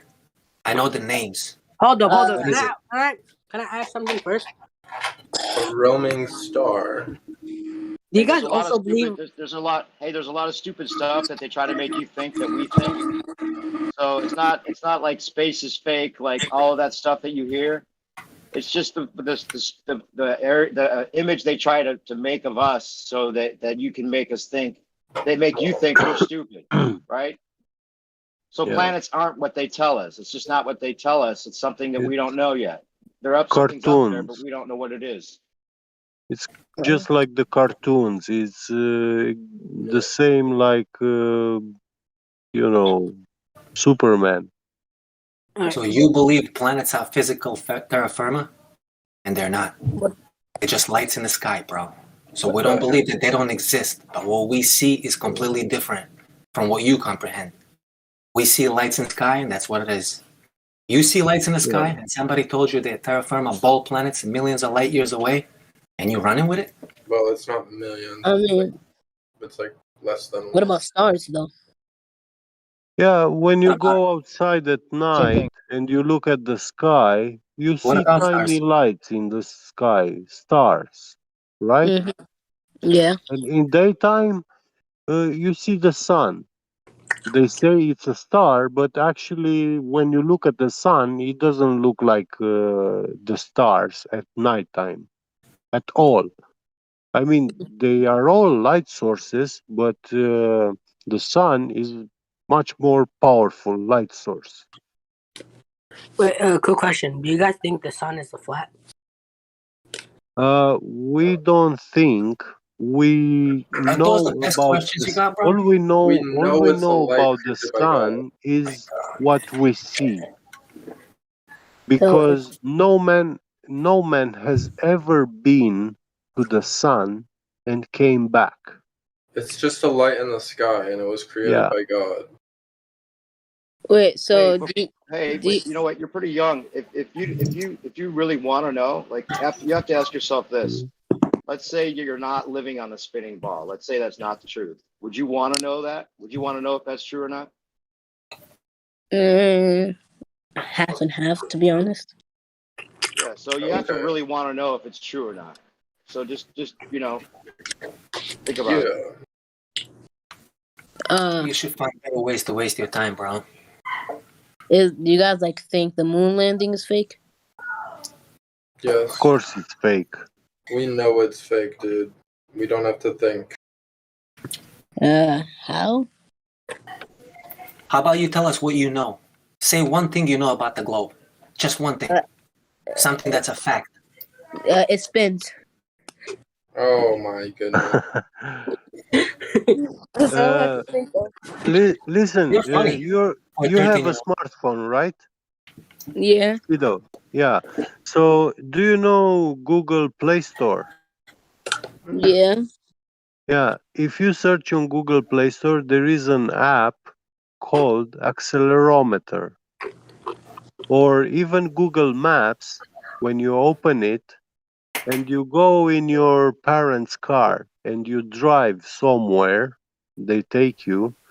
And when you look on Google Maps, it will tell you the speed you are moving with. But your phone is not connected to the drive shaft of your car to tell you the speed. But it will tell you approximately the speed you're traveling. When your father is driving with 100 kilometers an hour, you will see on Google Maps will show you that you're moving with 100 kilometers an hour. And when you stop and you look at Google accelerometer, you see that you are 0 kilometers. You are not moving. And you can download a accelerometer app, which is much more accurately. Like when you move your phone, it will tell you you're moving with meters per second. Squared, meters per second squared. Yeah. Yeah. So how come the phone shows you that when you're walking, but when you're standing still, it tells you you're not moving? But they tell us that the earth is moving, but our phones are not allowed to tell you that magically. Well, Am I making sense to you? a little bit. Wait, but doesn't Like the phone won't know if it's moving if you're not moving it though. True. But when 'Cause you it are thinks. moving, I tell you, when you are moving, the phone detects your motion because it's moving inside an electric field. And if you are 13 years old, you haven't yet learned the physics of electricity and this stuff of fields, electric fields, and it's a little bit hard to explain you. At school, they teach you Newtonian gravity. I don't. Probably you're doing that just about now. Did you learn about Newton? No. No? Oh my No. God. Like I've learned at 11 or 12 years American, old. Yeah. But yeah, they will teach you soon at physics. Is there any reason for you guys think that they're lying to us? Is there any reason why would they lie to us? We just told you that everything is a lie, dude. Yes, Name but one thing that's true about the globe. Name one thing that's about the globe that's true that we can check out for ourselves and find out the fact. Anything. I don't know. Do you know about the vectors and the motions and the speeds of that are claimed? How fast the Earth is spinning, how fast it's flying through the vacuum. Do you know any of that? No, but Google does. Google does, right? Google Earth. Yeah. Come on, they are kids. They don't know much, and we have to take them easy. Oh yeah, my bad. Sorry. But I know their questions are triggering a lot of us. But yeah, it's good to They take just into the account. questions They just are don't make sense, children. bro. They're not Yeah. asking questions for their I beliefs. know, but Shouldn't that be the first thing when somebody believes in a globe? Wouldn't you want to know about it? Yeah, the well, why they lie though imagine, is important to kids that are imagine. brainwashed. Yeah, how would you react if you were 13 I today? would want to know, dude. You say that as an adult now. Nah, man. No. If a grown-up told me this, if a grown-up sat me down and said, look, I want to tell you something. Yeah. This, I would be like, holy fuck. Let me think about it. But I'll let you know. I I've always know been like that, bro. when you were in school, then not all the other children were like you, No. right? But hey, So half of us were asking, yo, how come Australia is not flipped up upside down? How come the water's not spinning, falling off the bowl? Not everybody, but some of us. You know? Yeah. But that age is quickly forgotten and years go by and you live in a lie. Yeah. There are some people who know, even from the beginning, that it was flat. Dude, like I said, with my heart, I swear to you all, I knew it all along, dude. That's the biggest reason why I'm so fucking enthusiastic about this shit, dude. Because at the age of 38, I found out that I'm not stupid. You know? These kids aren't stupid, obviously. Don't take that as him calling you stupid. Yeah, exactly. Yeah, that's not what I'm saying. But you are a victim of the education system that taught you these things. I like to say MK Ultra victim. You know, every time I went to the beach, dude, like literally every time, I'm looking at the ocean and just thinking to myself, how the fuck can this be a ball? And before I even finish the thought, I just tell myself, forget about it. You just don't know. Don't think about it. You're not smart enough. Put it in the back of my mind. But literally, dude, every time I went to the ocean, I thought this throughout my whole life. How the fuck is it a ball? Then you just like put it back in the back of your mind that you don't want to think about it anymore. You know? I wasn't confident in my intellect to say fuck Earth is flat. Water's level. How fuck ball? How fuck ball? How fuck is this a ball? Yeah. It's a naughty ball. You know, I even asked my dad. I asked my dad, like when I was a kid, I remember, hey, where's Italy? We're standing in the Adriatic Sea, right? We're in Croatia, and Italy's across on the other side, right? We can't see it. It's far away. But I'm asking my dad, where's Italy? And he points straight that way. And just in my mind, I'm thinking, because I was in school a few days ago and we were learning about the globe, and teacher told us it's a globe. Just in my mind, I'm like, how the fuck can it be a ball, dude? And just like that, I forget about it. I tell myself, I don't want to think about it. You don't want to expose yourself as non-intelligent. You don't want someone else to think that you don't get it. And Just literally, to go just like along. that, yeah, just go along. Just forget about it. Don't ask any more questions. Boom. Where's the ball? Where's the ball? Yeah. On the soccer field, that's where the ball is. Exactly. People lie for lots of reasons. That's not what you need to worry about. You need to worry about, can you prove anything yourself? And that's what you know for yourself is the only thing you can trust. Yep. If not, somebody's going to take advantage of you, man. Yep. For sure. Yeah. That's the number one thing I tell my daughter to do, like that. Those exact words. Just think for yourself. If it doesn't make sense, don't believe it. Hey, hold on. Quick question. If the Earth is flat, then is there an edge, like where you fall off or something? Nobody's ever found an edge. Nobody. We're not going to speculate. Nobody been to an edge, and when we sail away, we get to this place called Antarctica, which some of the flat earthers will tell you it's an ice wall surrounding the whole world. And yeah, but nobody knows what's beyond that. But what we do know is that all bodies of water must be contained. Yeah. And you can tell that to your teacher. Yeah, and if you look at the pictures of Antarctica, you will see clearly that it's very tall ice, coming out from the water. It's tall. It's like a wall. And that medium there is a very harsh environment. Is nothing like you have experienced in your lifetime. In Antarctica, in winter, it goes even below minus 80 degrees Celsius. At minus 20 degrees Celsius in winter, you get cold. If you if you sleep outside at night in winter at minus 20, you die. Without heating, you die.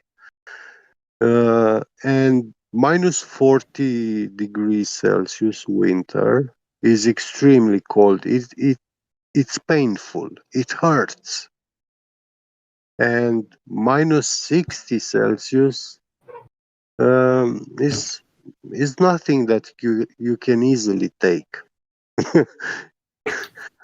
And minus 80, you need special breathing machine to provide you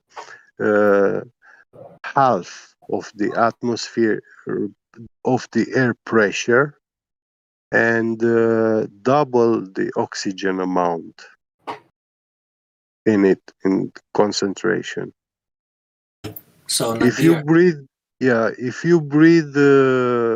at air pressure that we breathe normally, 1 atmosphere, at minus 80 Celsius, your lungs will instantly freeze and you die. Bro, that's way too much information for Nadir. Okay, so So Nadir, can you just confirm that you do understand that all bodies of water must be contained and that water cannot contour to the sphere? Can you confirm that you understand that? Wait, say the last part you said because you cut out. All bodies of water must be contained. Their surface is level, and water cannot contour to a sphere. Yep. Or any exterior of any object. You understand that, right? Yeah. Yep. Do you understand that, or you know something contrary? I don't. I'm confused, to be honest.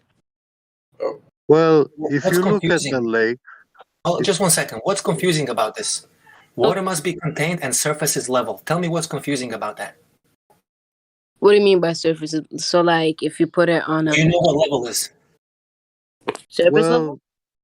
Like, go to a Google dictionary and type in level. See what level is. Tell me the first synonym that comes to level.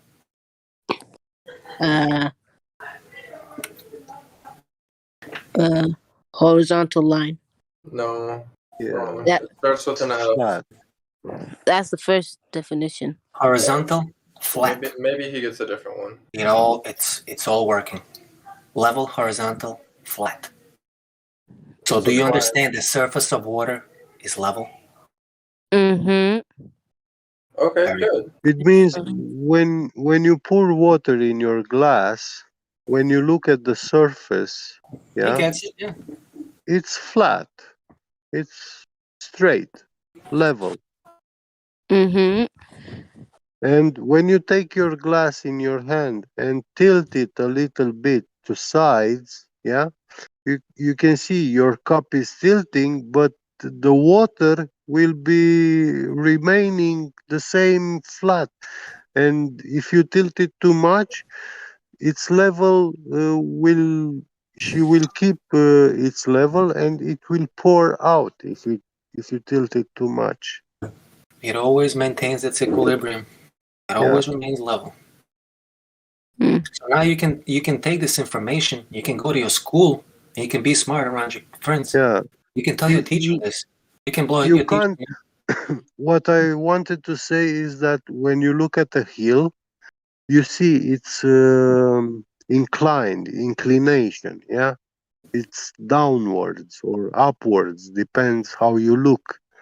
But you don't see the water surface being like that, like a hill. Have you ever seen it like that?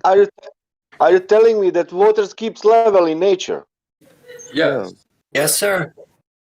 Fuck. What, you didn't know that? I am saying ball is flat. The ball is flat. How is possible that water keeps level with all this example of curving? Well, give me an example of curving. Well, Sasha, these are two kids, 13-year-olds. So yeah, Michigan Lake, take them easy. Ohrid Lake. Come on, guys. Sasha sarcasm. You don't get it? Come on. Black Sea, Mississippi River. What else? It's all water. That's all curving, man. When you go with the ship, you're going down. You know. Sasha, I know you're joking. Sasha, I know you're making jokes, but these are two children, two kids, 13 years old. Yeah. But, be easy on them. Okay, let's say like this. What would be your knowledge to know that we have the that you know that there is the edge of the earth? What? What would be your knowledge to know when I ask you a question? Do you believe there is an edge? And we can fall over or whatever a question was. What your knowledge would be? They asked us this question, so you should. Why don't you answer then? Yeah. Try to answer. Okay. How I can know that? With your so you're. Can I travel everywhere? I don't know. Well, do you know that we cannot? More than 60 degrees south. Well, we are speaking about Antarctica. We cannot go even before Antarctica. Nadir, are you still here? Yeah. Yeah. So you heard Sasha. The question will be like even if we are flat earthers, if we have if we are like a company like a NASA. Let's say that we have all, I don't know even if we have all technology or that what NASA has, all that money, I don't know even if we could know the answer of that question. Is it the edge there? And to ask normal people who realize there is not a curvature there, and we are not spinning, and that water normally it's level, because in nature it's behaving like that. And to ask that question, I don't know how what knowledge. My question is, what knowledge I need to have to realize that there is an edge? Okay, Sasha, I will explain to Nadir. Nadir, you ask about the edge. The problem is that whatever Antarctica is a small continent on the bottom of the ball, or is a ice wall surrounding the whole world. There is the 60th parallel. And this is like a concentric circle, a perimeter, which we cannot travel beyond that because it is being watched by the US military. So if you buy yourself a yacht and you want to go to Antarctica, you need military approval. There is in the world, there is this treaty. It's called the Antarctic Treaty. And this treaty has been signed by many, many nations of this world. The army of all these states, they are defending that borderline. It's a borderline which we cannot go beyond. So you need a special authorization, clearance to go to Antarctica. And you cannot go there with your own ship, yacht, or airplane. You have to go with theirs. Okay. Yeah, so they do advertise these trips to Antarctica, but no civilian has ever been there yet. Only these very, very high placed people in government or so called scientists, it's these people from NASA and, the very people that are lying to us, it's only them that are going there, literally. They own that part of the world. And the US Army and NATO is defending that borderline. Even Russia and European countries, Japan, Australia, all of them. So you as a civilian, we are ordinary people, we are normal people, we don't have this title. I'm not a president. You are not the prince of Pompadour,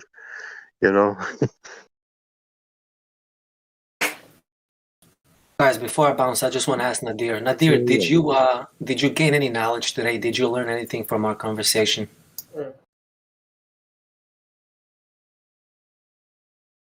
Nadir? Nadir, are you there? I guess he left. I guess that was too much information for him, Gabi. You were like, too much. Like I said, it goes too much information goes into one ear, goes out. We need to stick to simple questions, where they need to search for information in their mind to realize that they don't know shit. Telling them all these stories, dude, it's like I can tell they're just like, yeah. Goes into one ear, comes out. at 13 years old, he starts developing a bro. character That's and what I'm saying. mind, critical mind. Yeah. Exactly. That's why you Yeah. gotta engage their thinking skills, not telling them like the more we tell them do, the more it's like yeah. They think they're the smartest, bro. At 13, you think you know everything, But when you get asked question, you're forced to go into your mind and look for an answer. Yeah. We gave him a little bit. Yeah, for sure. It's good. I think we have to root out the global belief before it calcifies in their brain, because right now they're still young, so they can still change their opinion. Hey, my whole lifetime paradigm and stuff like this would have been totally changed if I was like him today and heard such things when I was young, like him, I know that for sure. I would have paid attention, it would trigger my curiosity in an instant, because absolutely. I was a very ardent believer in all this infinite space, planets, space travel, Star Trek, spaceships. I was into that at that age, aliens and stuff like this. I was I knew everything, how it works with gravity and stuff. Yeah. I was like that till 5 years ago. I am 50 Yeah, years old. I was 45 years like that. Yeah, I Not, believe you. I'm not 13. I'm speaking. Yeah, this guy is 13. That's all right. But for example, like you said, Vlad, we can go into water. We can speak about. We can like with our eyes. We can prove for ourselves. We don't need anything. But that value, for example, for them, that value of radius, it must be there. If is that the value, what it must be there, and that's it. Yeah, basic geometry. Yeah. Whatever we speak, we can speak whatever. I know that that it's enough water. For me, is it Earth flat? Yeah. What is your argument? Water. And can we discuss? I don't need to discuss anything. It's only that word, water, like refraction. It's absolutely. water. Keeping it as simple as possible, bro. Yeah, it's water. Enough. I don't need to discuss anything. Exactly. No, because once we go, dude, check this. Once we go into these, like for example, refraction, even having a conversation about this, we're automatically entertaining the idea that the water can bend and the refraction can straighten it out. You understand? Why were we talking about refraction? First, like, wait a second. You claiming that refraction is doing what? Extending the horizon, flattening out the curved water. Okay, I will check this. I will give you refraction if you just show me anywhere in nature bendy water. I'll give you refraction, dude. I'll give you gravity, everything. Just show me curved water, dude. Yeah, also, but also how you can extend the horizon and you don't have that written in any kind of phenomena happening any time in the world of science. Never happened that kind of refraction that extend the horizon. What we are talking about then? That's what I'm saying, dude. This is why I told Crypto that if I wasn't a flat earther and if I was still a Grober, then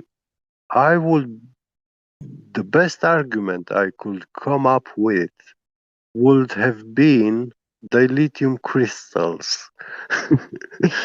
No, listen this, refraction, and you have 5 types of refraction. And now, let's say sinking. Sinking is extending horizon, and you have like written books about that, and then we know fucking that it's happening, and because it's proven, But that is not the point, That's the point. Because we're discussing optical effect, and we're talking about physical reality. You understand? They're trying to use what we see as opposed to what is. I mean, to prove something that is right. Dude, close your eyes. You don't see anything. On a rainy day, horizon is in a totally different place. Does that mean the globe size has changed? Exactly. You understand? Yeah. Refraction is not even a conversation, dude. But it shouldn't be entertained. The way they calculated their radius and all this stuff, all this math, they matched it with these laws of light refraction and everything, the index of refraction. They matched it with that. But how can they match that if it changes with weather? Yeah. Well, that's the problem because it changes with the weather, the index of You know what I'm saying? refraction, and yeah, in good weather days you have a very low index of refraction, so you see very very far away. On bad weather days, then you have a lower index of refraction, and you don't see that far away. Yeah. And they're using that. Like, check this. They're using refraction to prove the globe. It's like they're going reverse, dude. It's like they use gravity to prove globe. Like gravity, therefore globe. Like what the fuck, dude? I'll give you gravity, but you first need the curvature. You first need a sphere. Yeah. And when I say how is the curve, how then you can invoke gravity. But you can't fucking be like gravity, therefore globe. It's insane, dude. Yeah. Weather changes the refraction index, and that's the cause why the horizon distance changes. And on a ball, the horizon distance should be immovable.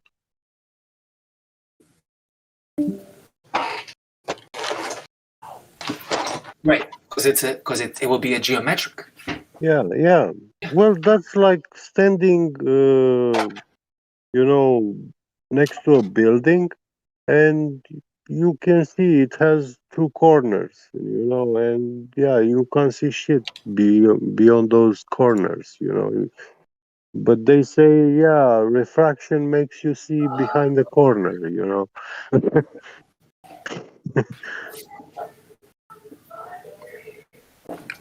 And that's lunacy. Yeah, total insanity, though. Using optics to prove physical reality is totally insane. Somehow, when people ask that, I have, when they ask that kind of question, where is the edge? I think that we need to immediately, cut that and go in the direction that why you have that in mind. Maybe you heard from the internet. I don't know. Maybe you are blah blah blah. But to move in the direction, we are not here because of that. We are here because of value of radius, and there is no there, that value. Yeah. It's not. You cannot see that in nature. 3,959. Here, for example, 3,959. let's find out what is going on here. We have that curvature or we have not. Okay, if we have not, it's flat. Now after that we can see what the fuck is that. If it's the edge or whatever it is, But let's say truth first and see how I can realize what is, how to say, what is behind the Antarctica. Does anybody knows? Right. Yeah. These kids don't go for the truth, bro. It's like they're coming there, it's like they're part of the team. They're on a globe team, and they'll do and say anything they need to say for their globe team to move forward, right?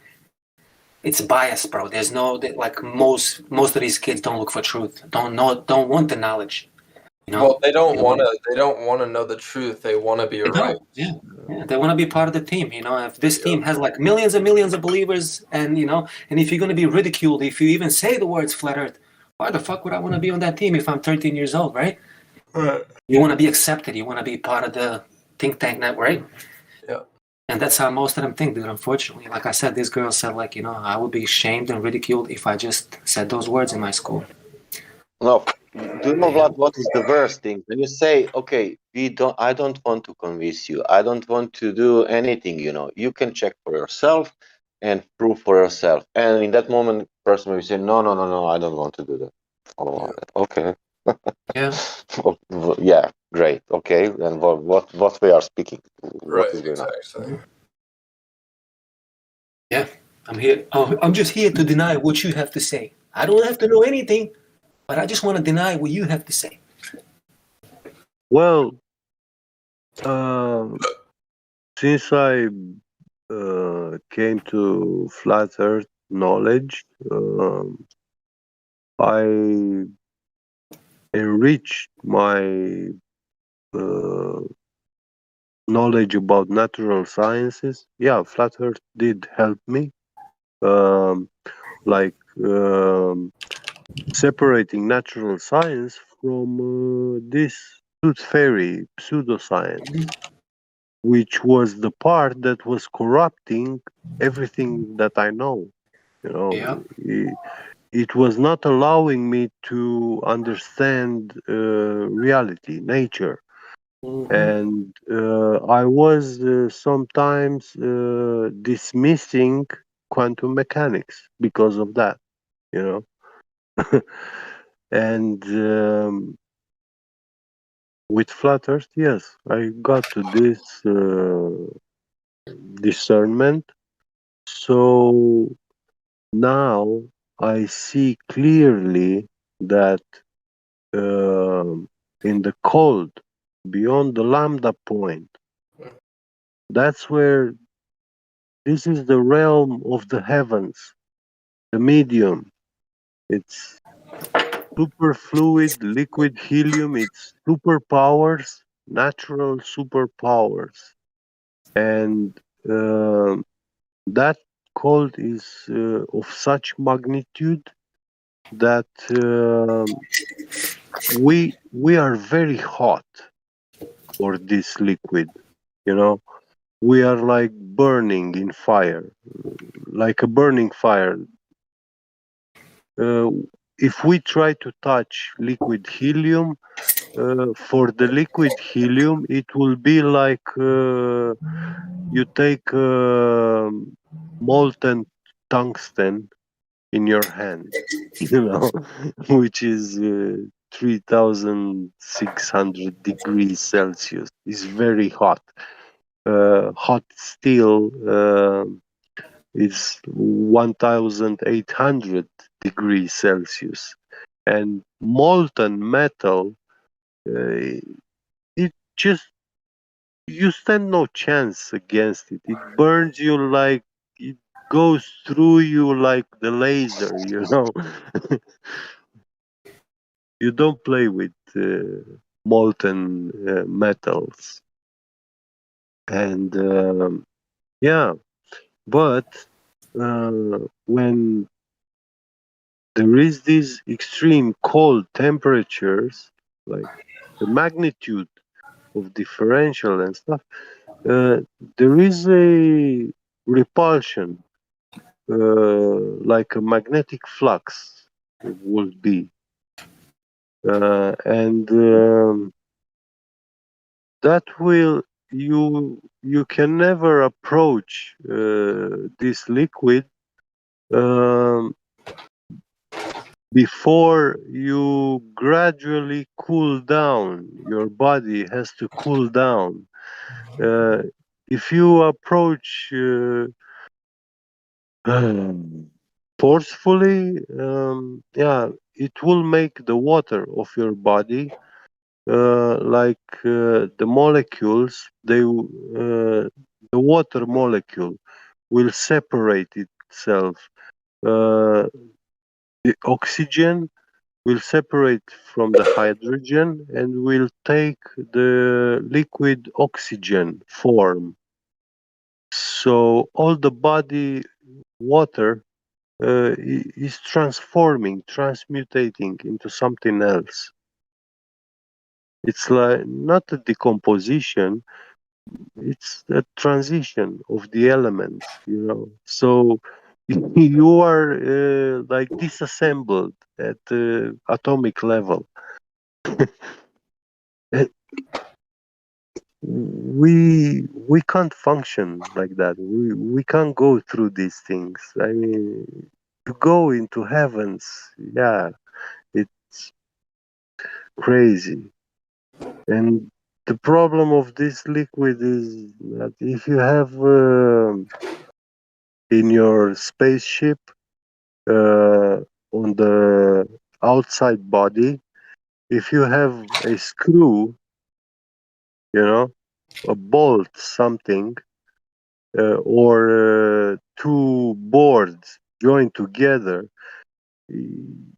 there is no sealant that can hold liquid helium not to flow between those tiny cracks.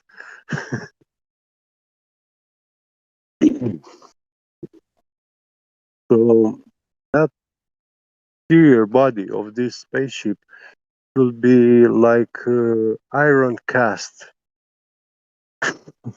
and closed from 360 degrees overall.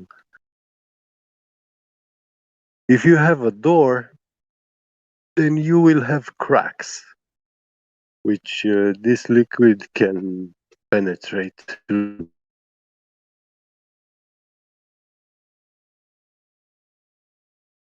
Is there a YouTube video with a demonstration of superfluid helium?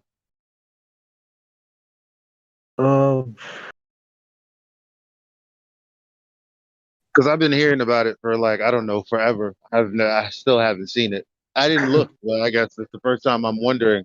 Well, shit, is there at least a video Elijah, on YouTube? yeah, it's the capillary flow.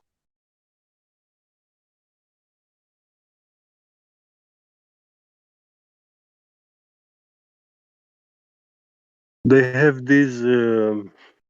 They show that 1960s video where they No, show the I'm not. capillary I'm not. flow. I'm not asking about the capillary flow. I'm asking Yeah. about superfluid helium. The superfluid, yeah, that's below the lambda point, and that's the one which, yeah, um, has I mean, I zero do understand viscosity. yes or no. Is there a Yeah. video demonstration or not? Well, I read about this, I guess not. and Okay. video, no, I haven't seen a video experiment about that, except the capillary flow. Yeah. So, but even the capillary, wait, I need to check on that again, Elijah, because I don't remember uh, exactly right now. uh,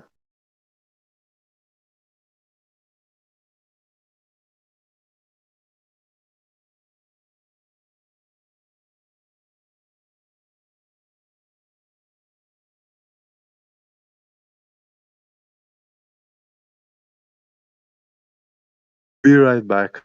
10 minutes.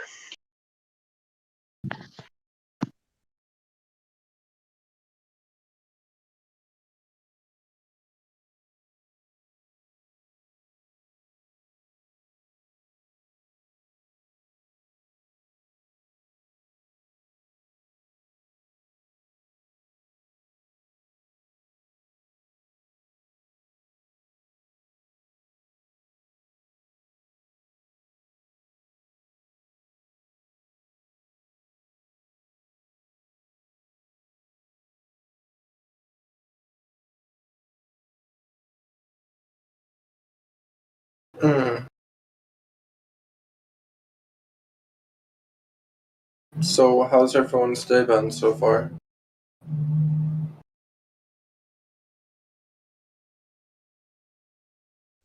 Pretty good. Productive. Good. Got some work done. I took a nice little 2-hour nap. I'm back out. No. Pretty good.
I'm just imagining us all standing in a room. Tea? Crumpets? The earth is flat?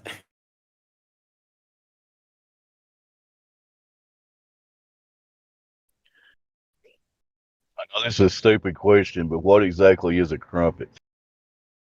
A crumpet It's like is a cracker or cookie.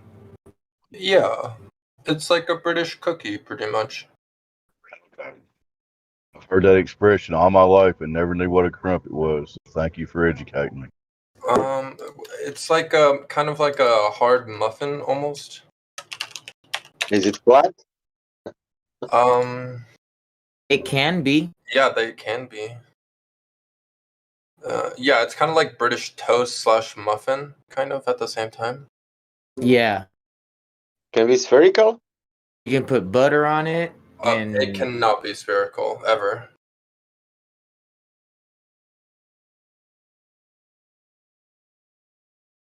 What the heck? That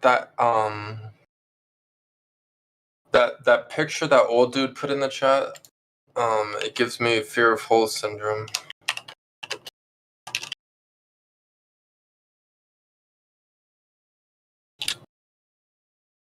Tryphobia, I think it's called. Don't look it up, it's really gross.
I lose you guys? Whatever. Everybody's on break? Cool. We're waiting for some flat earth dude wisdom, man. Hit us with. Sweet. You know, all bodies of water have to be contained, even on a globe. Really? I haven't heard that one, man. Explain that to me. Cletus, hand me my shotgun. I like to say that when Glovers come in. Are you saying that bodies of water are not curving? I don't understand. Well, they have to be contained. Curving or not, they have to be contained. Well, it's like saying level is curved. It just doesn't make sense. You know what I mean? Right. I think the ball is flat. Yeah, it's crazy. So it's a flat globe. Is that what you're saying? It's a flat ball. It's flat. It's flat and stationary and contained. We got it all figured out. Stationary globe. I got you. Thanks. And contained and non-rotating. Stationary, baby. It's really kind of crazy to think otherwise. It would be like moving, or there would be some land on the underneath my feet or something. That's just like crazy thinking. Crazy, man. It's crazy. Yeah, I'm always original, even though it's a stupid question. What started it moving, and what if it stops? Oh, that's one of my favorite questions too, Dave. If it were to stop, we would all die. They don't have an answer for what started the spin. I get it. And did all these motions start at the same time? Did the spin and the orbit all start at the same time? You know. Why is it asteroid? They probably will say something along the lines of, "Well, an asteroid hit the Earth, and then it started spinning because of the collision." You know what I mean? It was millions of years ago. Right, of course. It's billions always and billions. billions and billions. Yeah. It's always millions and billions for them. It's never like, oh, it was 10 years ago. Oh, it was 1,000 years ago. It's always like, I don't know.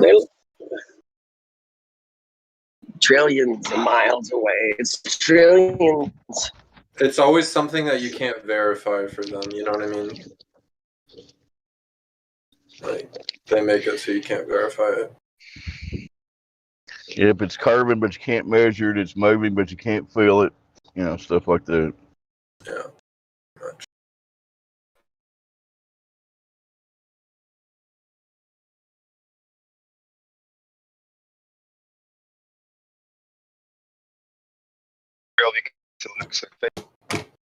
There we go. That's better. I'm driving, so anyway.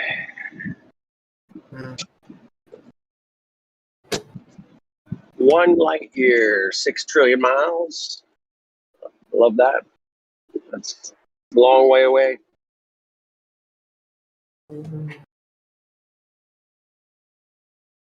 $6 trillion? Is it really that long? I heard it takes a month to count to 1 million. Oh my god. Imagine going 695,347. Take it once you Anyway,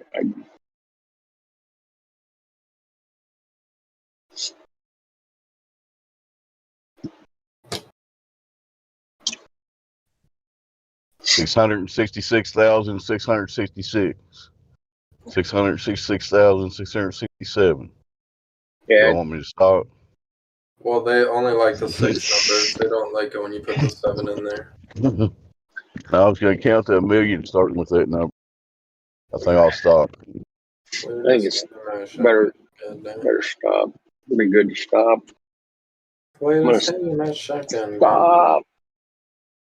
Stop spinning. Stop spinning. Baltard. Space Monkey. Do you remember? Did you guys hear that song Drace made where it goes, Baltard? Spinning Space Monkey. What was QE's song? You talking about the? They wasn't Drosh, or maybe Drosh did one too. But Oh, I thought it Quantum was Eraser Drake. did. Quantum Eraser did that original. Oh, was that 'Cause it- Quantum Eraser that did the Space Monkey song? Yeah, to the tune of Angie by the Rolling Stones. Oh, okay. I was trying to find it on Drace's channel, but I couldn't find it. It's on Quantum Eraser's channel, probably. Okay. Oh shit! Why have I never heard this? It's a pretty good one. You haven't heard QE's song, dude? No. Somebody cue it up. Somebody cue it up. Is there a DJ in the house? DJ in the house. DJ's on break. Damn it. We need a DJ. This is why I should be a moderator, so I could cue things like this. You don't even know if you're a monkey on a ball yet, man. You can't be right. You don't know you're a monkey on a ball? Oh my god. Oh my goodness, this is horrible.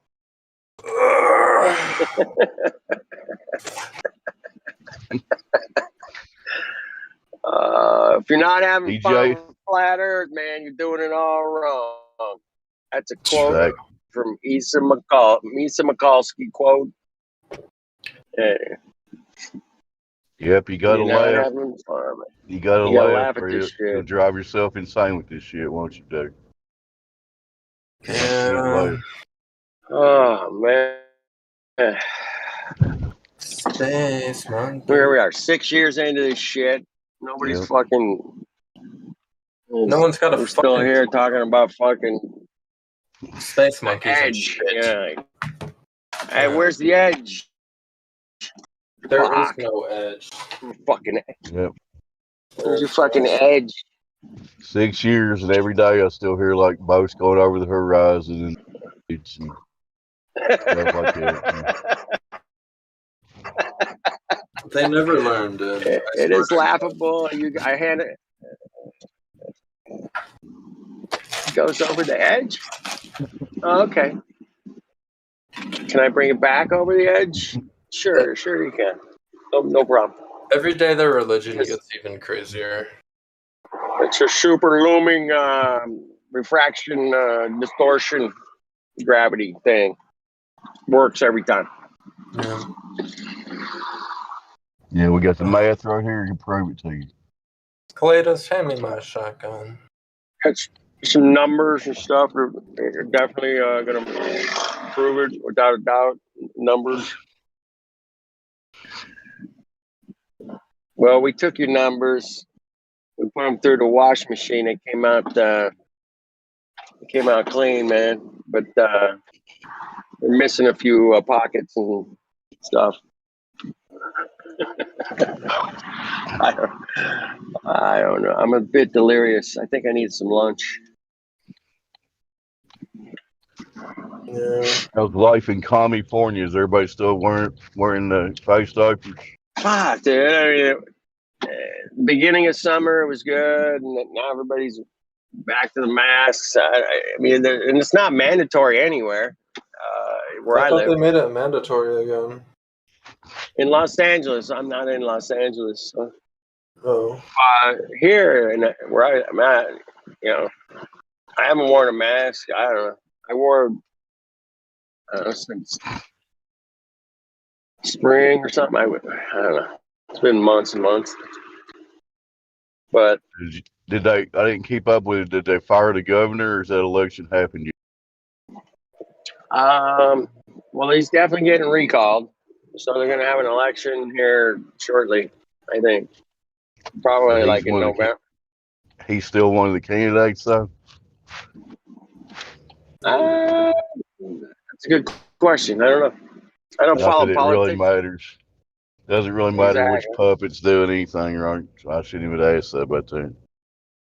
Exactly. Doesn't really matter. It'll change my life. It's all the same globe bullshit, you know what I mean? Which puppet's holding which position, it doesn't really matter, does it? Politicians only take away freedoms. They don't give them. They don't hand them out, man. Last time I checked, I got nothing handed out. Everything's been pay more, do more, bend over more, take more up the ass, and shut up. And then that's all I get out of these cocks, man. Yeah, the politicians suck. Politician ever said, "Hey, man, you know what? You don't have to pay your registration this year." Oh, really? Damn, that was probably a good rant. Oh, You okay. roboted through it. Nothing. No. Sorry. We'll get them next time. You're back now. I got more rants. You're back. No politician's ever given me one thing of freedom. They only take it away. They only keep take. Never give. You say that about government in general. It's not there to give you freedom. It's there to just restrict you, make rules. Restrict.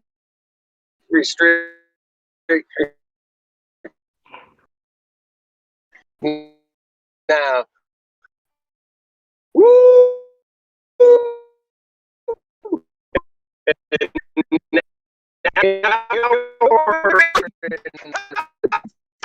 Quit sending that shotgun, goddammit. That's some weird robot in there. Restriction of fucking take your fuck all time, man. I mean, coming full steam. Ah, fuck. It's rush hour, man. Everybody's on their phone. Fuck. Now you're back. We heard all fuck. Man.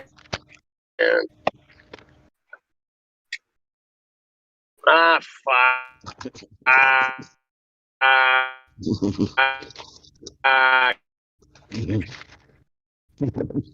Put. If I told everybody that the Corona Coco. Your robot is very bad, Flat Earth dude.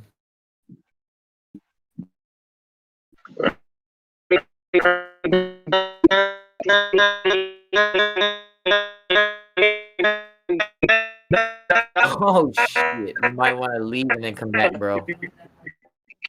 Yeah. Holy shit, bro! That's awful. That's borderline satanic robot in there, man. You're human. Below 3 feet. Thank you. Still going.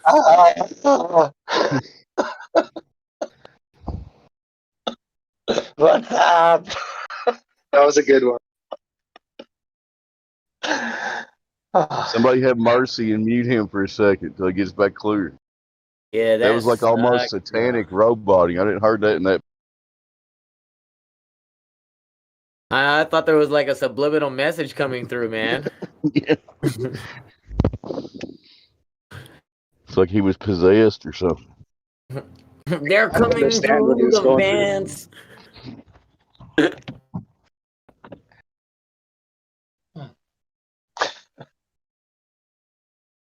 They're gonna hide your wives, hide your kids. They're coming through the van.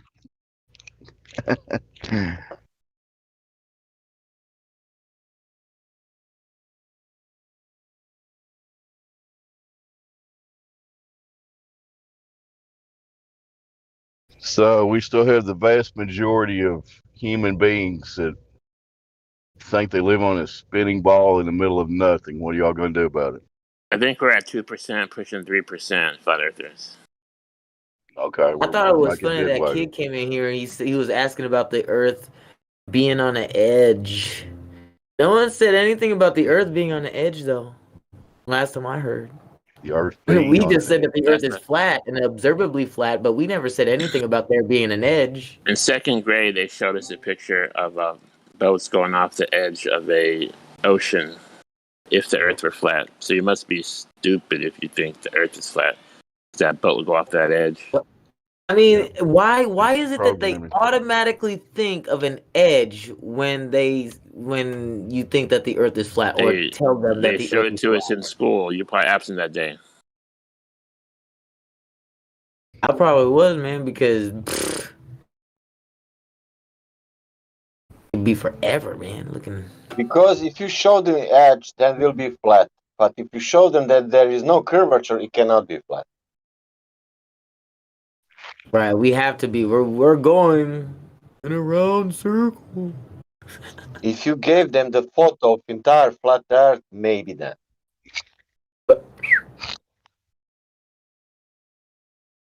There's a 13-minute video from Flat Earth from FE Core. Laser test, 21 miles. No 200 feet of curvature. They saw the laser on the other side. No hump.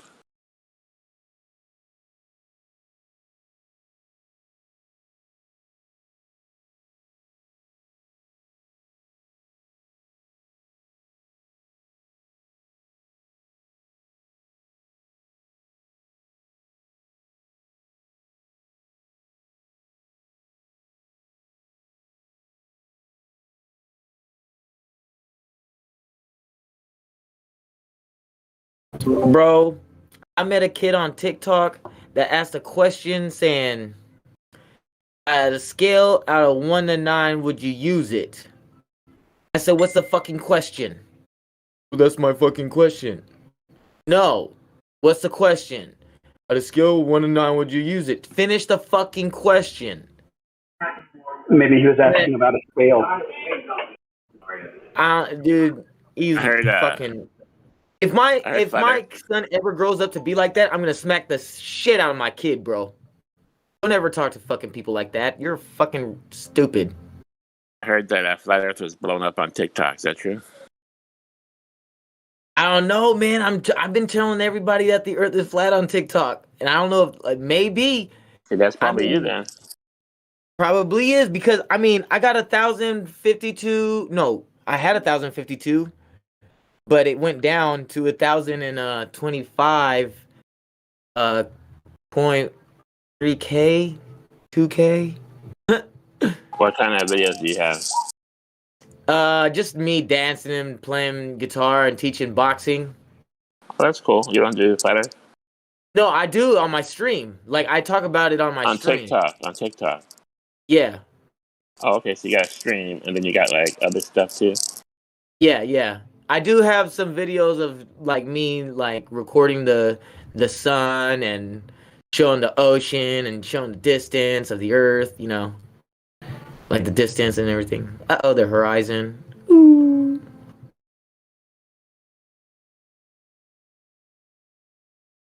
I want to come up with more videos and post it on my TikTok. At 2 miles, there's supposed to be a 32-inch drop at the ground level. From point A to point B, it's supposed to drop 32 inches. That shouldn't be too hard to measure. Right? If it was curving. From one side or from both sides? From point A to point B. To point B, it should be dropping Precisely. 32 inches if it's and curving. from point B to point A? It's also dropping because it's a circle going down. Now listen, if you're on the inside of the circle, like a concave, then it would be going up 32 inches. Right? Either way. No. If you're on a sphere, no. If you're on the inside of the circle, it'd be going up. If you're on the outside, no matter which way you walk, you're going down, both ways. Because you have to get to where you started on the 360 degree. You have to get to where you started. You have to go down and around and back. Always down.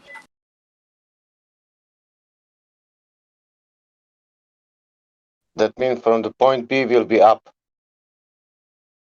Point B down, point A up. Point B to A down. Point A to B down. That means that it's abyss between them. You're thinking if you're on a slope. You're not on a slope, it's a sphere. If you're on the top of the sphere, you look to the left and to the right. Both sides are down. So no way you can go up on a sphere. You'd be going up in space. And that debunks the globe. Yeah, of course. I'm speaking of both analysis, yeah. You cannot have both sphere in both directions. Yes, you can. It goes down in both directions. Think of it being on top of a ball. You walk forward, you're gonna fall. You fall down. You walk back, and you fall down. It's going down 8 inch per mile square.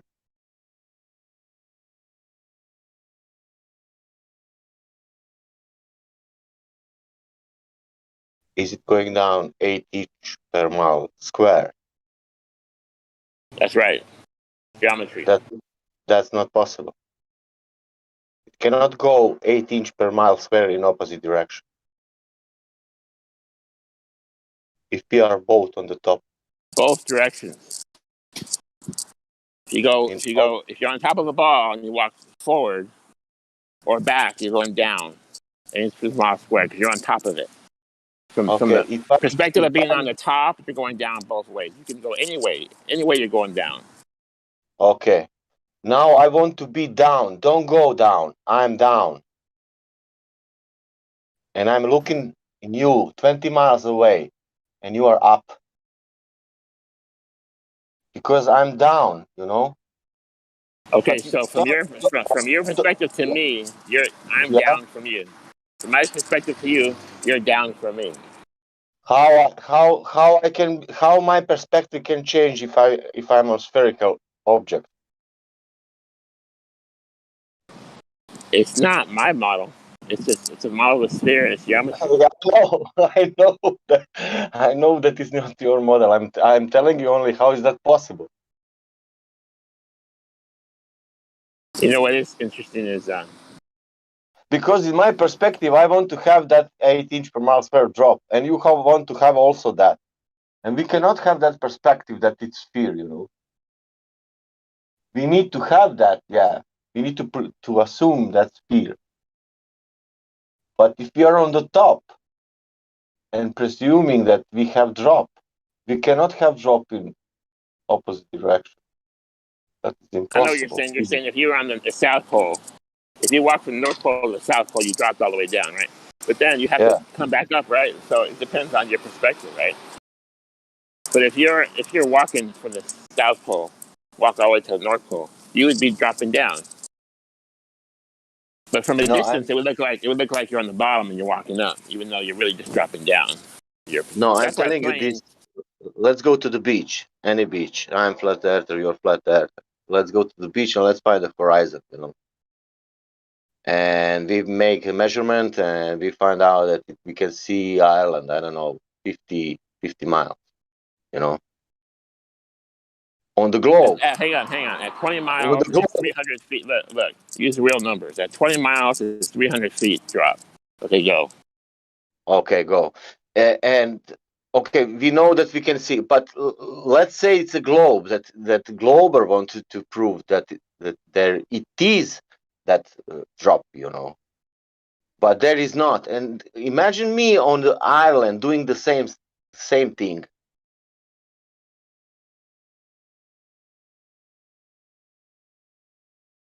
I'm on an island and I want to reach the beach because I want to 8 inch per mile square. That means it will be drop.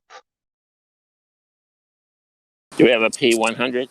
I'm sorry, a 1000? But do you understand me what I'm saying? That means that from both sides it will be drop of that, what you said, 200 feet. Just like I said, put yourself on top of a ball, of a beach ball. When you go both ways, it's a drop no matter how you look at it. The sphere is going to drop down when you're moving forward, period. If you're on beach ball. If you're A to B, it drops down. If you're B to A, it drops down. If you consider that, you're on top of it. Yeah. And the reverse, if it was a concave, if you're inside the beach ball, you'd be going up. No matter which direction, you'd be going up, not down. I don't want to imagine concave. I want to imagine sphere. If it was a slope, you would have to go up and down, but it's not a slope.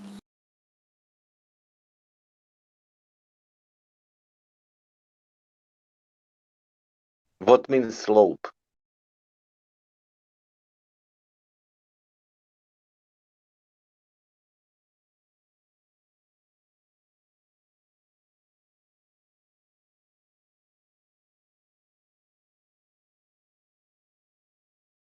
Furthermore, if you travel a mile, you're only dropping 8 inches, so that's actually hard to distinguish.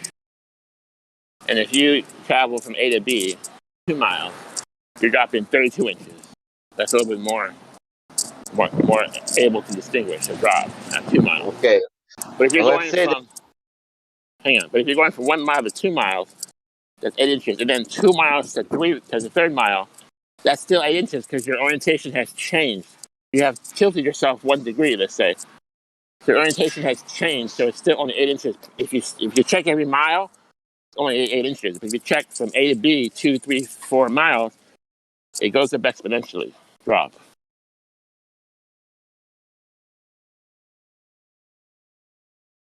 But let's say like this: you are on the beach with the boat, and I'm on the island with the boat, and we are observing from the boat with Nikon, 8" per mile square. But now we don't want to be more to observe. We take the boat and we go together in one point between us in 10 miles point. At a distance, there's supposed to be a hump of earth curve in between us. Whatever it is. If it's 1 mile, it's 8 inches. If it's 2 miles, it's 32 inches. If it's 3 miles, it's 72 inches earth curve in between us. But if we go together to meet, we're going to nullify that earth curve and it'll be 0 at the top. Yeah, that's what I'm saying. It must be hump, but it is not hump. Must be hump, like a pregnant lady.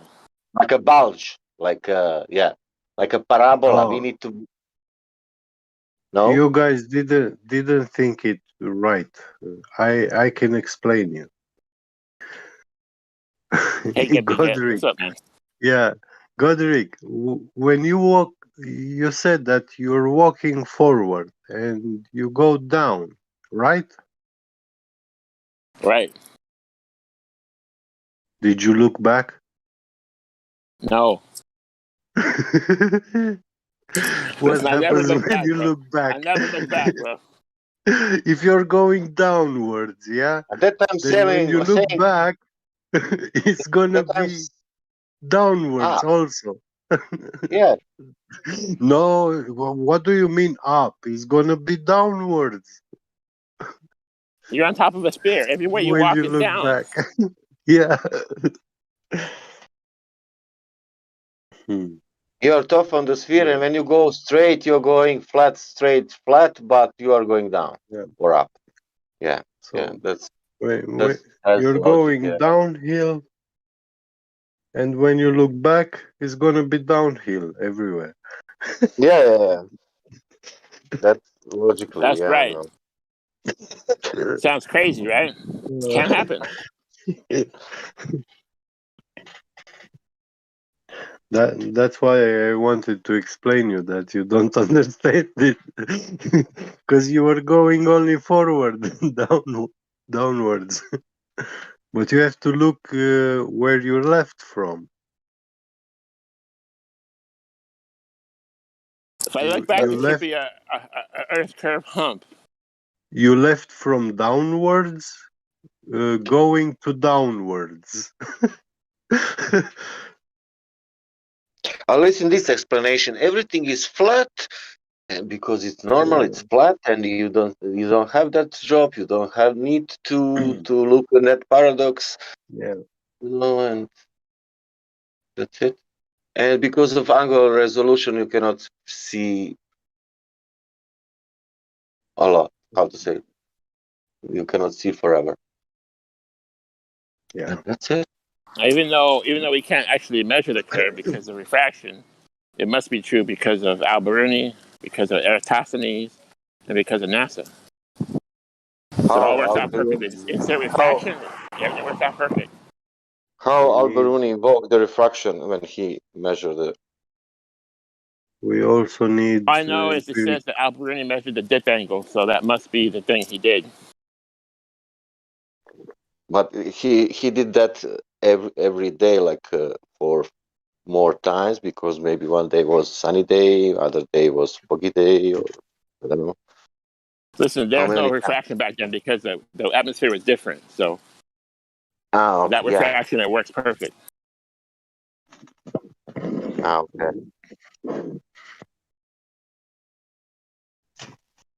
But during the Second World War, it was a refraction or not? Look, when dinosaurs were here, there's more oxygen. So the same kind of thing. It's different back then.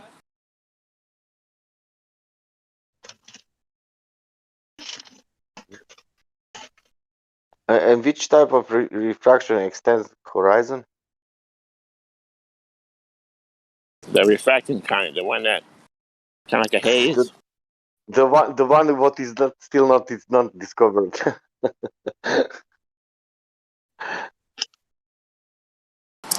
Like I think in the distance, objects are magnified. I think that's true.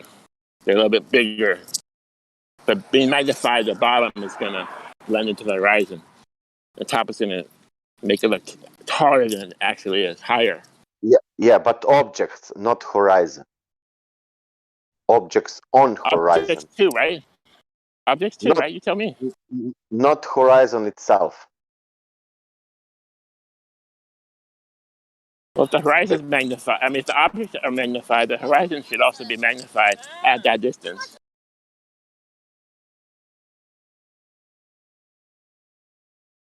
And that's how you have items blending into the horizon at a distance because of magnification. So we're not actually seeing the object itself, we're seeing the magnification of it. It's better if you do that at night with the night scope.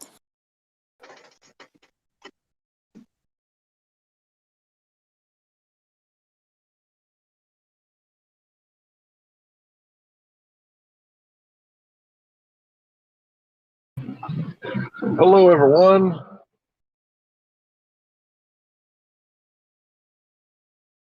Yeah, Hank. Oh, what up?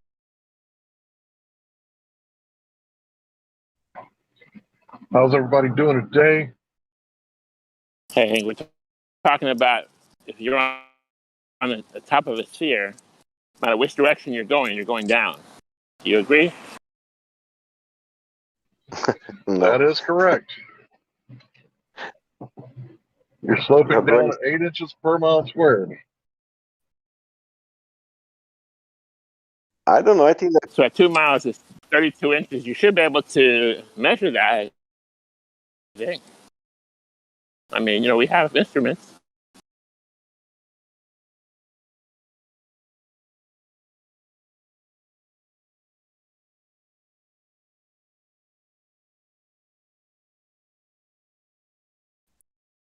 I think about the Globers and the stuff that they say, like, there's observational science, but you can't trust your eyes. And that's just solipsism. Like, I know I'm like a broken record and I keep saying it, but like, if they can't know anything, why are they on here claiming stuff? Why are they on here claiming that the Earth is a globe, but we can't measure it? And you can do observational science, but you can't trust your eyes. It's kind of like, and belief in education, in NASA, and in movies. Right, it's blind faith. But after a while, it's kind of like, hey, you, the guy who self-proclaims that you can't know anything, like, sit down and shut up if you don't have anything to add to the conversation. You know? Maybe because, Hank, you don't have an eye of pseudoscientist.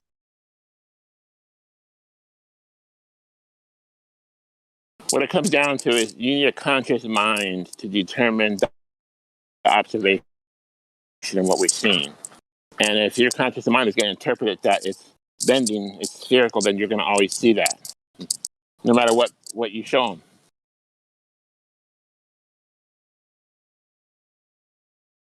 And they can say the same thing to us. They can say, if you interpret it that it's flat, there's no amount of refraction we can put in there to make you think that it's not flat. It's being interpreted. The results need to be interpreted by a conscious mind. Hey, Blaze, where you guys at?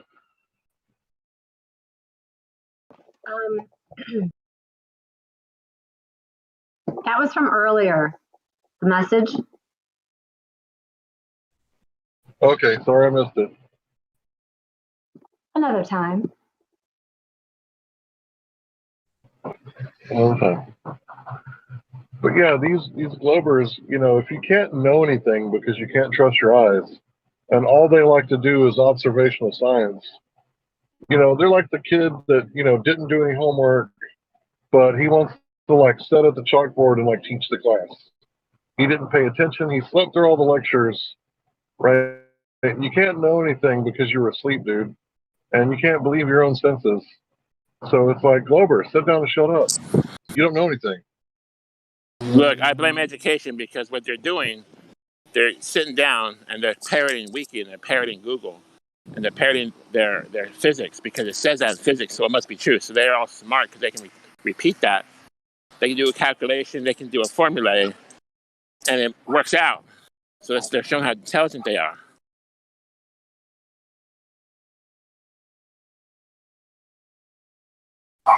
But they don't know that the flat Earth is covered up. It's a conspiracy. See, there's nothing new under the sun. We're all repeating things that we heard. For example, I came up with this oligopoly theory about the oligarchy and it being like an octopus. And then, like, I find like this is like no new concept that I came up with.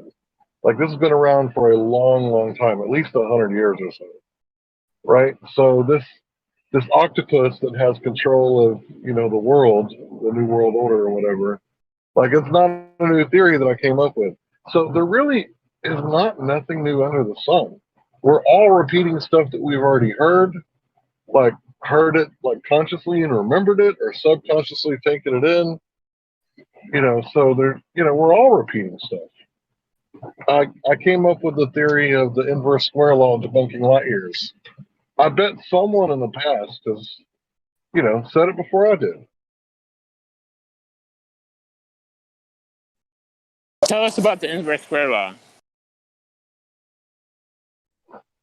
Okay, so you have a source signal like a radio station, right, or a light. Every time you double the distance, the intensity of the signal decreases 4 times.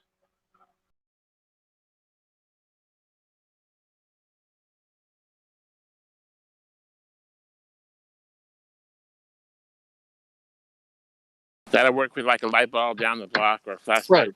Right. You don't get a good Wi-Fi signal when you take out the trash, right? When you leave your city, you start to lose radio signal of your favorite radio station, your favorite FM station, right? When you go too far away from a cell phone tower, you have that thing where you often lose calls or drop out, or you switch towers, right? So everybody knows about this, right? This isn't like a secret. Everybody knows about the inverse square law. They just don't know what it's called, right? So if the stars are 13.8 billion light years away, when you times that by miles, the number is just, you know, astronomical. And to think that, you know, every time you double the distance, it loses signal strength 4 times. And, you know, it's squared, right? So it gets worse and worse and worse every time you go through the distance. Not only that, 96% of the universe is made of dark matter and dark energy. So how is the dark matter and dark energy not blocking out any of that? Not only that, there's dust clouds and dust particles and hydrogen and helium molecules and nebulas and gas clouds and rocks. So how do we even see all these lights that are this far away? I mean, just it's not really a scientific theory. It's kind of a colloquial theory, I admit. But it's kind of like that equation where they go, well, if there's this many galaxies and this many suns and this many planets, there has to be life. It's kind of like that.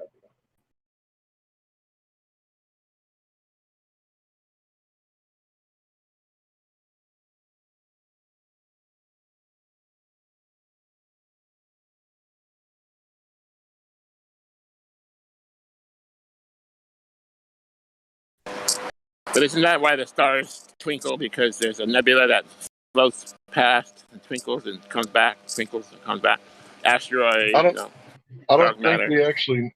I don't think we know what causes the stars to twinkle, but when we observe the stars through the P900, it appears they got their own frequency that they kind of vibrate at, and also there's turbulence in the atmosphere that resembles the turbulence in the swimming pool when you're looking at the ripples and how the sunlight refracts through the sunlight, causing the ripples that makes that not interference pattern, but that turbulence effect what we see with the swimming pool.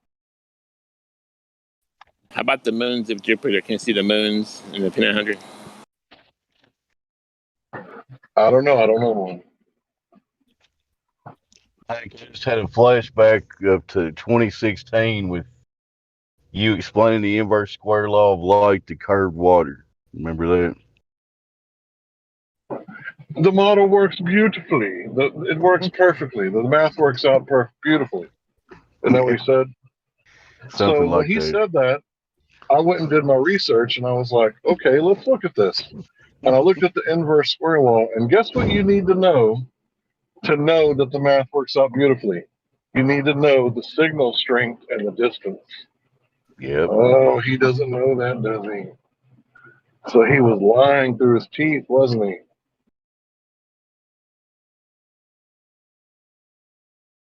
You're saying a guy named Curved Water would lie? No way. Right. The math works out beautifully. The model and the math works out beautifully. Yeah. I remember when you first hit them with that, they didn't know what to say. All they could do was obfuscate and make up bullshit, which is what they do with anything. But that was one of the original OG arguments, the inverse square law of light. Yep. Hank Hill. But I'm sure somebody 100 years ago, the argument really isn't documented on paper. So if the internet shut down, we would never know that I made that argument, right? So what if the argument wasn't written down, 100, 120 years ago, that same argument, and somebody didn't write it down? I mean, I'm sure somebody's thought of it.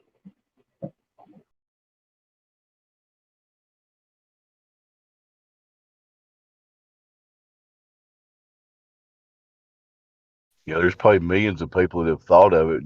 Not many people put it together against the globe model. So.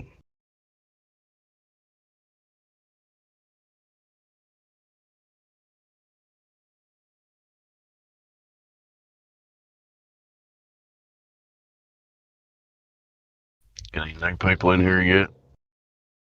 Don't see any. It's all crazy globe deniers as far as I can see. Bunch of pesky flat earthers. How you doing, Dave? Oh, in general, hanging in. Existing from day to day and whatever. How's your wife, brother? Honestly, she's not doing too great. I'm sorry to hear that. She's in my prayers, you know that. Yeah, I appreciate that. She just got her lungs are basically giving out on her.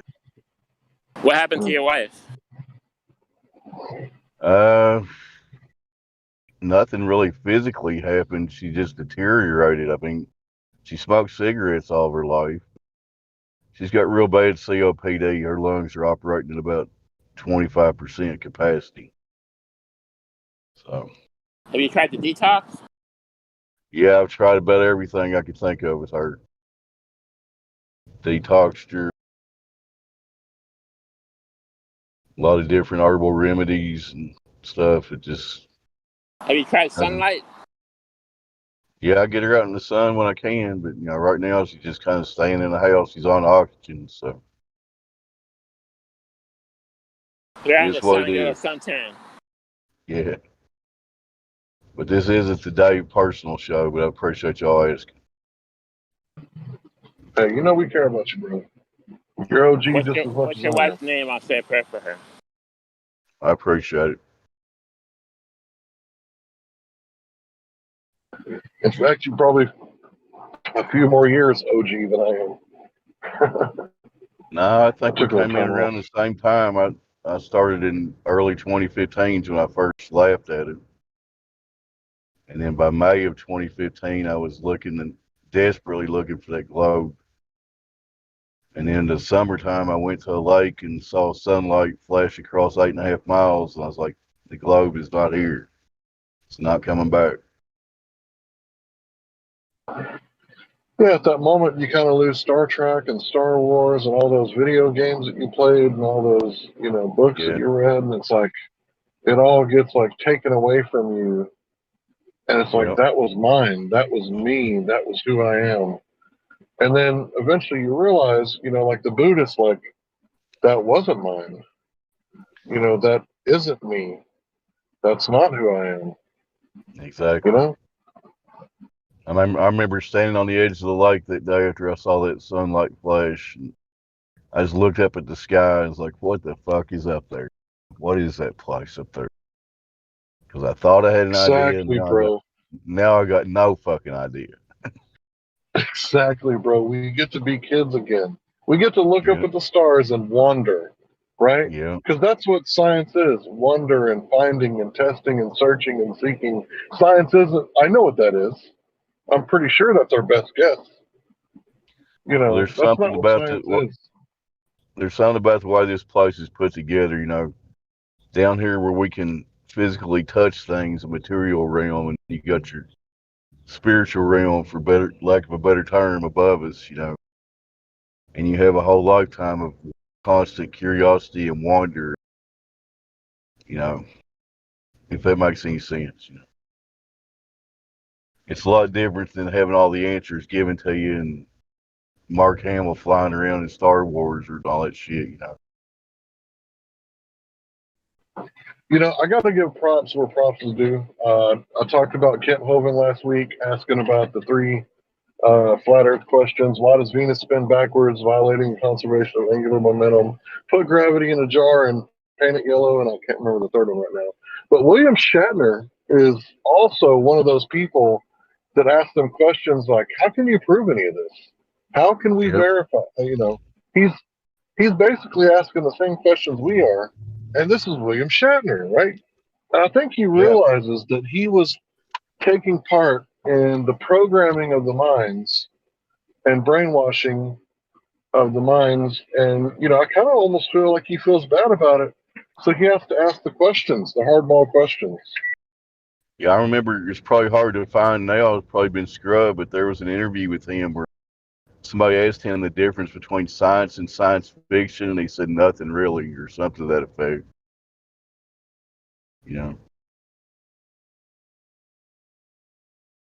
He basically was saying that the science fiction is what people accept as science.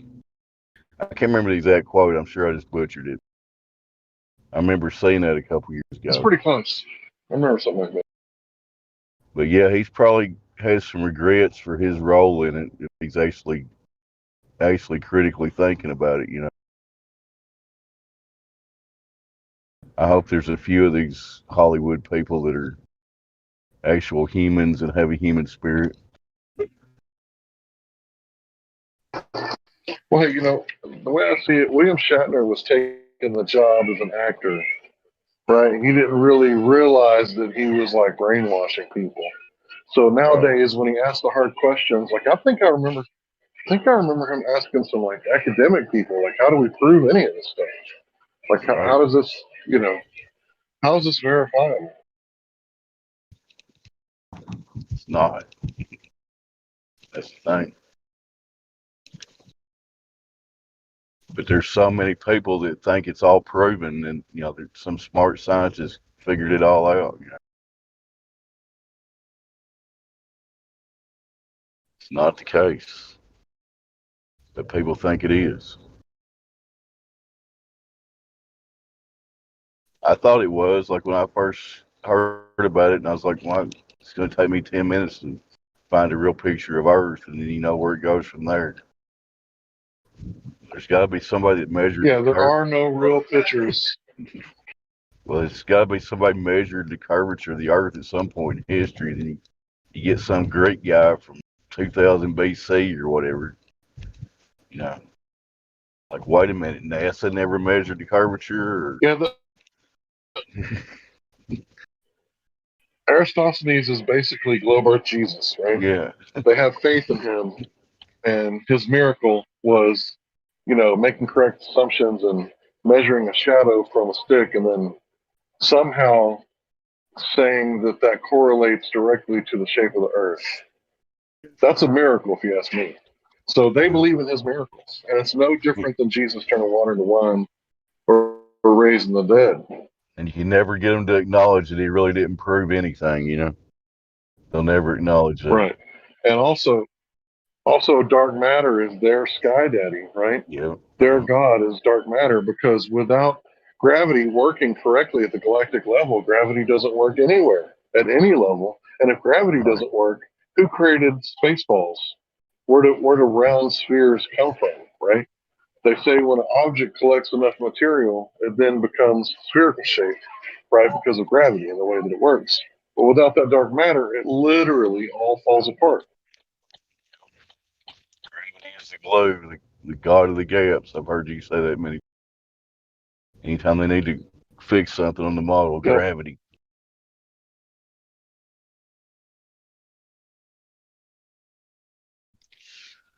But that's literally the only thing that can justify people upside down in Australia and boats flying around upside down, or planes, I mean.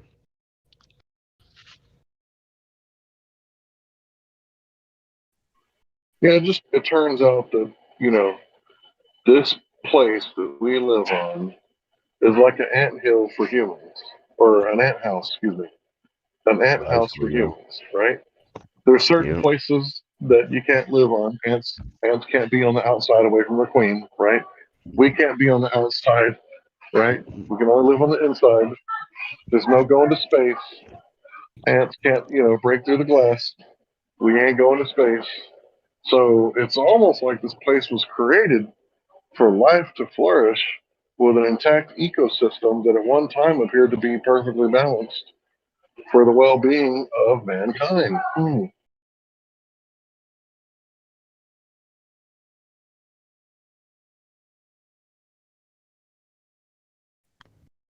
You got to mute for a second. I'm going to make a delivery. All right, be Hank, safe, bro. I know you got. Hank, I saw. Oh, go ahead, Fred. Go ahead.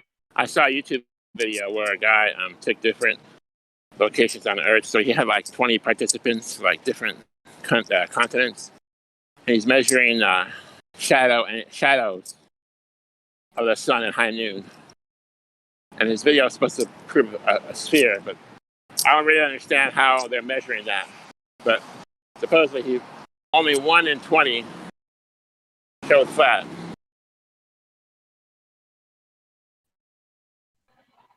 Well, this is just philosophy, because how do you prove that the angle of the light directly is from the shape of the Earth, right? Because in science, we manipulate the independent variable, the cause, to see the dependent variable, the effect, happen, right? So unless they can manipulate the shape of the Earth and watch the angles change, they're no different than, philosophers, philosophizing about how many angels can dance on the head of a needle. So you're saying they have to do it on flat and then sphere and then tell the difference from there. Right. Because there's no proof that the Earth, the shape of the Earth, is causing the angles to change. Because the position and size of the sun could do the same.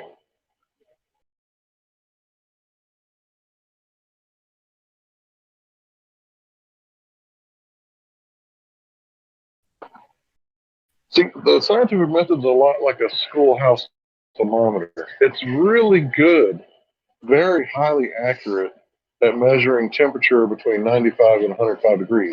But you can't take that thermometer home and cook Jiffy cornbread with it, right? It doesn't go up that high. So cooking oven temperatures is outside of the scope of the schoolhouse thermometer. And a lot of things are outside of the scope of science. Some things just do not fit into the scientific method. And what we have here is a whole lot of people pretending that what they're doing is science, when really it's not science at all. It's just philosophy.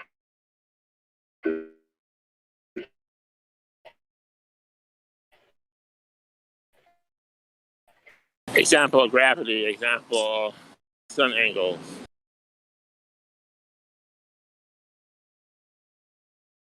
That's exactly what Yeah, Mitch there is no Taco was telling everybody when he was talking about they never use the scientific methods. That's what Hank's talking about. They just make shit up, buddy. Yeah, I mean, if you want to make shit up, I'm gonna make shit up right now. I believe if you go high enough, you can see unicorn nipples and Pegasus tits. Right? You can't prove me wrong because you can't go high enough.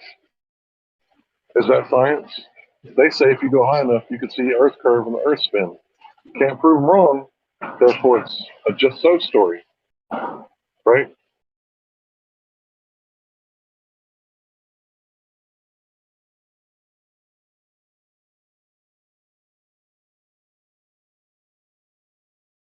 But hey, we got NASA to confirm it. Because they would have no reason to lie, so, right?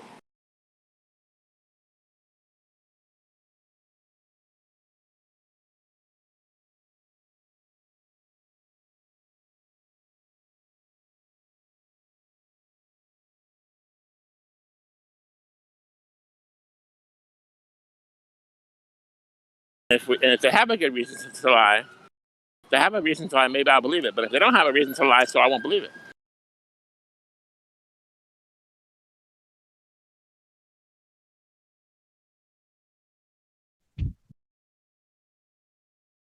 So, Godric, I remember like a couple months back, you put something on, was it Quora or something? Did anything ever come of that? Did you get any response?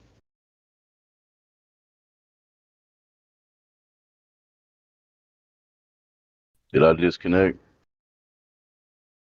How you hear, bro? Loud and clear, man.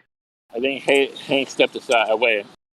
I was asking you, didn't you post something on like Quora or something? I remember liking it in the chat. You Oh, were the asking. my flat Earth debate. It was on some forum or something, right?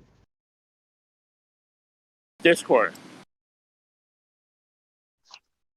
And I thought it was like something like Reddit or something. It said it was named something else. Maybe I'm thinking somebody else. What was the article about? I think it was it Quora? Quora? Yeah, I'm on Quora. What was the article about? It was about flat Earth, and I was just wondering if you got any reaction to it. Like, did anybody come back with anything positive or? So the problem is Quora is filled with scientific people. Right. That's why A I lot of them was are atheists. So they're taking the scientific method. So they're trying to prove science. So you got like 101 flat Earth bashers in there. You got one flat earther. Oh, I see. But I still Well, show them this. I still show them what I can, But in my core, if they report you, they could get your article deleted if it's not factual. okay. So it's not the best place for debate, but I definitely trigger all of them because when I do an article, there's like 100 comments below, like in the first few days. Yeah. People in that general group will definitely get triggered and talk about flat Earth for sure. They tell me it's guys around because they're Stassinis, because NASA, because look at the picture NASA has, because look at the globe. What's the shape of a globe?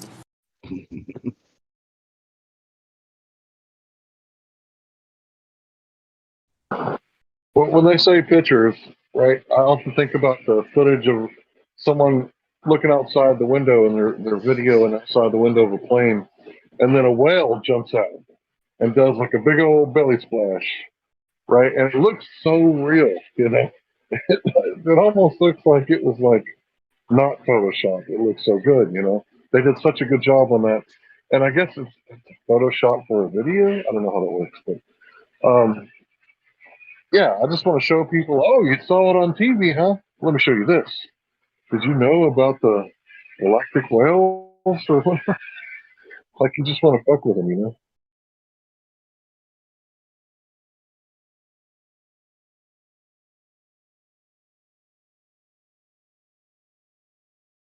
But Hank, why would they lie?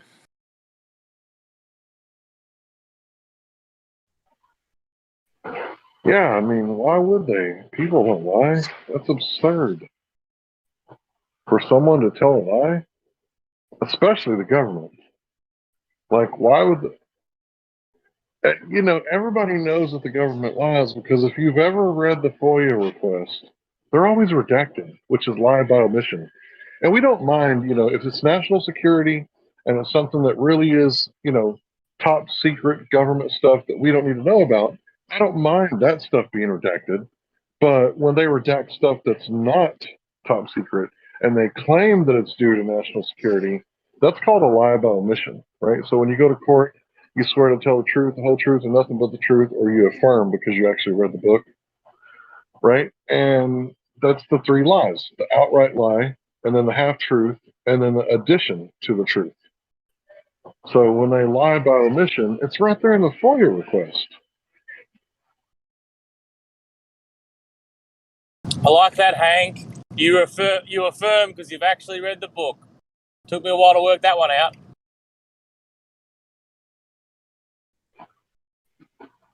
Yeah, I would never swear on the Bible. Just affirm to tell the truth.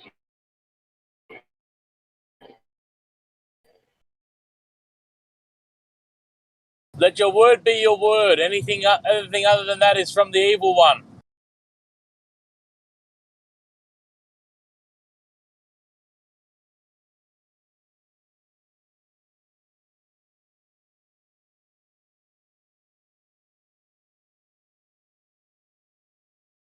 And I know away from the military, I know the politicians get a nice paycheck. They get 6 weeks paid vacation.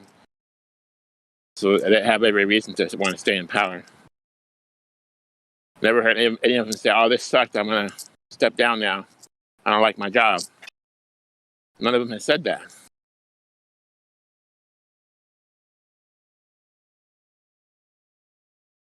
They're always trying to rally and get more votes and campaign to stay in power longer.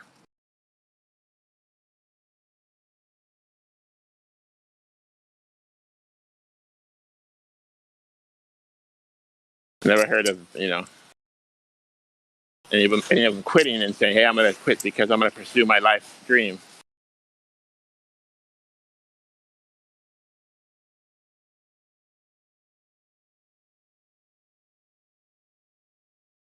Like Pelosi, how we get out of there.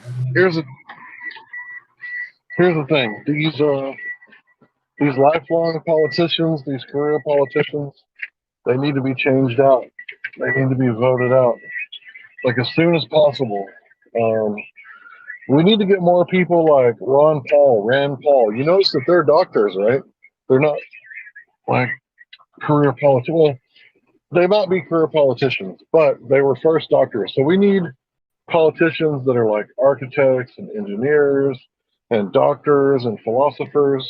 All these lawyers, you know, they're just disgusting as far as I To can have tell. a real job, real honest job. Right. Exactly. And the thing is that, you know, not all lawyers are bad. There are constitutional lawyers out there, right? There are contract lawyers out there that are just, you know, enforcing contracts and the Constitution, right? But it's like these politicians, they're so easily swayed with dollar bills. And it's almost like we need to avoid the ballot box and just go in and, you know, vote with our dollars. Imagine if all the people got together, red, yellow, black, and white, and said, you know what, we're going to give this guy the money, right? And we're your constituency. And we could raise a whole lot more money than Big Pharma could because there's way more of us with way more dollar bills than Pharma. But we're so divided that we can't agree that the sky is blue or that the earth is curved or straight. You know? That's why they're trying to keep us divided. LGBTQ, Black Lives Matter, Republican, Democrat, terrorist shooters, fabricated mass propaganda, mind control.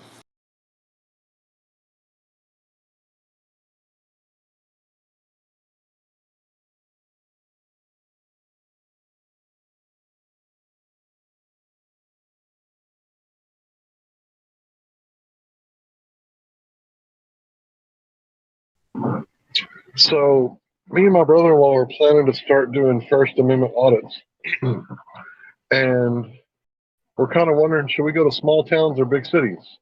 Because big cities probably, been audited, and this is really important to me, right? Because if we don't have like the freedom of the press, how can you tell the cops that the cops are taking your money and your business every week, right? So it's kind of like what the mobsters used to do.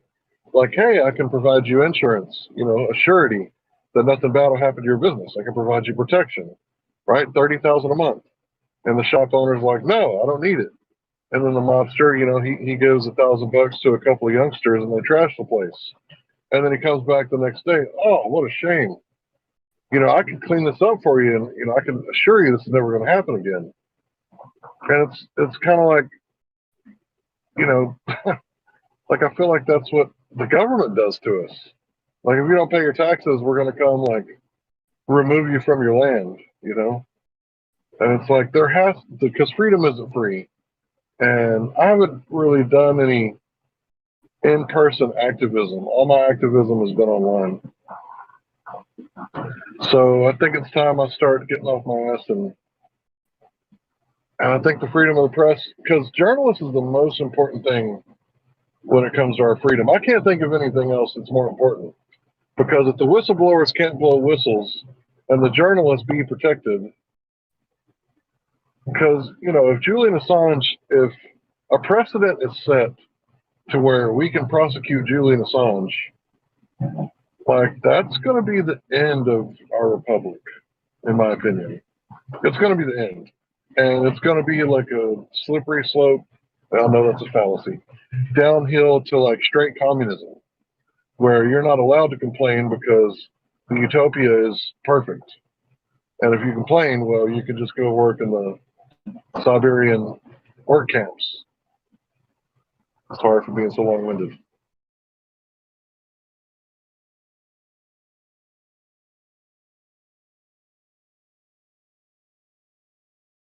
We love listening to you, Hank. You make some sense. I appreciate that. But yeah, I was explaining to my brother-in-law, like, here's the thing, man. Like, you might get arrested and you might spend a little time in jail, but they're going to be arresting you for something that is your God-given right. And nobody can give it to you or take it away or tell you what your rights are or not. And he was like, you know what? I think it'd be worth it. Because my brother-in-law, he's a veteran. He went and served in Iraq. He got out in 11/11/11, I think the week before that. So, yeah, he's a veteran. So I think he swore an oath to the Constitution and he wants to defend it like he said he was gonna in the oath. And I don't know. What do you guys think? Small town or big city? Because we can go east and go into some really small towns where, the officers say stuff like, I am the law. And it's like, no, you're not, bro. The Constitution's the law. What are you talking about? Or we can go west into the city, which is Dallas, Fort Worth area. And I don't know. I feel like there's already auditors there. What do you guys think? I say pray about it. Ask him where he wants you to go.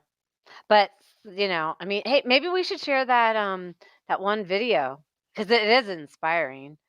I still haven't done anything since I've seen it, but it's still inspiring nonetheless. What video? This one video. I'll share it. I thought I sent it to you.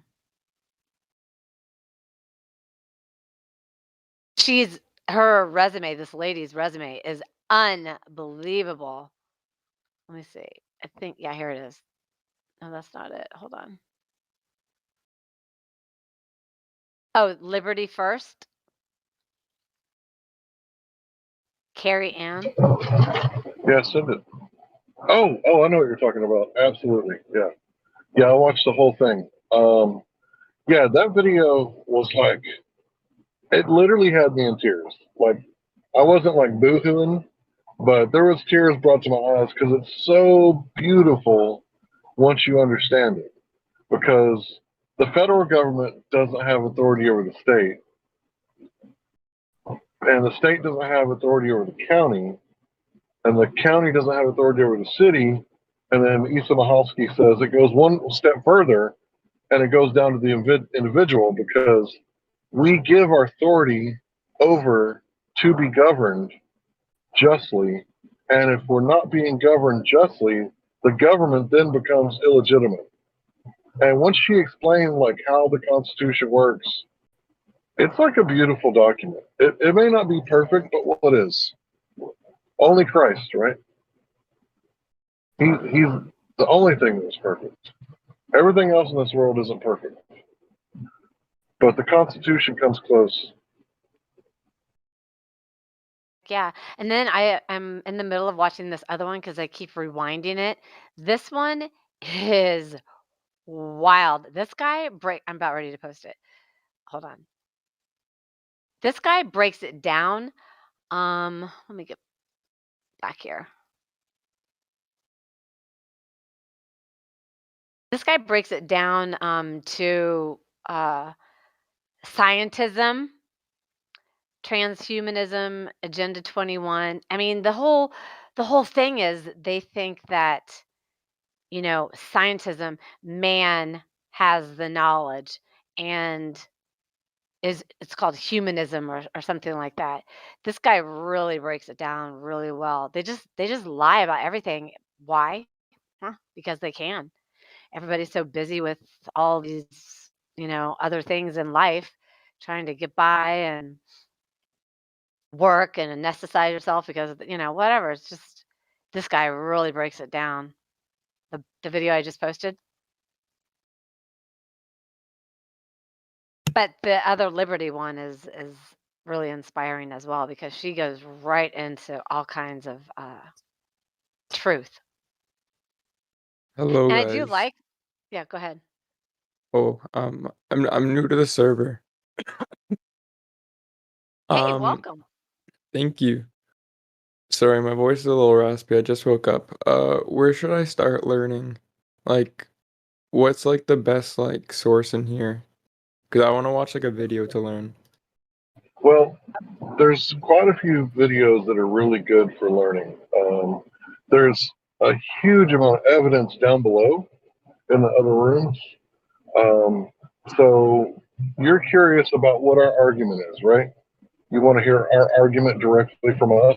Yeah, The best kind thing of. to do is to talk to us while you got like time to talk, and then you can ask questions, and then we can ask you questions, and you can find out what we believe, and then you can find out what you believe, because that's the most important thing, is to find out what you know versus find out what you believe.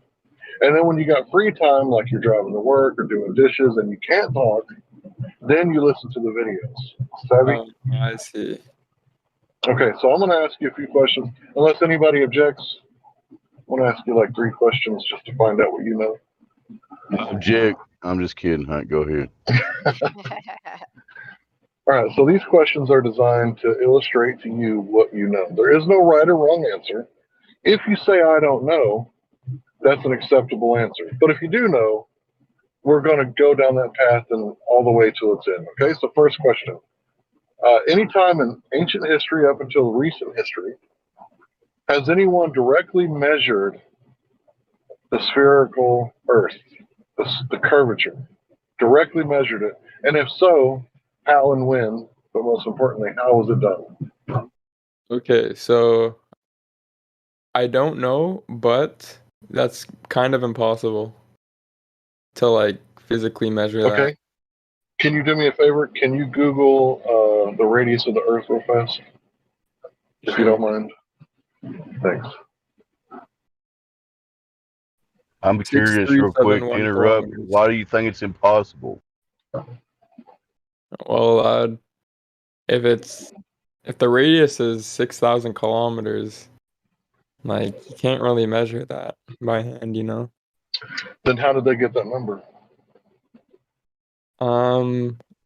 I would assume doing some calculations, maybe like the shadow of the sun. Like it's here at this time of the day, and then it's here at this time of the day, and then I guess they do some calculations there. So, do you know what variables are? Yeah. Okay. Do you think there might be some variables that might be involved, like the distance and the location of the sun, the shape of the Earth, or the flatness of the Earth that we can't really manipulate? Yeah, that's correct. Right. So we can't manipulate the surface of the Earth to prove that that's what's causing the shadows, right? All right. So you don't really know how it was done. You just believe that it was done, and that's how we got that number for the radius. Now, if we do have the number for the radius, we can work it out mathematically, and we can tell how to measure it and see where the horizon is. I would ask you to go and pull up an Earth curve calculator, whichever one you want, and you can see that when you type in 1 foot observer height, it gives you the distance to the horizon. Now, if we can't measure it, then how would we have that distance to the horizon? You see what I'm saying? Yeah, I get that. So it is measurable. Okay, we'll get to that in a few minutes. So you don't know how it was done. Is that your answer? Yeah, I You don't know. you just assume that somebody done it, and you take their word for it. I'm sure here I could like search it up. How is the radius of the Earth measured? It's probably going to tell you Aristosthenes. I'd probably have to like watch like a video on that to get like a deeper analysis. Well, But we can show you. I'll do that later. Okay, if you want to leave. But here's the thing, though. Like, I'll We do can it give like you the later. information. Yeah. Okay, Oh, sure. good deal. Yeah. All right, so here's the thing. Neil deGrasse Tyson said that Aristosthenes works on a flat Earth and a spherical Earth. So the reason why people say that's the best evidence is because that's the best they got. It's based on assumptions. So the next question is, do you know of any time in ancient history up until now where we have directly measured the spin of the Earth? Measured the what, sorry? The rotation of the axis? I do not know. All right, that's a fair answer. And the last question, how can you verify, or do you know of anyone that can verify a gas pressure without a container? Like they tell us that the Earth's atmosphere sets directly next to the near perfect vacuum of space, 10 to the 17 negative torr. Do you know of any way we can verify that? If we have an atmosphere or not? Is that what you're asking? No, I'm asking, how do you have gas pressure from the Earth's atmosphere sitting next to a near perfect vacuum? I'm not sure about that one either. Okay, so basically it's a belief that you have that the model that they present to you in school when you're like still believing in Santa Claus, you believed it at the time because, you know, these people are smart and they're my teacher and they're telling me the truth, and the teacher teach you what their teachers taught them and so on and so forth, and the same with your parents, right? So it's a belief that you have. You don't actually have any firsthand knowledge of Earth's curvature, the spin, or the vacuum of space. Is that correct? Yeah. All right, so now let's say me and you were sitting in the backyard, and for 3 days and 3 nights, we meditated and watched the sun, moon, and stars make a circuit once every 24 hours. What would your senses tell you about the shape of the Earth? I'm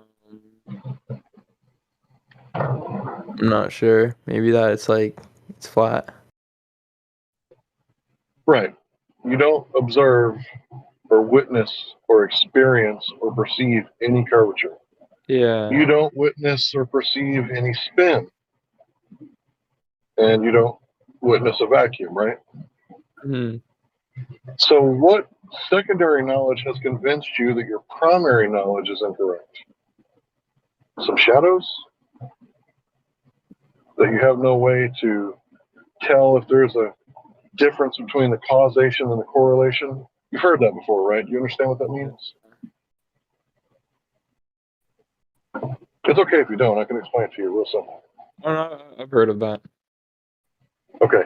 So you understand it? The correlation isn't Yeah. necessarily causation? Okay. Gotcha. All right. So I'm hoping that somebody will post the black swan images. So earlier we talked about the radius, and we talked about how we can mathematically work out where the horizon would be. Well, it turns out that at 1 foot, the horizon should be 1.225 miles away, and it's if the observer height changes, it's 1.225 times the observer's height in feet. But at 1 foot, it should be 1.2 miles away. Uh-huh. I'm out real quick. Make sure you can see the picture in the live stream. Right. Okay. Voice text.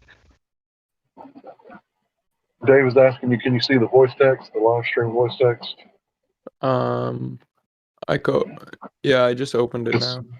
It's the room right above this one. All right. The black swan. Perfect. Yeah, perfect.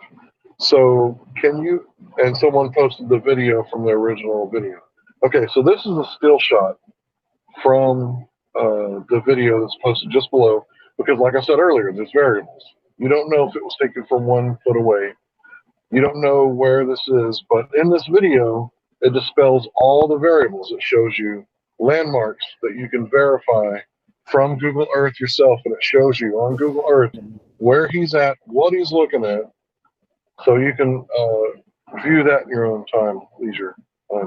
But I'm going to ask you to click on the black swan image. Yep. Right? So this is a modus tollens argument. So if P, then Q, not Q, therefore not P. If the Earth is a sphere with a radius of 3959 miles, P, then every horizon must be measured. Sorry, I said it wrong. Every distance measurement must be no more than 1.225 times the square root of the observer's height in feet. Q, right?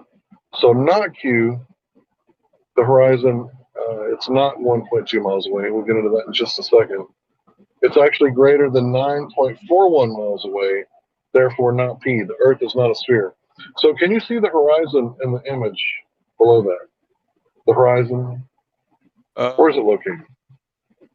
Well, yeah, I can see a horizon. Right. Is it before, in between the two platforms, or behind it? It's behind both. Right. So platform habitat is 9.4 miles away. So is it safe to say that the horizon is 10 miles away in this picture? Yeah. Right. Now imagine that we pan off to the left 10 degrees and you can no longer see the platforms and you're looking at the horizon. The horizon's still going to be more than 10 miles away, right? Wait, but how can I know this photo isn't photoshopped? Exactly. That's what the video below is for. Remember I told you there's variables? And the video is going to dispel all of the variables. Okay. So you can look at the thing that Sonny just posted. I believe it's a GIF image. Maybe. Maybe not. I don't know. But in this video, like I said, it gives you the GPS coordinates. It gives you landmarks. And it turns out that the only way this shot could be taken is if you directly hit the bullseye in between the cove, right? The two land masses on the left and the right side, and in between the two oil platforms. So when you see the video, you're going to know all the variables. You're going to see the guy walk up to the water. He puts the camera almost in the water, like a foot above, literally. And then he zooms in. And you can see exactly where he's at because he pulls up the GPS. He turns around and shows you the landmark, then shows you on Google Earth where he was. He shows you platform habitat and hill house. So I'm just asking you to take my word for 5 minutes until I'm finished with the argument, and then you can go watch the video. And I won't question you for doing that. I would expect you to watch the video and not believe me. But I'm just asking you for you to suspend disbelief just for a moment so we can have this conversation, okay? Okay. I appreciate that. That's very generous of you. So if the horizon is greater than 10 miles and it's supposed to be 1 mile, think about it like this: a pregnant lady who's pregnant with triplets. She's 9 months. She's overdue, and she lays down on the table at the doctor's office, and the doctor asks, "What color are your toenails?" She can bend her neck all she wants to, but she's not going to see past that belly curvature, right? Yeah. She's not going to be able to see her toes because there's too much belly curve in the way, right? Yeah. Well, that's what the Earth curve is like. It blocks things out. You've heard boats go over the horizon, right? Yeah. Well, this right here disproves that because the horizon can be closer due to fog, snow, bad weather, rain, but it can't be further than 1.2 miles away. There's nothing that we know of that can make the horizon further than where it's supposed to be. So the argument against this is refraction, but when you look it up, it comes from Snell's law, which requires 2 or more media. So think about it like this. When you're fishing with a spear, there's 2 media. You got the atmosphere, and then the light bends at the moment it goes through the water, right? Uh-huh. So without the water, the light doesn't bend so drastically, right? So if you're just looking through atmosphere, there's not 2 media to cause a great deal of refraction. If you do see the light bending a little bit, it would be like heat waves, like when a sun is behind a helicopter and the helicopter takes off. You can kind of see something, but it's not very much, right? It's just heat waves. Huh.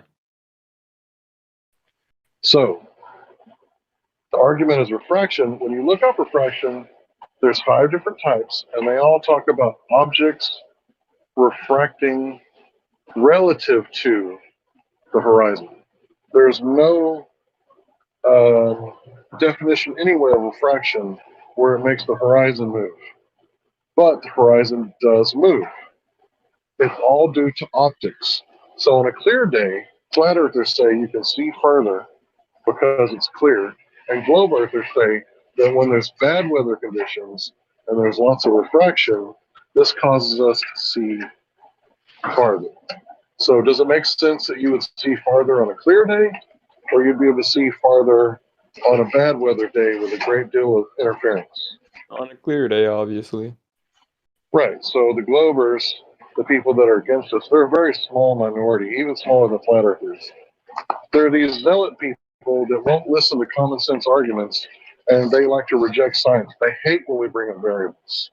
And anybody who knows anything about science knows that you have to identify all the variables in order to do good science. So do you understand how science works, the scientific method? Do you know what the 3 constituent parts of a hypothesis test, an experiment is? The if P then Q stuff? No, Is that that's the what you're modus referring tollens to? argument. No, I'm talking about it's real simple. The scientific method.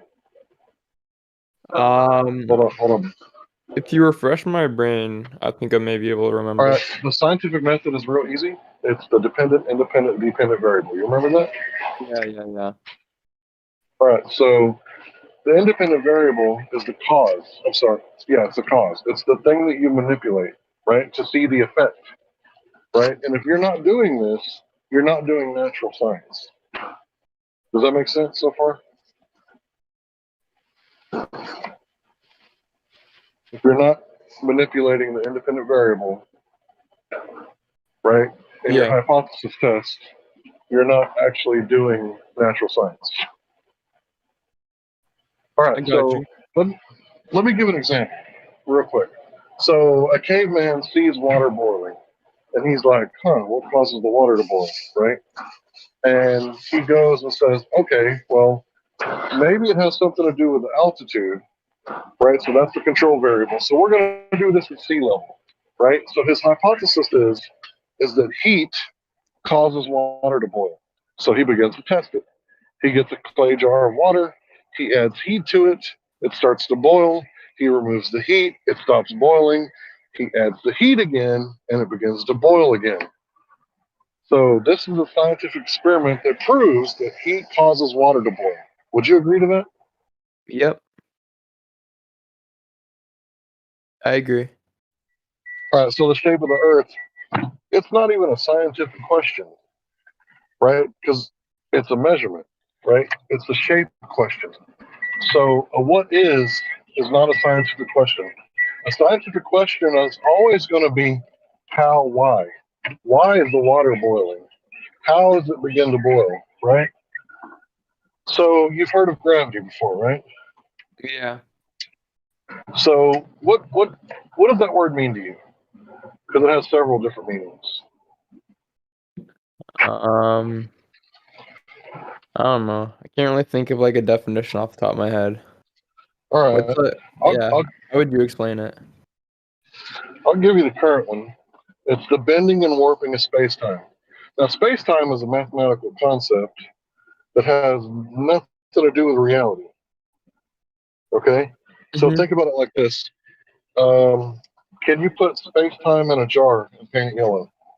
No. No, it's just a concept. So can you put my idea of liberty and freedom, can you put it in a jar and paint it yellow? No. Right, it's metaphysical, right? Metaphysical means non-physical. So in the vacuum of space, they say that there's a space-time, right? But space is supposed to be a vacuum according to them. So it's a non-physical concept, right? So their idea of gravity is that mass bends and warps space-time, and the bending and warping of space-time in return affects mass. Are you familiar with that? You heard that before? Yep. Yeah, that's Einstein's special relativity. All right, so Einstein's gravity replaced Newtonian gravity, which was mass attracting mass. And their definition for mass is the resistance to inertia. So if we say it out loud with the definition, the resistance to inertia attracts the resistance to inertia. Does that make sense? Yeah. That doesn't make sense at all. No. Because think about it. Let's say I got a propane tank. It's full of mass at 250 psi. When I open the container, what's going to happen? Oh yeah, it's all the pressure is gonna leave. Right, until it reaches equilibrium, right? Yeah. So how are you breathing oxygen right now? How are you breathing atmosphere if the Earth represents a propane tank and there's no nozzle, right? So the propane tank is open and there's an near infinite, near perfect vacuum of space for 13.8 billion light years at least. How are you breathing right now? Yeah, that's true. Because it's the second law of thermodynamics. If you have two batteries and one's fully charged and one is completely empty and you hook them up for 24 hours, what's going to happen? They're both going to be half charged, right? Yeah. So now let's say you got a hot cup of coffee, right? And you set it in a room full of room temperature, it's going to start to cool down until it reaches equilibrium, right? Mm-hmm. And the same thing with a propane tank. So this is the second law of thermodynamics. This is not a scientific law. It's a natural law, which means that it happens every single time, no matter what. Every single time. If you want to buy propane, you're going to need the accessories, right? You can't buy propane without a container. Yeah. Because you can't have gas pressure without a container. So I've pointed out a few problems with the model. Here's the kicker. I told you about the scientific method, right? I told you about their idea of gravity, which isn't scientific at all, because I can't manipulate space-time, can I? No. Or well, you said Right, it's a concept. Right, it's a concept. I can't manipulate it. I can't put it in a jar. I can't turn it off and turn it on to see if that's what's causing things to fall. But what I can do is I can put a obese man, a morbidly obese man, at the bottom of an empty swimming pool. This is a thought experiment. And because fat is less dense than muscle, if you fill the pool up, he'll float. He doesn't have to kick his feet or pedal his arms or anything. He can sit there perfectly still, breathe in, breathe out, hold his breath out, and he still floats because he has so much fat on his body, right? Yeah. Okay, so we manipulated the medium, which is the water. He rised up. So now we drain the pool again. What's going to happen? Is it gonna float? He's going to sink. If we Yeah, remove sink. the water My from the bad. pool, yeah, he's going to sink to the bottom of the pool. And if we put the water back in, he's going to float. So Yeah. this is a scientific experiment that proves that Einsteinian gravity is incorrect. Newtonian gravity is incorrect. That the real gravity is called specific gravity. Can I get you to Google that? Google that term, specific gravity, please. Thanks. Wait, but how do I know what I'm Googling is correct information? Like, couldn't the information I get from this Google search be false? How do I know it's real? Absolutely. Absolutely, it could. You got to do your own research. Use your own diligence. Right? How do I know that I could trust this search? Because like I could Google why is the Earth round and get lots of information. Because you have to find out if it's testable or not. If you're able to test what they're telling you or not, if it's testable, can you verify it by a test or experiment or measurement or whatever? You know, is there a way to test it? That's how you tell. Okay. Wait, but what if I searched up something for like a round Earth and then they give a test and it was correct? Yeah, but specific gravity though is pretty much empirical. So it's kind of like the second law of thermodynamics about the gas pressure. It just it just always is. They can't really say anything about it because it is what it is, right? Okay. All right. Well, I searched up specific gravity. If you find anything empirical about the globe Earth, we'd love to see it. Okay. All right, so you got specific gravity in front of you, and it talks about relative density, right? Yeah. And this relative density is what makes objects rise and fall. We've known about this since before Archimedes. You remember the Archimedes principle, Eureka, right? Yeah. We've known about shipbuilding since before that time, that you can make steel float if there's enough volume in between the deck and the water, right? I guess I should say the hole in the water, right? So this specific gravity is empirical, which means that it's falsifiable, most importantly, right? It's falsifiable. If an apple drops, it hits Newton in the head, and then rolls into the water, it's never going to touch the dirt again until it rots and decays, because the apple is more buoyant than the water. Is that right? Yeah. All right, so this is the real gravity. And everybody knows that this is true. Anyone who's ever tried to play with a beach ball at the swimming pool, they know that it's very difficult to swim to the bottom of the pool with a beach ball in your hand. Right? Yeah. Because you're going against the buoyant force, and it's very difficult to hold it down there, if not impossible, for long periods of time at least. So what you've been told about gravity, it's not true. And what I've just given you is the real gravity that this world operates by. Hot air balloons go up because the heat causes the molecules to vibrate quickly and expand, and it makes it more buoyant, and they go up and they come back down when they stop using the heat. Wait, so you're saying like this, the gravity that like teachers talk about doesn't exist? That's correct. But that doesn't make sense because I took physics and we did all right, tests. give me an experiment. Yeah, no, and we did tests in class. We dropped like things off the roof of the school, and we have to calculate like using the gravity, the wind speed, the distance of the exact time the object we dropped from the top of the school touches the ground, and we were able to calculate within like a 1% like difference, like I understand that. the exact time it was going to hit the ground using the calculations with gravity in it. Yeah. All right, so is math science? Is math the same thing as science? They use each other, but they're not the same. Okay, no. it's a category error. You said that you could calculate the drop rate.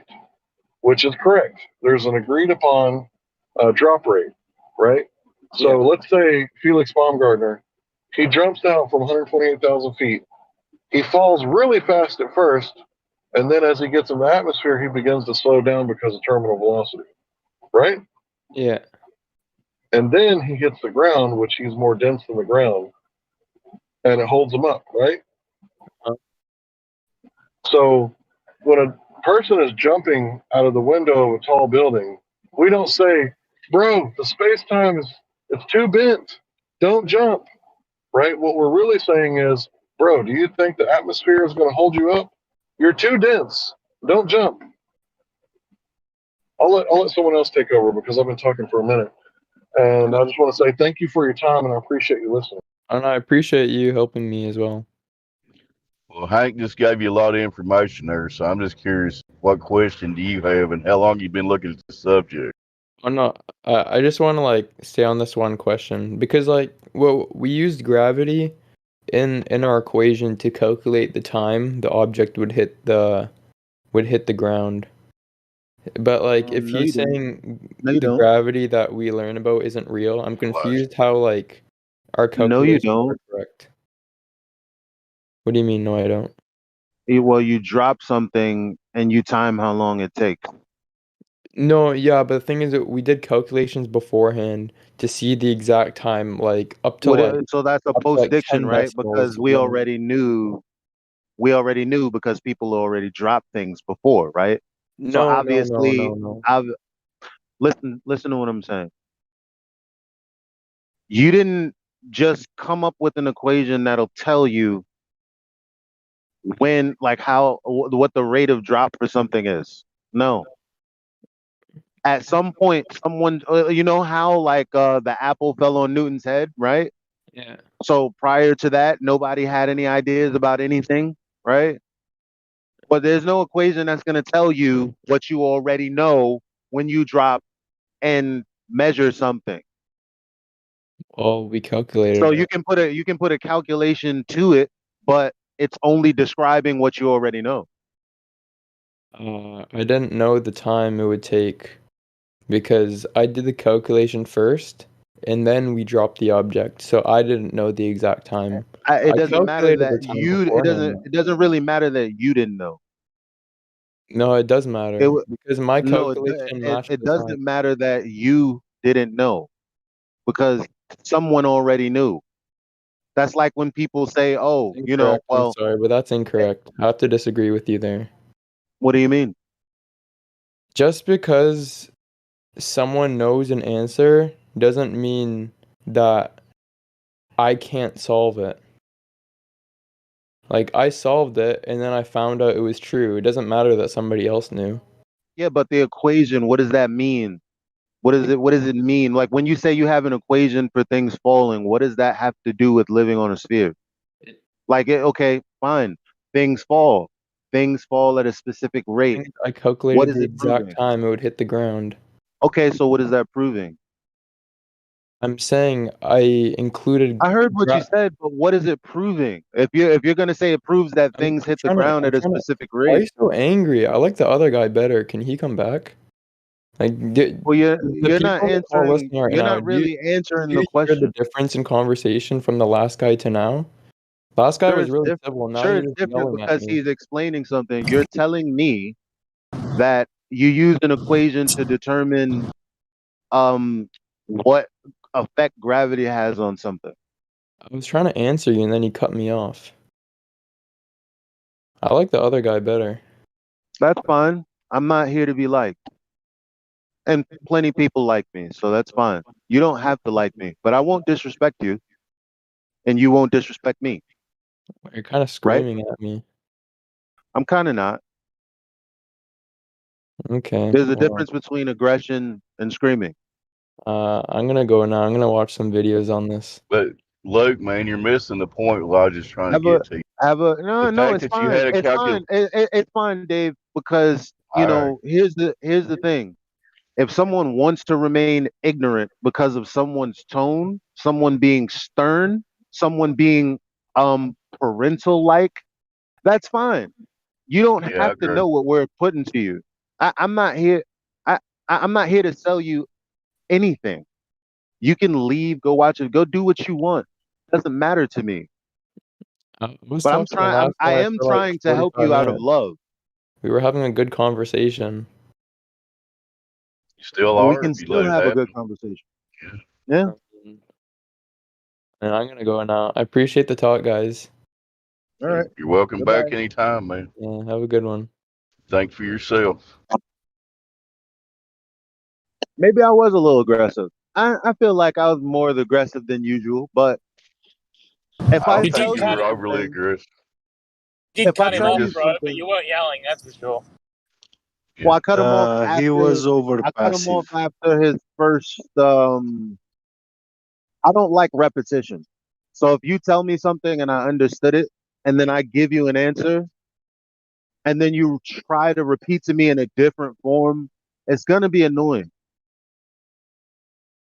Now, that Yeah. doesn't mean I have the right to cut you off, but I mean, still, I mean, what do you care about more, your feelings or knowing the truth? You're gonna just ignore what I say and say, no, well, this equation works.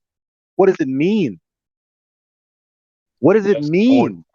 That's the point he wasn't getting. Now, where'd he get that calculation to start with? Somebody figured out that calculation, and all he was doing was repeating what somebody else did in the past. And like you're saying, what does it mean? What is Yeah, what does it prove? It doesn't prove how you nothing. gonna get a calculation or a mathematical description for something if you haven't done anything that describes like if you had someone had to have already known it. You didn't make up this Exactly. equation out of thin air. Right. So math is a language. You can describe things with math. Like Henry's driving to Dallas at 80 miles an hour. He lives 80 miles away. How long is it going to take? And you already know the answer, right? It's obvious, right? And that's basically me telling a story with math. Is when something drops, you can calculate how fast it's going to fall, right? You can calculate how fast the feather is going to fall or the bowling ball. But this is just the story. This isn't science. Science actually is falsifiable, right? I can actually prove and disprove things within like a 99.8% accuracy, right? Because it's always subject to change. Nothing's ever 100% in science. It's always open for a new experiment. But what you're talking about here is mathematics, right? I can mathematically calculate how Superman can jump over a building, but that doesn't mean it's reality. For example, 99 bottles of beer on the wall, take one down, pass it around, how many's left? 98, right? It works out mathematically, but the beer is actually in the fridge, right? So mathematics can leave reality or it can describe reality accurately, but it's not reality.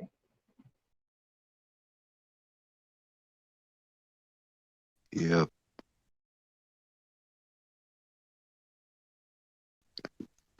I don't think you were too aggressive, Elijah. I don't know what's wrong. All you were doing was trying to correct him on the point he was trying to make. Maybe I mean, yeah, I was aggressive. I mean, I mean, what are you gonna do? Yeah, he probably wanted a way out. Because well, when he said, "I'm gonna stick to this point," okay, well, I'll address it then. You know, if this is the only thing you're concerned with, then I'm gonna be stern in the answer that I give you.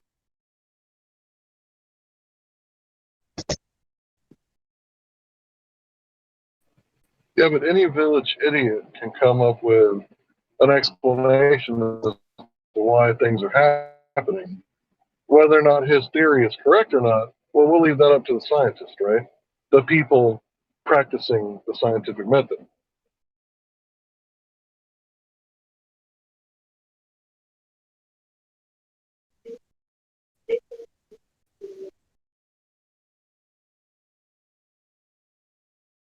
Yeah, that kind of highlights one of our major stumbling blocks is so many people have learned something or did something in school that they thought proved something that really didn't. But in their mind, it did, So they're not going to listen to what we're trying to tell them. Hello guys. Here, I'm gonna put a video in the chat. You guys could watch that. Yeah, these are the Look, here's the thing, brother. We know about the drop rate, 9.8 meters a second squared.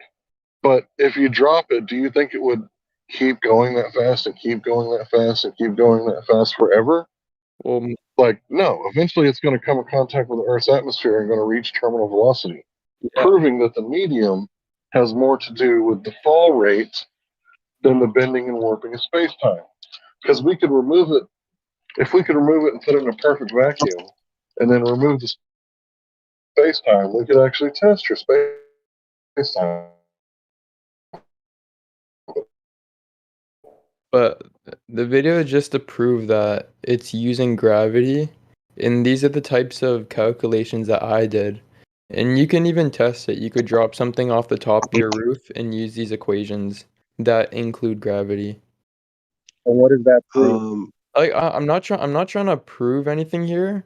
It just one guy said something to me, but it counters the physics that I've been doing in school. So I'm just questioning that. I'm What not do you trying to mean? prove you guys wrong. What do you mean by okay? What did he say? He said gravity is not real, but the thing is the calculations I've been doing in school in physics class, they have been including gravity.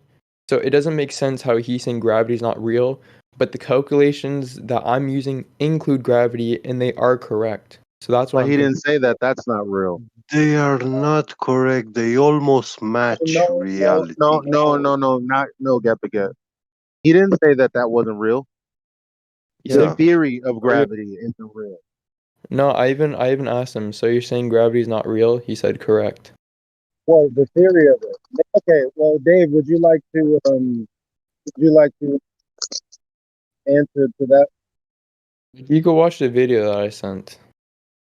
Yeah. What Hank said to him was that gravity, as he was taught, is not real. You know, bending and warping Yeah, of space time. in the We calculations weren't I'm talking doing right about how now. things fall.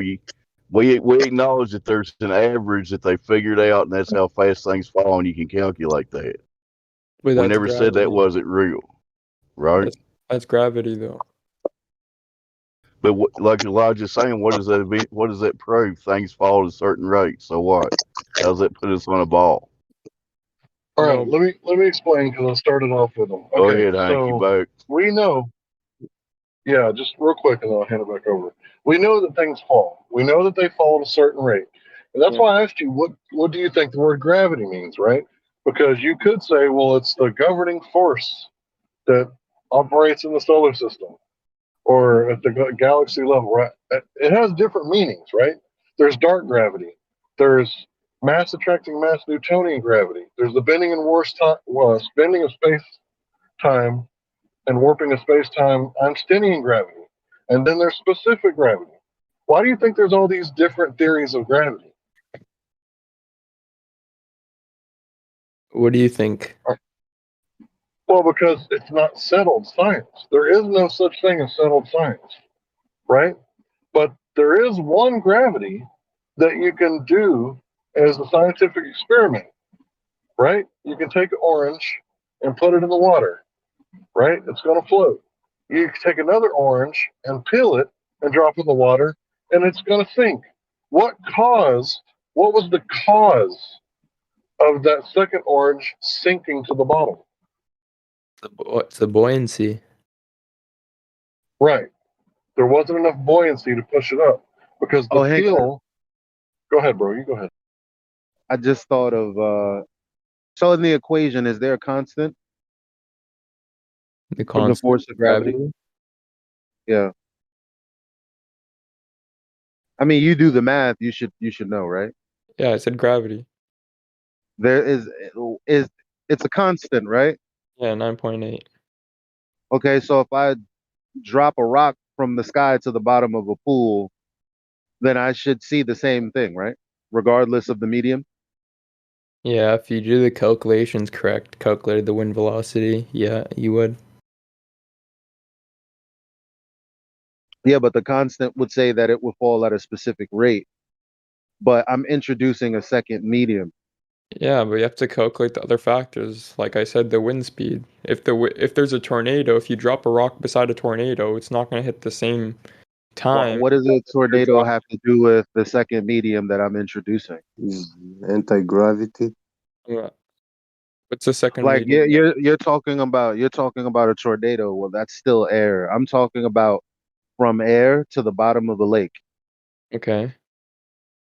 Well, yeah, it sinks slower when it hits the water.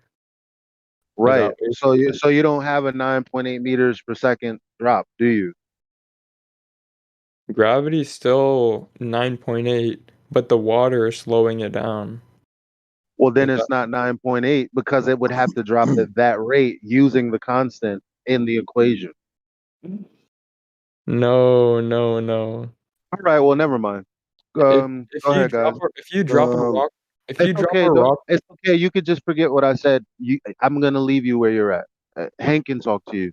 Okay. If you Can I ask him a drop a rock question? through honey, it's not going to be the same speed as if you drop it through air. I don't know what this guy's talking about. Mediums, Do you guys agree different. with me He there? was talking about That's different my mediums. point. I just want to see if you guys agree with me there. That's my point. You're agreeing with me. I'm not agreeing. But that makes your equation wrong. No, I'm not agreeing with you. I'm disagreeing. Yeah. You're saying that when you drop it in water, it would fall at a different rate. No, duh.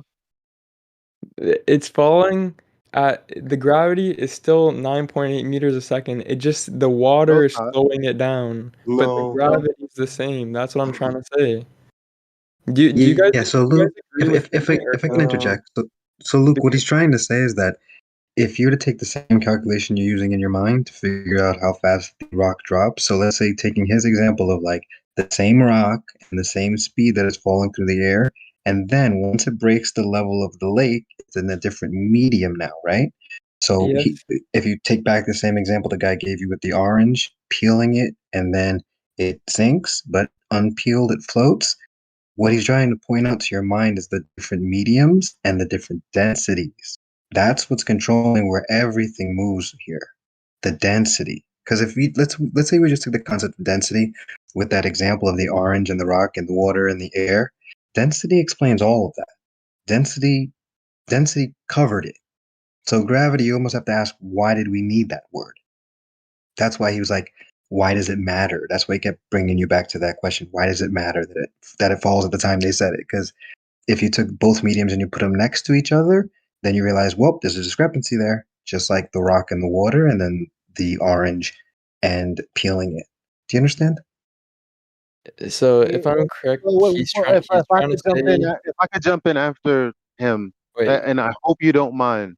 No, I go hope you for it. don't I'm done. mind. But I'm asking him. I hope you don't mind if I jump in at the back of him because I mean I don't know whether or not you're gonna accept that what you're doing is a begging the question fallacy, but I want to get it through to the audience that it is a begging the question fallacy by reading an example from a reputable source.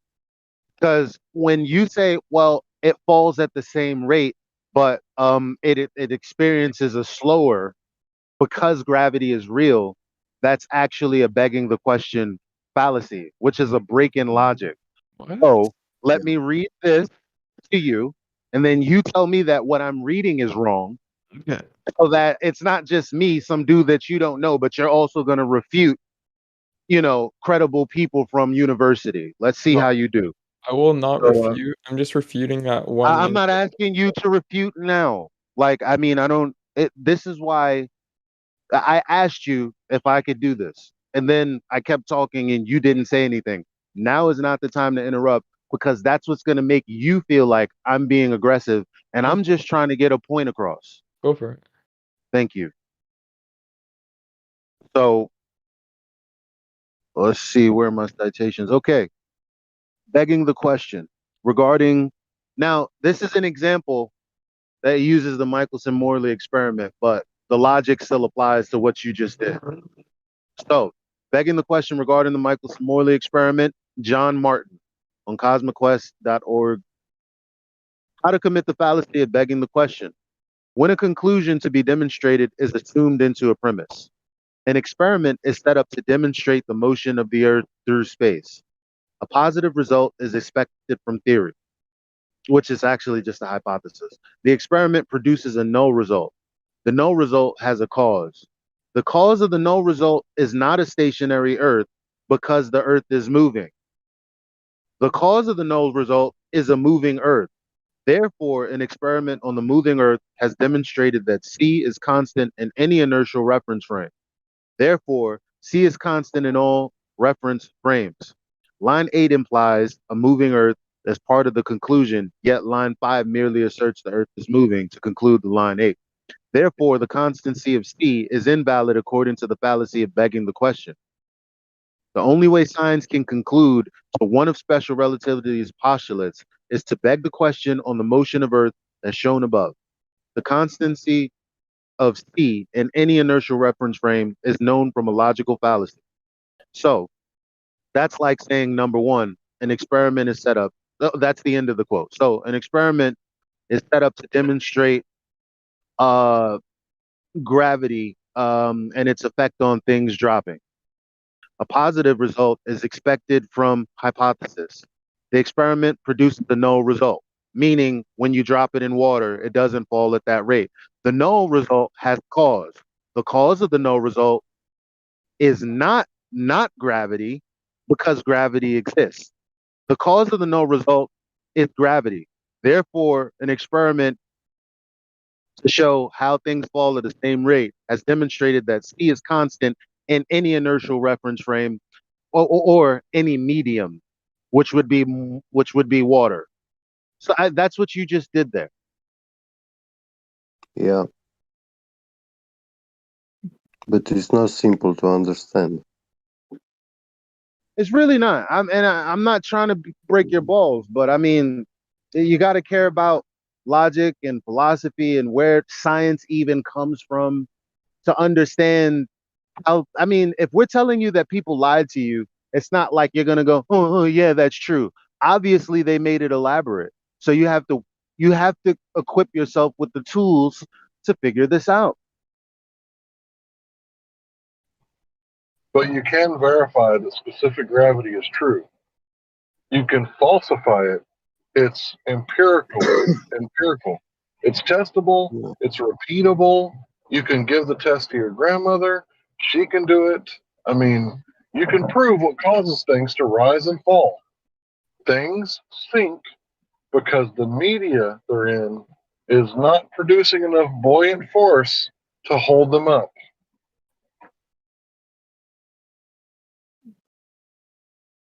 What about and this is opposing pole magnets? When you glue together magnets that repel each other, they fall at a slower rate than any other elements. Even in a vacuum chamber, they will always fall the last. So they directly affect the constant acceleration of 9.81 meters per second square. Why? Hey, there you go. Yeah, Go that's a good take point. that to your physics teacher. Take That's a that to good your point. physics teacher and say, hey, I got a magnet. Don't tell him that they're glued together or anything like that.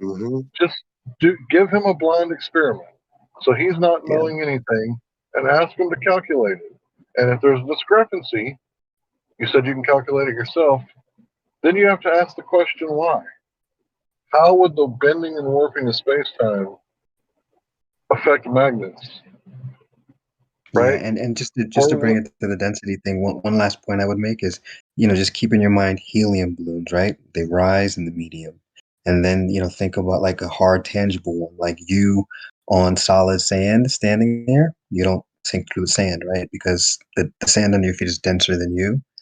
But if you were to be walking on quicksand and like, let's say you would really start to sink, the only reason you're sinking is because the density of the sand, because it's mixed with water, got so kind of untenable or like unstructured that you became denser than the sand you were standing on, hence you sink because the medium changes.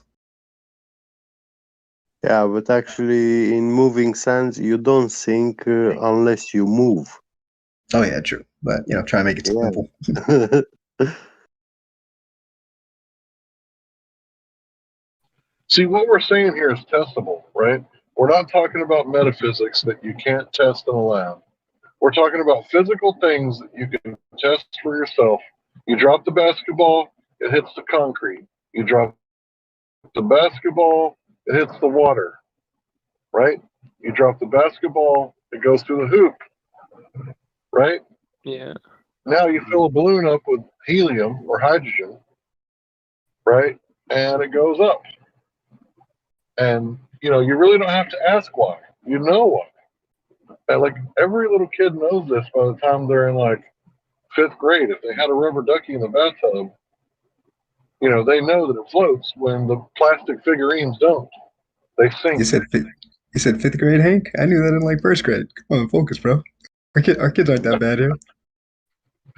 Well, I was 5th grade, you talking knew things float? Come on, I Hank. was talking I about don't believe that for a Common second. Core, Common Core children. All right. Wait, I have a question. Have you guys ever debated a professor, a science, of like a university? Many, Yeah, many. Like, do they yeah. come and share and like We've had famous. what has the conclusion been? You can watch the video yourself and come to your own conclusion because it's not fair for the debater to say, "Oh, I kicked your ass," right? So if you want to Was it look in the one-sided? Flat Earth, sorry, bro, hold on. If you want to look in the Flat Earth 24/7 Discord YouTube channel, right? That's a YouTube channel where we stream live under the same name, right? You can see that we debated. What's his name? The guy, the Tony Hawk guy. Dawkins or I'm McWest. not talking. McWest. Yeah, McWest. So he's the guy that did the Metabunk YouTube channel. I'm sorry, Metabunk website, right? Yeah. Yep. And he was on Rogan. Okay. Right. So meta is the most effective tactics available, right? And bunk means debunking. So this guy is like a professional debunker. So if you listen to what Metabunk did when he came in here, yeah, go listen to it for yourself. Wait, what does meta mean again?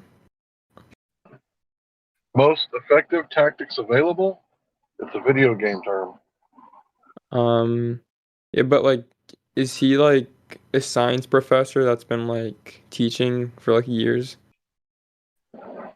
You don't have to You know, throw I him don't under know. the bus just yet, but I just, I had a conversation with someone about, flat Earth and stuff, and they went out and bought a book by Mig West and gave it to me. So he's one of the Glover high priests, you could say. Even so, the first thing we wanted to do was go out and talk to professors at university to ask them what they think about the second law of thermodynamics violation, about all of these things. Huey's been talking to these people in forums for years, but as far as people like me, I've wanted to do this for a while. That kind of got stunted because of COVID. But do you think they're gonna tell us anything different? Because guess what? I'm not making any claims, right? Hank didn't make an actual claim, right? What he did was say, this is the information and this is where it breaks down. And we would like answers. Well, guess what? When you look online, how about there's a whole bunch of answers, anti-flat earth points that disprove a number of things that we don't believe, but there aren't any professors on YouTube or anywhere answering the questions that we've asked. But there's so many professors answering questions that none of us have ever asked. That's weird, isn't it? Yeah, like I really like the idea that you first brought up, like talking to a professor in person. I would be really, really interested to see that. Like, yeah, you guys should honestly do that one day. We've had professors here. We just had one. They were asked for a valid hypothesis, and then they had technical difficulty and never came back. Yeah. Yeah, but like if one that went like fluently, like in person, you can't really, unless there's like a file. Well, if you're here and you're a PhD professor from wherever that one was from, Princeton, then why you're on here on Flat Earth 24/7? You're having a debate with somebody in a forum type setting, and you had plenty of time, months, maybe a This month. was planned. This was actually And- planned, by the way. Yeah, and then was asked what by natural was asked what a couple questions about natural science, what it is, and then was asked for an actual specific hypothesis, And they left. and had to leave because there is no such thing as an independent or a valid hypothesis in any of the study areas that were mentioned. So other there's than no, that, there's is there, no, like, there's no professional real. debate that I could watch online that you guys had with Yes, some? I can help you because I see Yeah, what can you you're. send the link so Look, I can watch? yeah. So, but it's. I don't think it's gonna be. So it would be university students. Is the best that I can do. Then there are people like Professor Phil. I don't know if he's a real professor. People say he is, but based on the way he communicates, I would doubt it. But people say that they've checked and he actually works at a specific place. Oh, wait a minute. I've debated Matthew Learns countless times. He's a professor. He teaches math at some university. It's fucking Yeah, 500,000 subscribers on YouTube. I know. Is there a video I could watch of that debate? Does anybody have a clip? Like, I mean, like Sonny said, it happens all the time. But I understand what you're asking. You're asking, can I see that? Because that's the first thing that I wanted to see. I was like, okay, you guys sound like you're making sense, but nah. I want to see the best of the best go against the best of the best. That's exactly what we want. We want the best of the best to go against the best of the best. You think we don't want to talk to Neil deGrasse Tyson? You think we don't want to talk to these people? How about the director of Hubble? How about these people? Oh How yeah. about the people that I mean? These people they're on. Well, you're gonna say, give me the video, which I haven't. Oh, so let's start I got producing two some videos. videos for this I got dude. two 'Cause videos. He wants it, and I want to give it to him. All right, so the first one, is Robert Bassano. He called NASA, and I believe he got to the director of Hubble telescope Yeah. and had an hour-long conversation with the guy, and got the guy to admit that he's never actually seen it. He's never actually seen the Hubble telescope. And there's another one, I can't remember, I think it was New Perspective or My Perspective or something like that. He got an actual astrophysicist, I think, and he pretended to be like a college, guy or whatever, and got her to agree to it. And then when he started asking her the hard questions, she was like offended. Right? Can So I that's watch that two video? that we can give you. Could somebody drop the link Yeah, of that? someone in here, I'm sure someone in here knows what I'm talking about. Is it My Perspective? I know where. Are you talking about Robert Bassano's video? Because I got it. Yeah, that's the first one where he talks to the NASA guy who's like, I think he's like either the head guy over Hubble or he's like one of the top Yeah, guys. he's the director. He oversees like all of the quote unquote missions. Is there proof of that he is who he says he is? Yeah. He called him live. Yeah. Like, is there like proof? Like, did he show like ID, or could he just be some impersonator? Well, they are in person.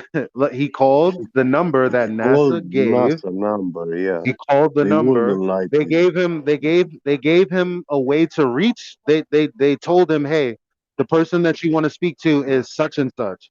So he's calling around. He finally gets this guy's office. The guy picks up.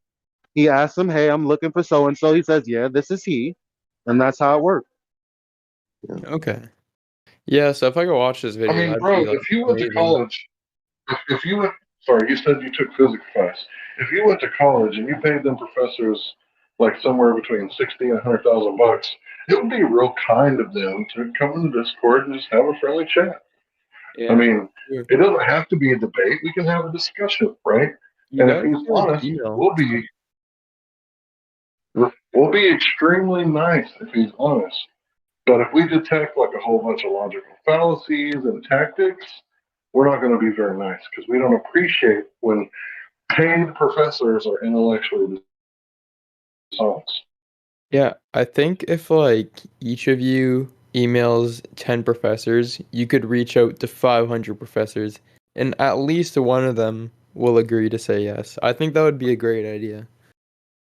Oh, how about this? Did you know that heliocentrism and uh the position that we revolve around the sun, which is revolving around the great detractor, did you know that they admit that that's philosophy and not born of any science or experiment whatsoever?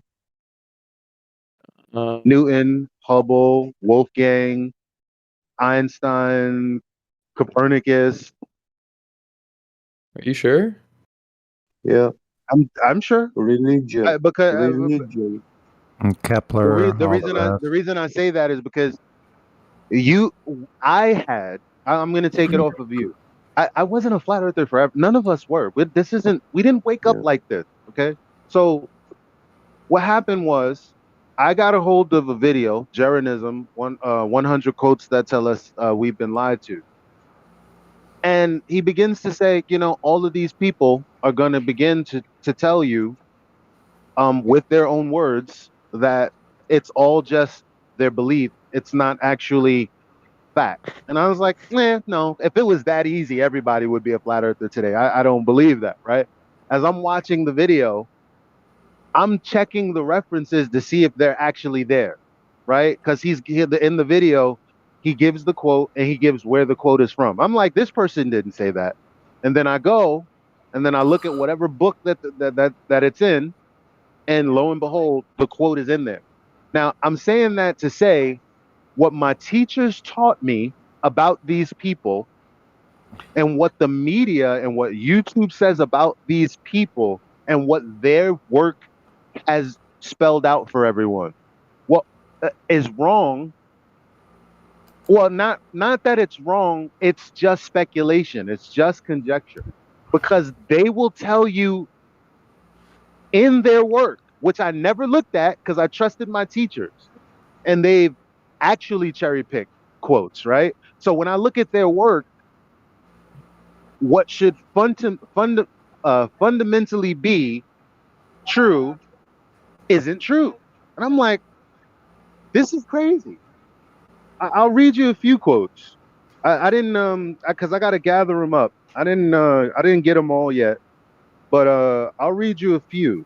And I mean, it should shock you if you take me at face value. If you're gonna have to go check this for yourself, which is what I want you to do. So look at this.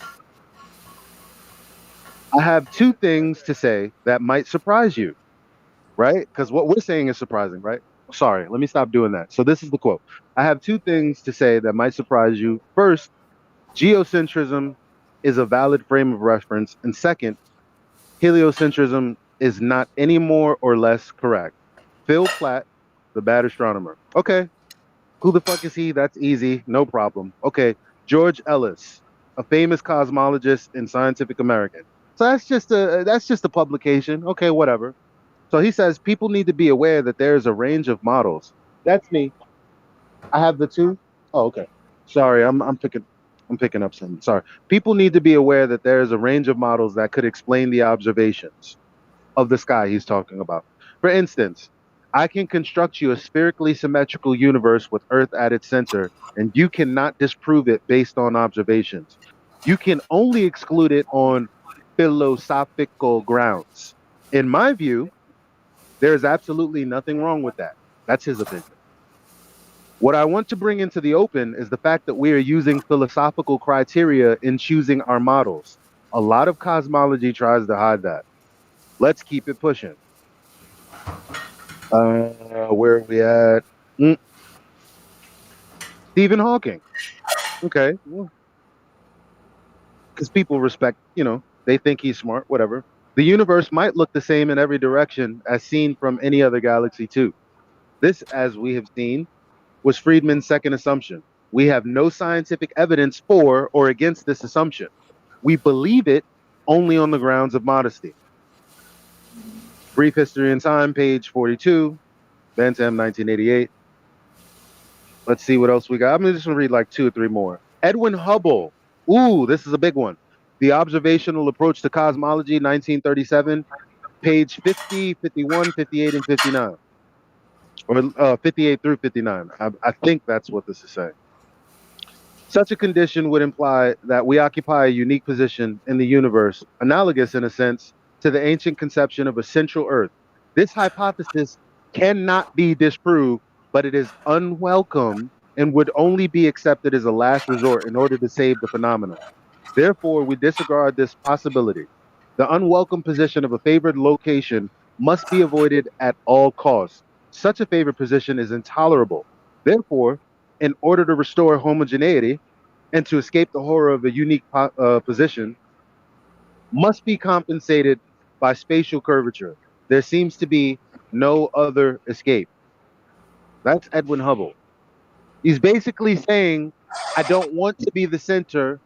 I don't want to think that this is special because I don't want to consider that this place is created because I'm an atheist. So that's their position, some of their positions. Some scientists are theists, as you would know.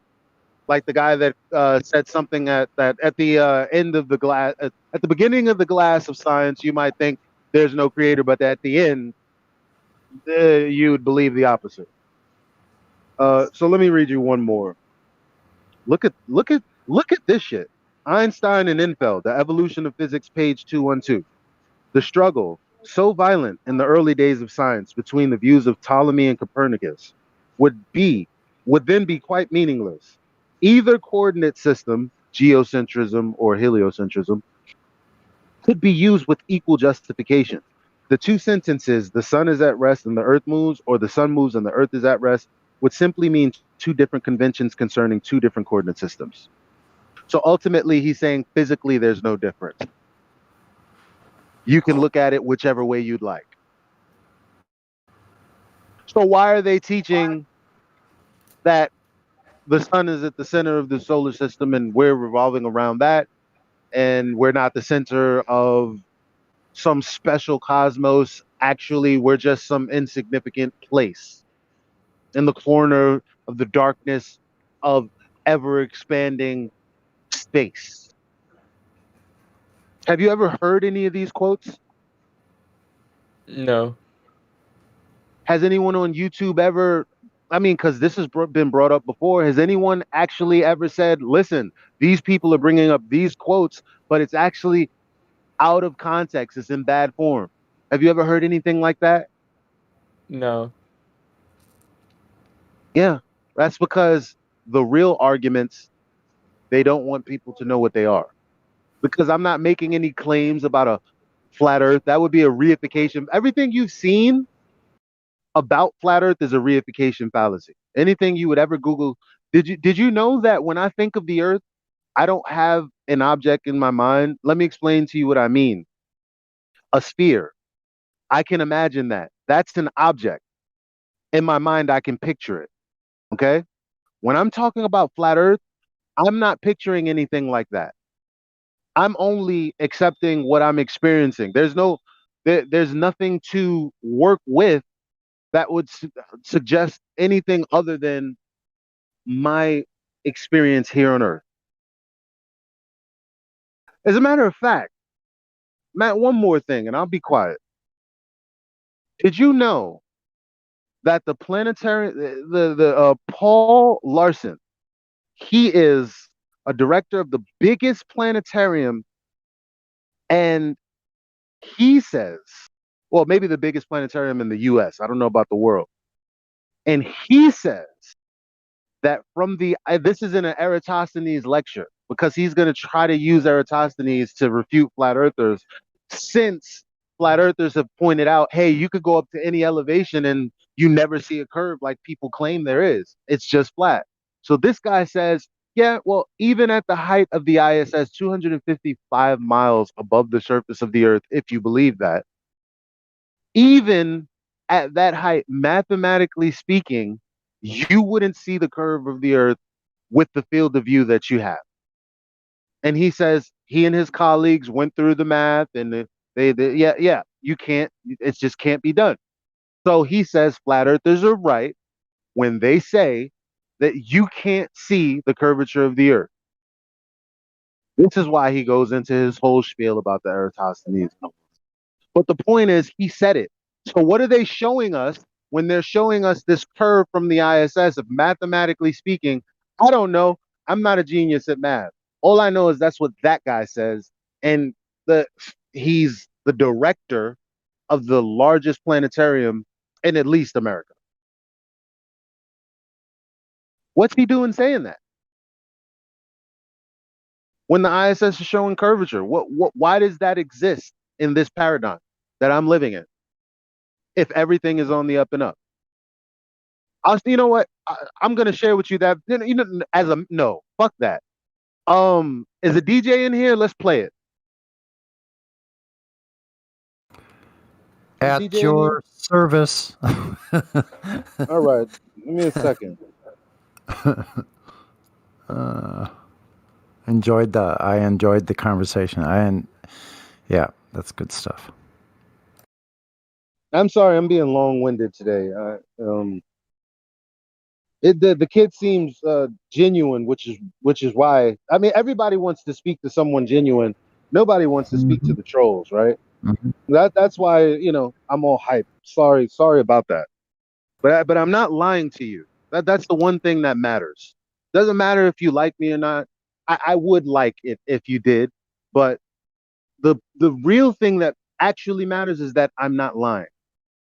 Okay, and I'm sharing with you whatever information I have at my disposal so that you can come to your own conclusion. Because What I'm am I nobody's playing? daddy. Am I playing the Jaren video? No, this No. video right here at the I think it should pull up Okay. the timestamp. It's at 3:50 though. Okay. And you know what they did when we started sharing this video? They took it down. Can't find it. Isn't that weird? Maybe a year ago or 2 years ago, that might have been weird. It's not so weird anymore. Right, because they always do it. So Indio had to grab it, save it, and put it on his channel before this portion was gone. But the entire lecture, I can't find it anywhere. Why would they do? And you know what? When that happened, when I went into Jim Panda's server and I shared it with them, and they said that's impossible. You're a liar. They never said that. And I posted it to them. They never answered me. But 2 days later, video was gone. Because that's what they do over there. They got pull over there. Yeah, Because they're like professors too, some of them. they got a red phone into Google or something. What the hell? Pick up the hotline. Thank you so much, man. Have a good night. That right there, that's me. That's all me. Yeah, you see my whip. Yeah. All right. So, do I need to mute the live streams or anything? No, not really, right? No. Okay. All right. I'll play it. Like I said, previous studies were pointing to a flat universe. For example, by looking at the geometry of gigantic triangles defined by the largest of the speckles in Timestamp is 3:50. And before we continue, are you still there? Yeah. Oh. No, the other. Yeah, I'm the here. guy. All right, listen to this BS, right? Not BS, but I'm like, holy hell! What? Just anyway, 3:50. Sonny. Okay. Hold on.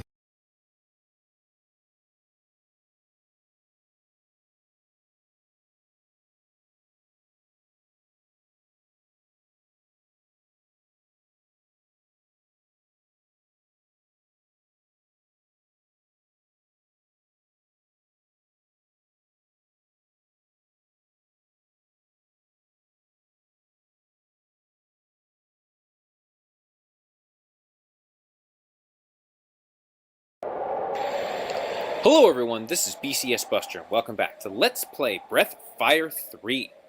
Well, last time we escaped from the Windia Tower, and we made it back to the Earth. Whoa, that was not it. Hold on a second. What the heck? Oh, damn it. 1 second. 350. How do I do that?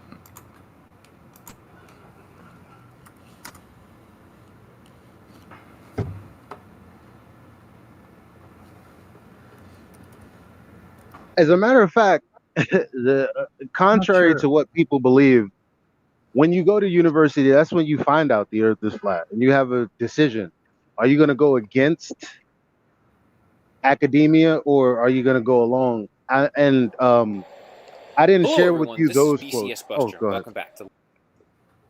Sorry. I didn't share with you those quotes, but they do exist. Yeah, they all say, I will not dare go against academia, even though I came across this information. They say that all the time. You know what? Just sign up for Scientific American, pay the subscription fee, whatever it is. Every week, you're gonna be like, why the fuck are they trying to tell? I thought this stuff was already figured out. What the fuck am I reading here? That's what happened to me. Oh. Okay, hold on. If I go to play and then pause it and then seek. Let me see.